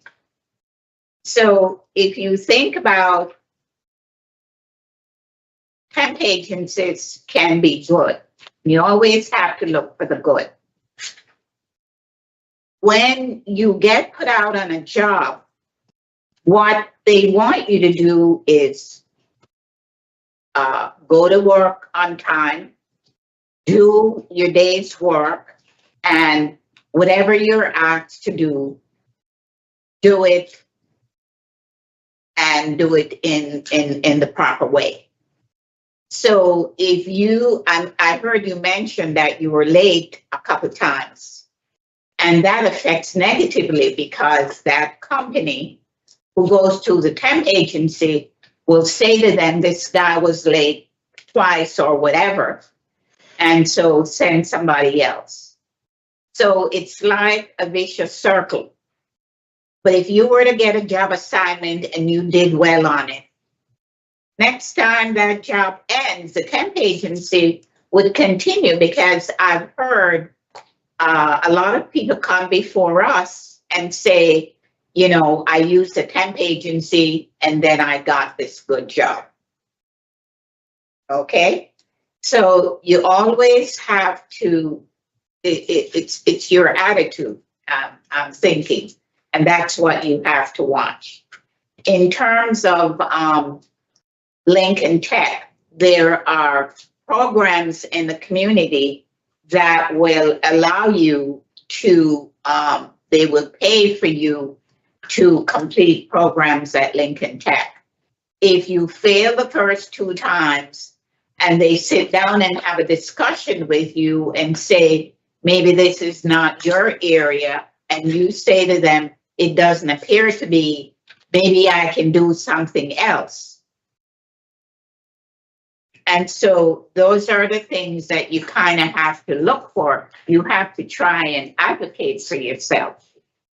I think you're a smart young man. You have good family support, and it's obvious you had good values that you were taught. You just chose to do other things. And so now you know what your negative actions is causing on, you know, the poor example you're setting for your younger sister, and your poor mother is there, you know, knowing how she raised you and you're not acting in the way she raised you. So you really have to buckle down, and I really applaud you for taking that Criminon program. And I haven't heard anyone say that they've taken it before in the last year or so, but I have heard others. And it's teaching you, as you said, how to be a better person and live a better life. So I'm hoping that some of those things will stay with you. CNS warehouse is a good place to work. You just have to go there. You got to go on time. You have to do a good day's work, and they have many opportunities there. I'm very much aware of the people who run CNS, and they are very much giving people like yourself opportunities to come there and create a better life for yourself. Okay, so I hope when you do get out and you go there, make sure you go on time and do your job that you're asked to do. Okay? Okay, I will. All right. Good luck, Mr. Stewart. Board Member Zappos has to. So I believe that Mr. Stewart presented, at least for me, better in person than he did on paper after reading through the case earlier this week. They are serious charges, so I don't want to minimize that. But I think that there was some level of reflection and I think responsibility about how his actions are affecting others, especially his family. I believe that taking the initiative to go into the Criminon program shows emerging offender change. I appreciate that he is able to acknowledge that using alcohol and other contraband as a means of coping isn't an appropriate pursuit for this incarceration or in life. But I would really like him to have some programming so that he can work through that. And he does have the 3 disciplinary tickets that I believe are probably going to prevent him from seeing that program until they clear. That being said, I would be open, because of the timing of this, and the fact that he only has 1 year on special parole, I would be open to talking with my colleagues about a potential rehear. I would agree with you on that. And I think it really goes back to him acknowledging the 3 tickets and applying it and coming to the conclusion that it is a part of, you know, why he's there, and he committed those very serious offenses. Yes. And I do agree there's some offender change there. And once you acknowledge where you're screwing up, and I heard him talk about it at the temp agency, the fact that he went late, and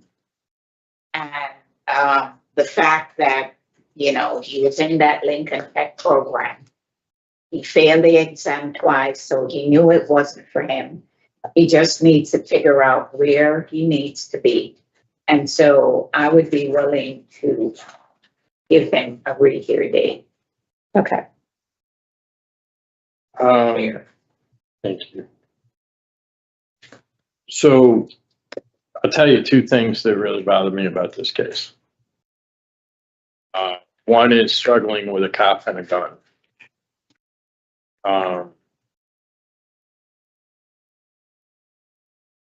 You know that people died doing that, right? Yes. Yeah. Yes.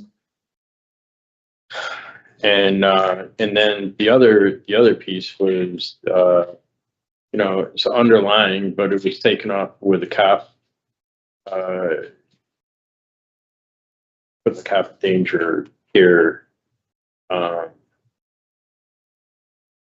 dragging him about 15 feet toward the driveway because he wanted to take off and not stop and own up to what he was doing.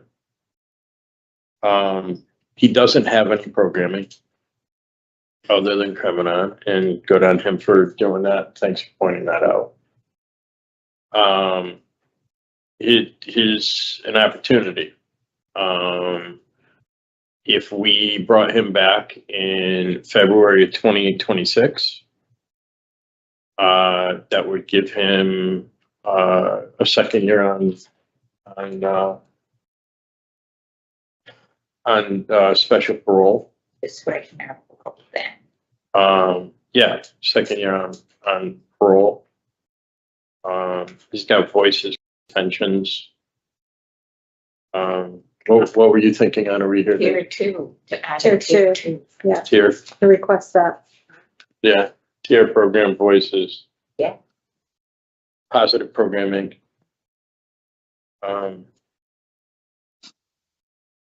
Is that what we're looking at? Yeah, he's halfway out there in effect. Mhm.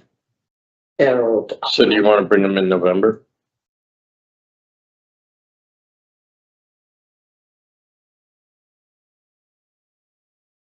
I mean, it's a fluid discussion.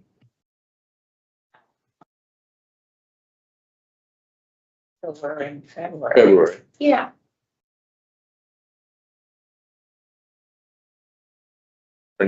Because, yes, if he gets no further DR, so it's all gonna be on him. Right. If he gets no DR, then he does an addiction services program and the voices. The voices last, is it 3 months or 6 months? Can't remember. I don't think it's 6 months. It's 3 months, I think. Yeah, that's what I'm saying, either 3 or 6. So I would do November since. Is that what you're? And we want him to do programs. I'm open to whatever you think is appropriate.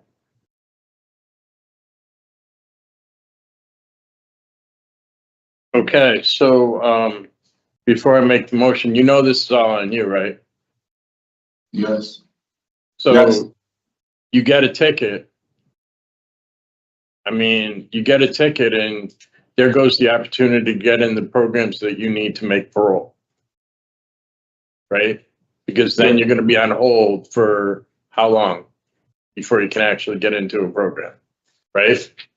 Yes. And even, are you clear already on the tickets? No, Because I'm not clear on the tickets until April. But if I they was telling me if I get a request from parole that I need my programs to get parole, they will waive my tickets to do the programs now. Where I will get with. They're even willing to work with you. Huh?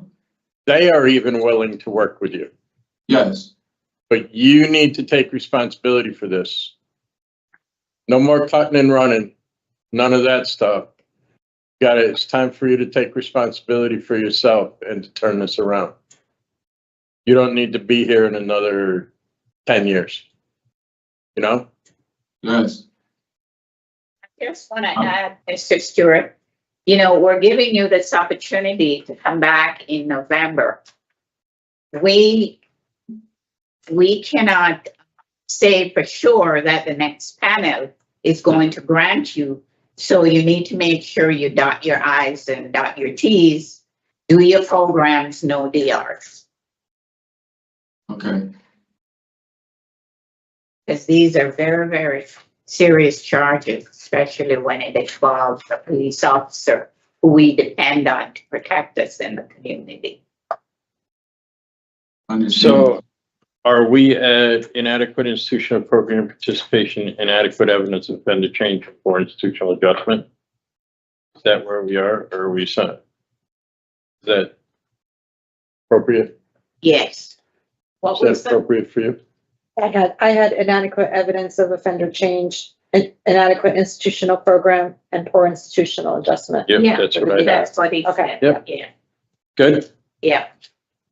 All right, so regarding Dondre Stewart, 414724, I move to deny parole based upon inadequate institutional program participation, inadequate evidence of offender change, and poor institutional adjustment. And to bring you back for another hearing in November of 2025. We recommend that you take a tier program, voices, and any other positive programming that you can take and remain free of disciplinary reports. Is there a second? Second. Those in favor signify by saying aye. Aye. Those opposed, no. The ayes have it. Mr. Stewart, it's your chance. Right? Yes. May I have the question?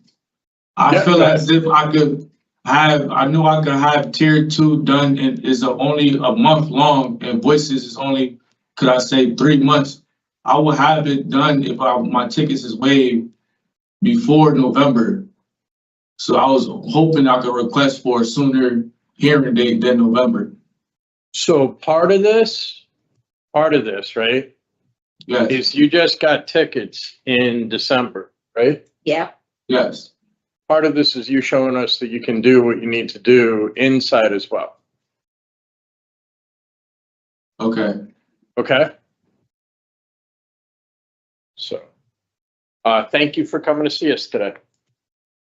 Okay. Thank you. good luck. So Yes or no? Oh, yes. you're all set, sir. Explain.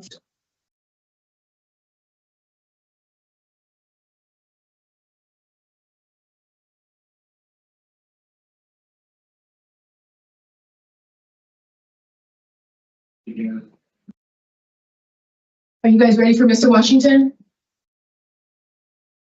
Yes. Oh.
Good afternoon. My name is Parole Officer Renard. Today is Friday, February 14th, 2025, and this is a hearing of the Connecticut Board of Pardons and Paroles. Following board members are present this afternoon by stating their names on the record, served by the all statutorily required documents and available pertinent information in preparation of this hearing. Good afternoon, Mike Paul. Good afternoon, Joy Chance. And I'm Ellen Zappo Sasso. Good afternoon, board.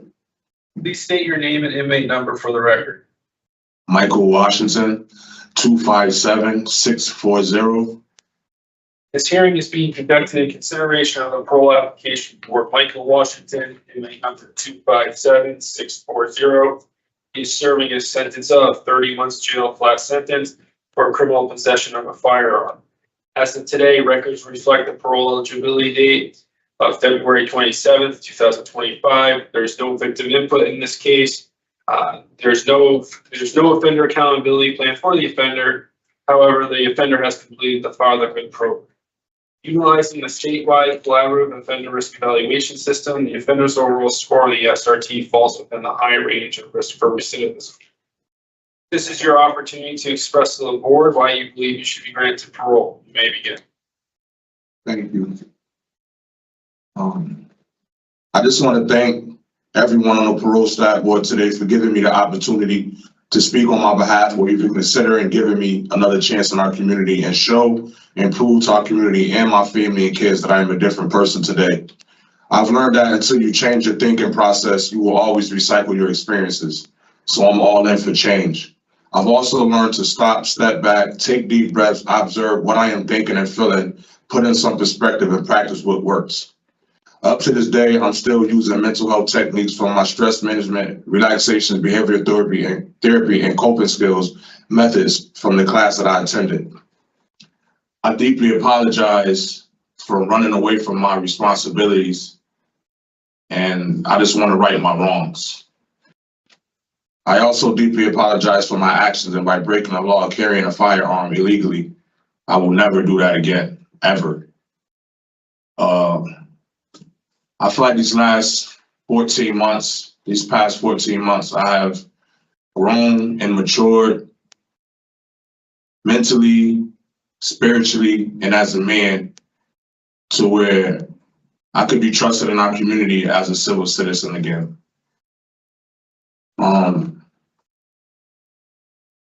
I just want to do better, be a better man and a better dad. With parole's help, I would like to be paroled to a halfway house or a parole bed to structure myself and get the help that I need to stay on the right track and a positive path if parole will help me.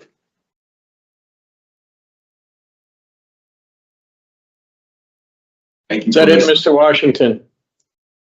Yes, sir. Okay. So you know what happens here? You've been here before, right? Yes, sir.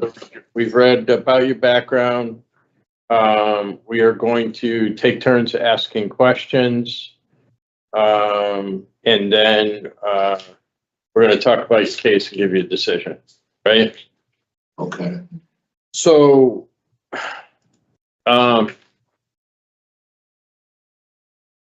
here's where I am. So you had a gun on special parole. That's like ridiculous. It's not ridiculous, it's reckless. Right? Yes, sir. Do you know why it was even like reckless? What were you doing while you were out there? At the time I was messing up. Messing up by doing what? I was doing drugs. What were you doing? Cocaine and PCP. And do you know what happens on PCP? Yes, sir. Probably not. You probably don't know, because how many of your buddies have been taking PCP and it was like, what's going on with you? And then you have a gun on top of it, right? Yes, sir. Nothing good ever happened on PCP. And walking around with a handgun on special parole and having, where did it go? 1, 2, 3, 4, 5, 6, 7, 8 misconducts for cocaine and PCP. I'm, you know, it's like, it's, you know, you don't even know what could have happened. We don't know what could have happened. This is not good.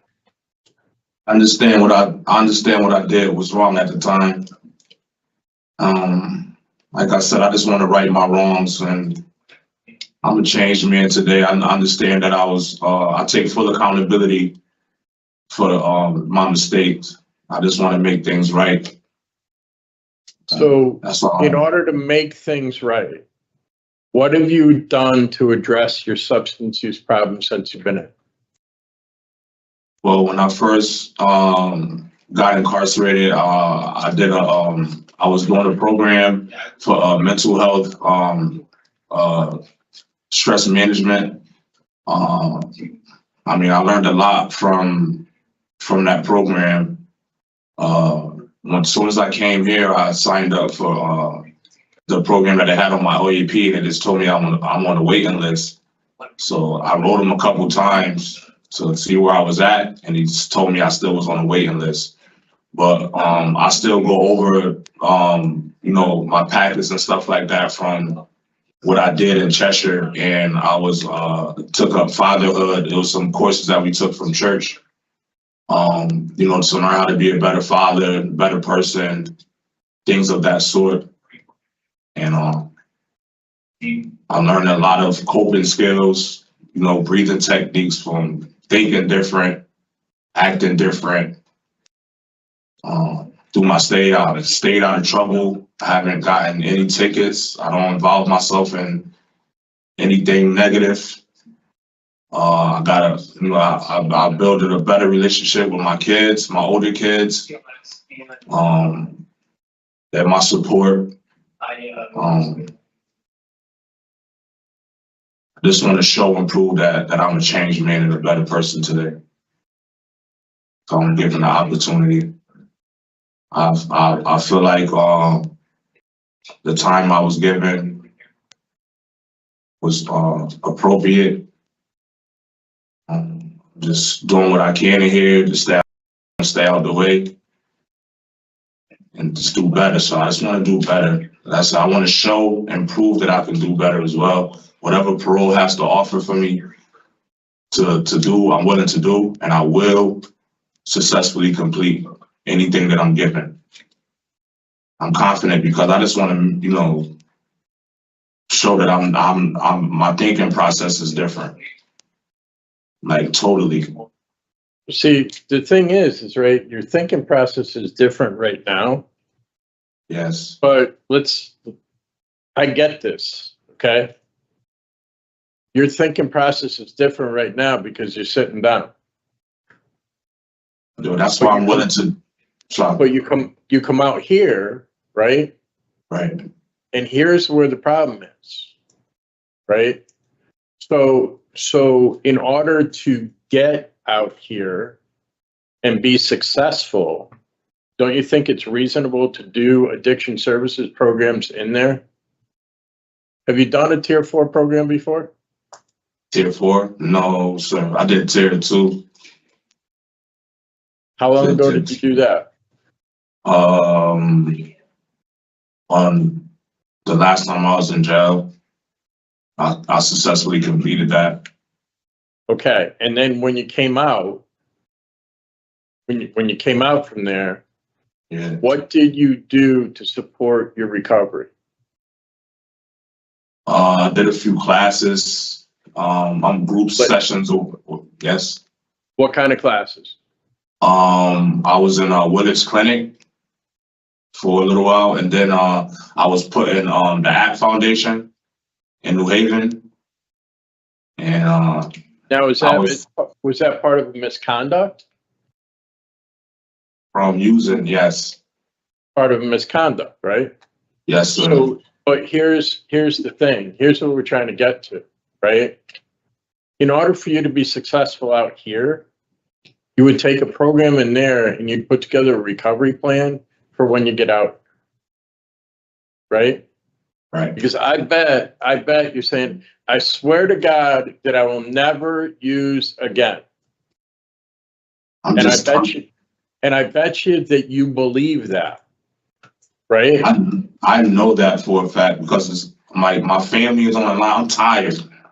I'm 46. I'm 40. I'm tired. Like my body is tired of doing the same things that I was doing for as far as these past years. I want to do something different. And I'm not just saying that because I'm sitting in jail and I want to get out of jail. I mean, I know that there's steps and things that I have to, take to, get to where I want to be and where I have to be.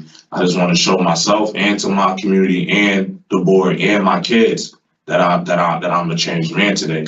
I'm willing to do anything that parole has to offer me to do upon my release to stay on the right path and stay clean as well. I have no problems with that. I had a grandson that I haven't seen yet. My daughter had a son. It had nothing to do with my situation, but I mean, I just want to be a better father and be a grandfather to my grandson.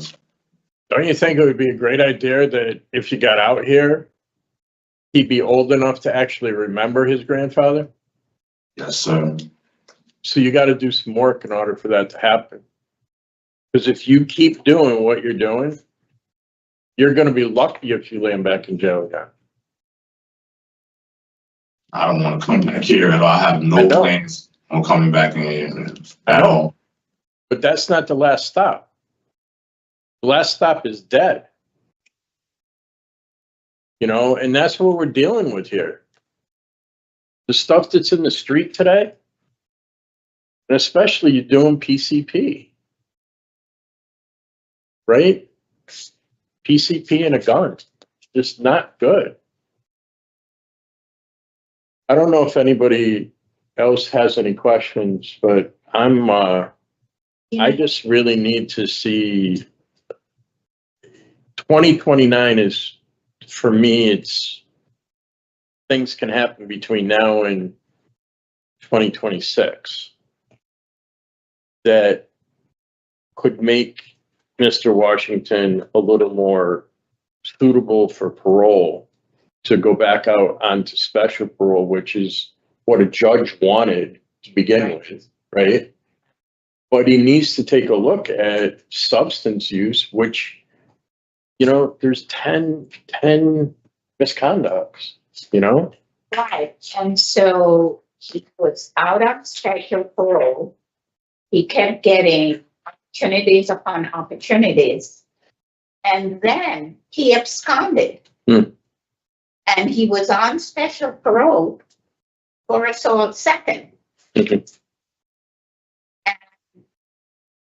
that was serious. And so here we are today, looking at criminal possession of firearms. And whatever mental health issues that Mr. Washington is addressing now, your substance abuse should be addressed at the same time. Yes, ma'am. And so for me, you are just not suitable today to go out. And you have special parole running in the background. And you need to do programs. Right now, you say that you want to be a better father and grandfather. When you were out there using, you were never thinking of them. And I know that's a little bit harsh to say, but that's the reality. Those 8 misconducts out there, you weren't thinking of, your children or being a better grandfather. You're doing it now because you're sitting in incarceration and it's really where you want to be. But you're just not ready to be there yet, Mr. Washington. You have to address the 2 major problems, substance abuse and mental health. So I'm all set, Mr. Chair. I'm not. Do you have anything that you wanna- I think that there's a third issue too, and it's environment. You know, I think you need to change up where you're going to return to be successful. And I think to end on a positive note, I was very impressed with your daughter's letter. And I think you should consider yourself very fortunate that you still have people supporting you. A lot of people turn their backs on people when they have, you know, the convictions and the, you know, going into the facility, coming out of the facility. It's exhausting for the people that are on the outside watching this, and I'm sure you've seen that. So I really hope that you look at her letter and you read it, and that is some motivation for you to continue doing what you need to do so that you come out stronger, both in mind and body, to be that father that she and the other children need, and to be a good grandfather, so that, as my colleague said, they remember you, and the interactions they have with you are in person, and they mean something. So you're lucky that you have these people in your life, and I think that it really it's a good sign for you moving forward. Thank you. So,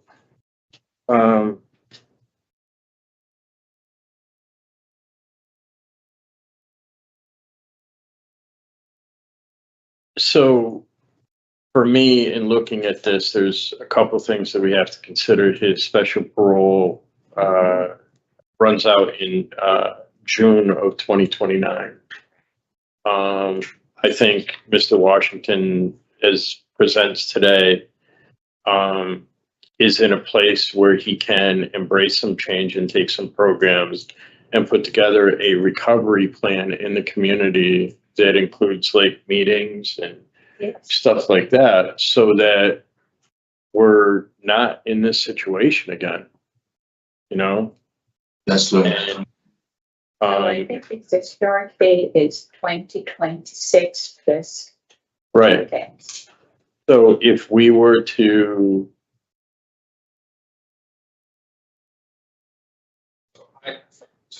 yeah, go ahead. His EOS date, first estimated EOS date is 4/7/2026. 4/7/26.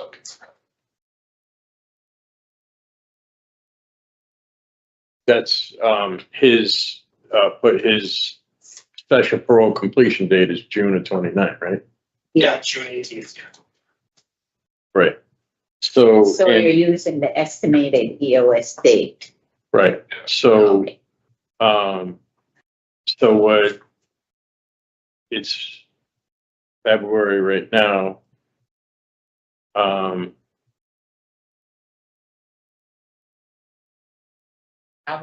I personally would not vote for him to go earlier than that Oh, estimated. neither, EOS date. neither would I. However, we also need to take into consideration that if things go south on this, that the next panel should have the opportunity to vote for June of 2029, Right, exactly. right? Mhm. So it's on Mr. Washington, right?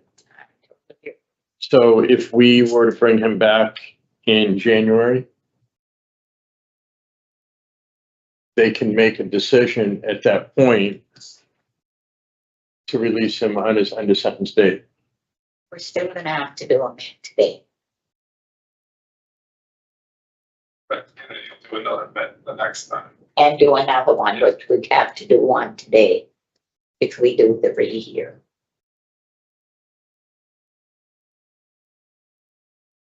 Okay.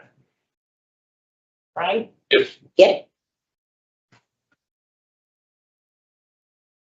And then do another one at the rehear.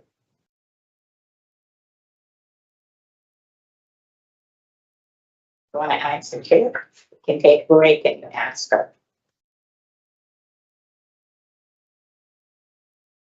So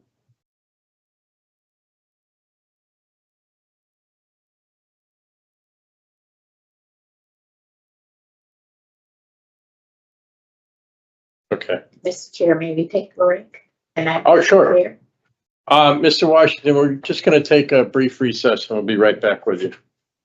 Yes, sir.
All right, we're back.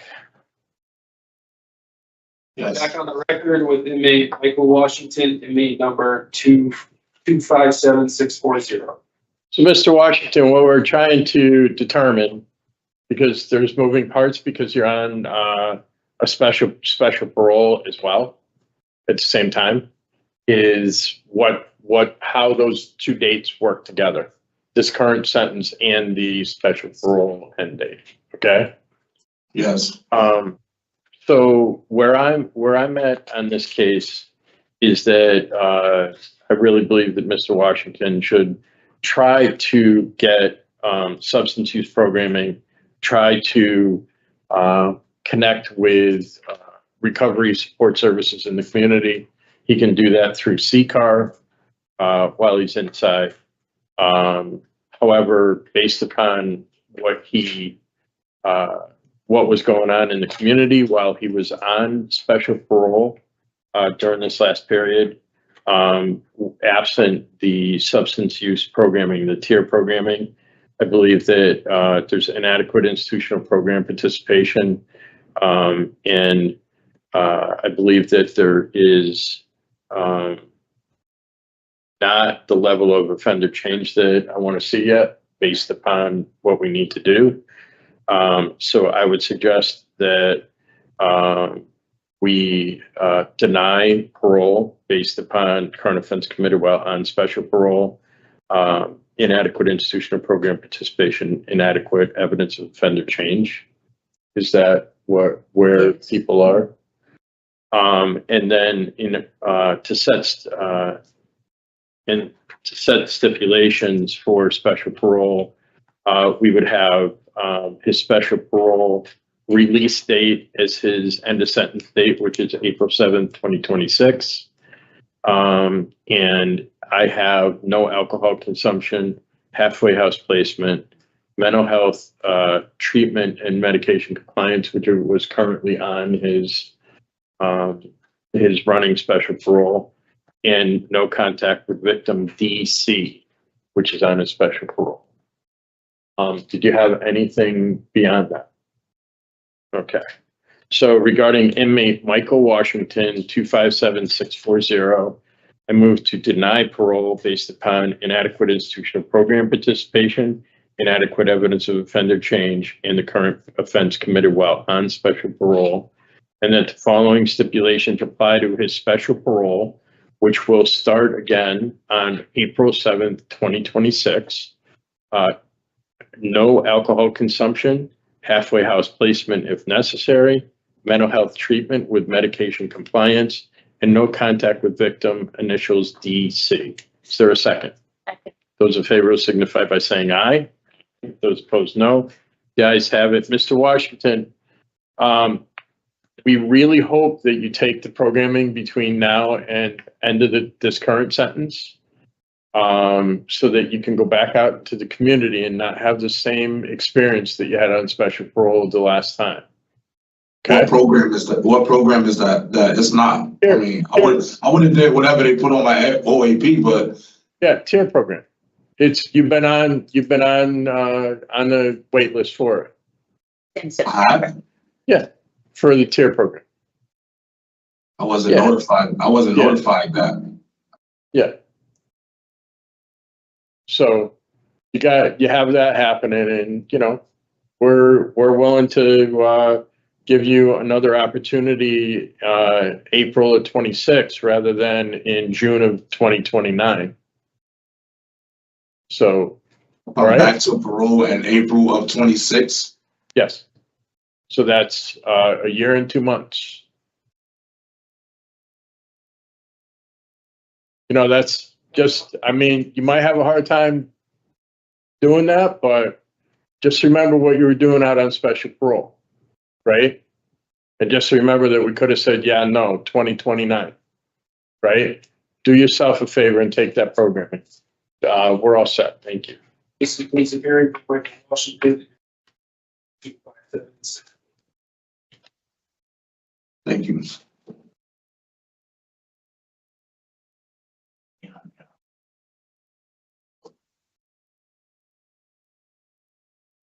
Bites the dust.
Hey guys, sorry. So this hearing is over already. I'm gonna go ahead and start up the second one. There was a second one going on. Was going on this morning, so I'll go ahead and start playing that one.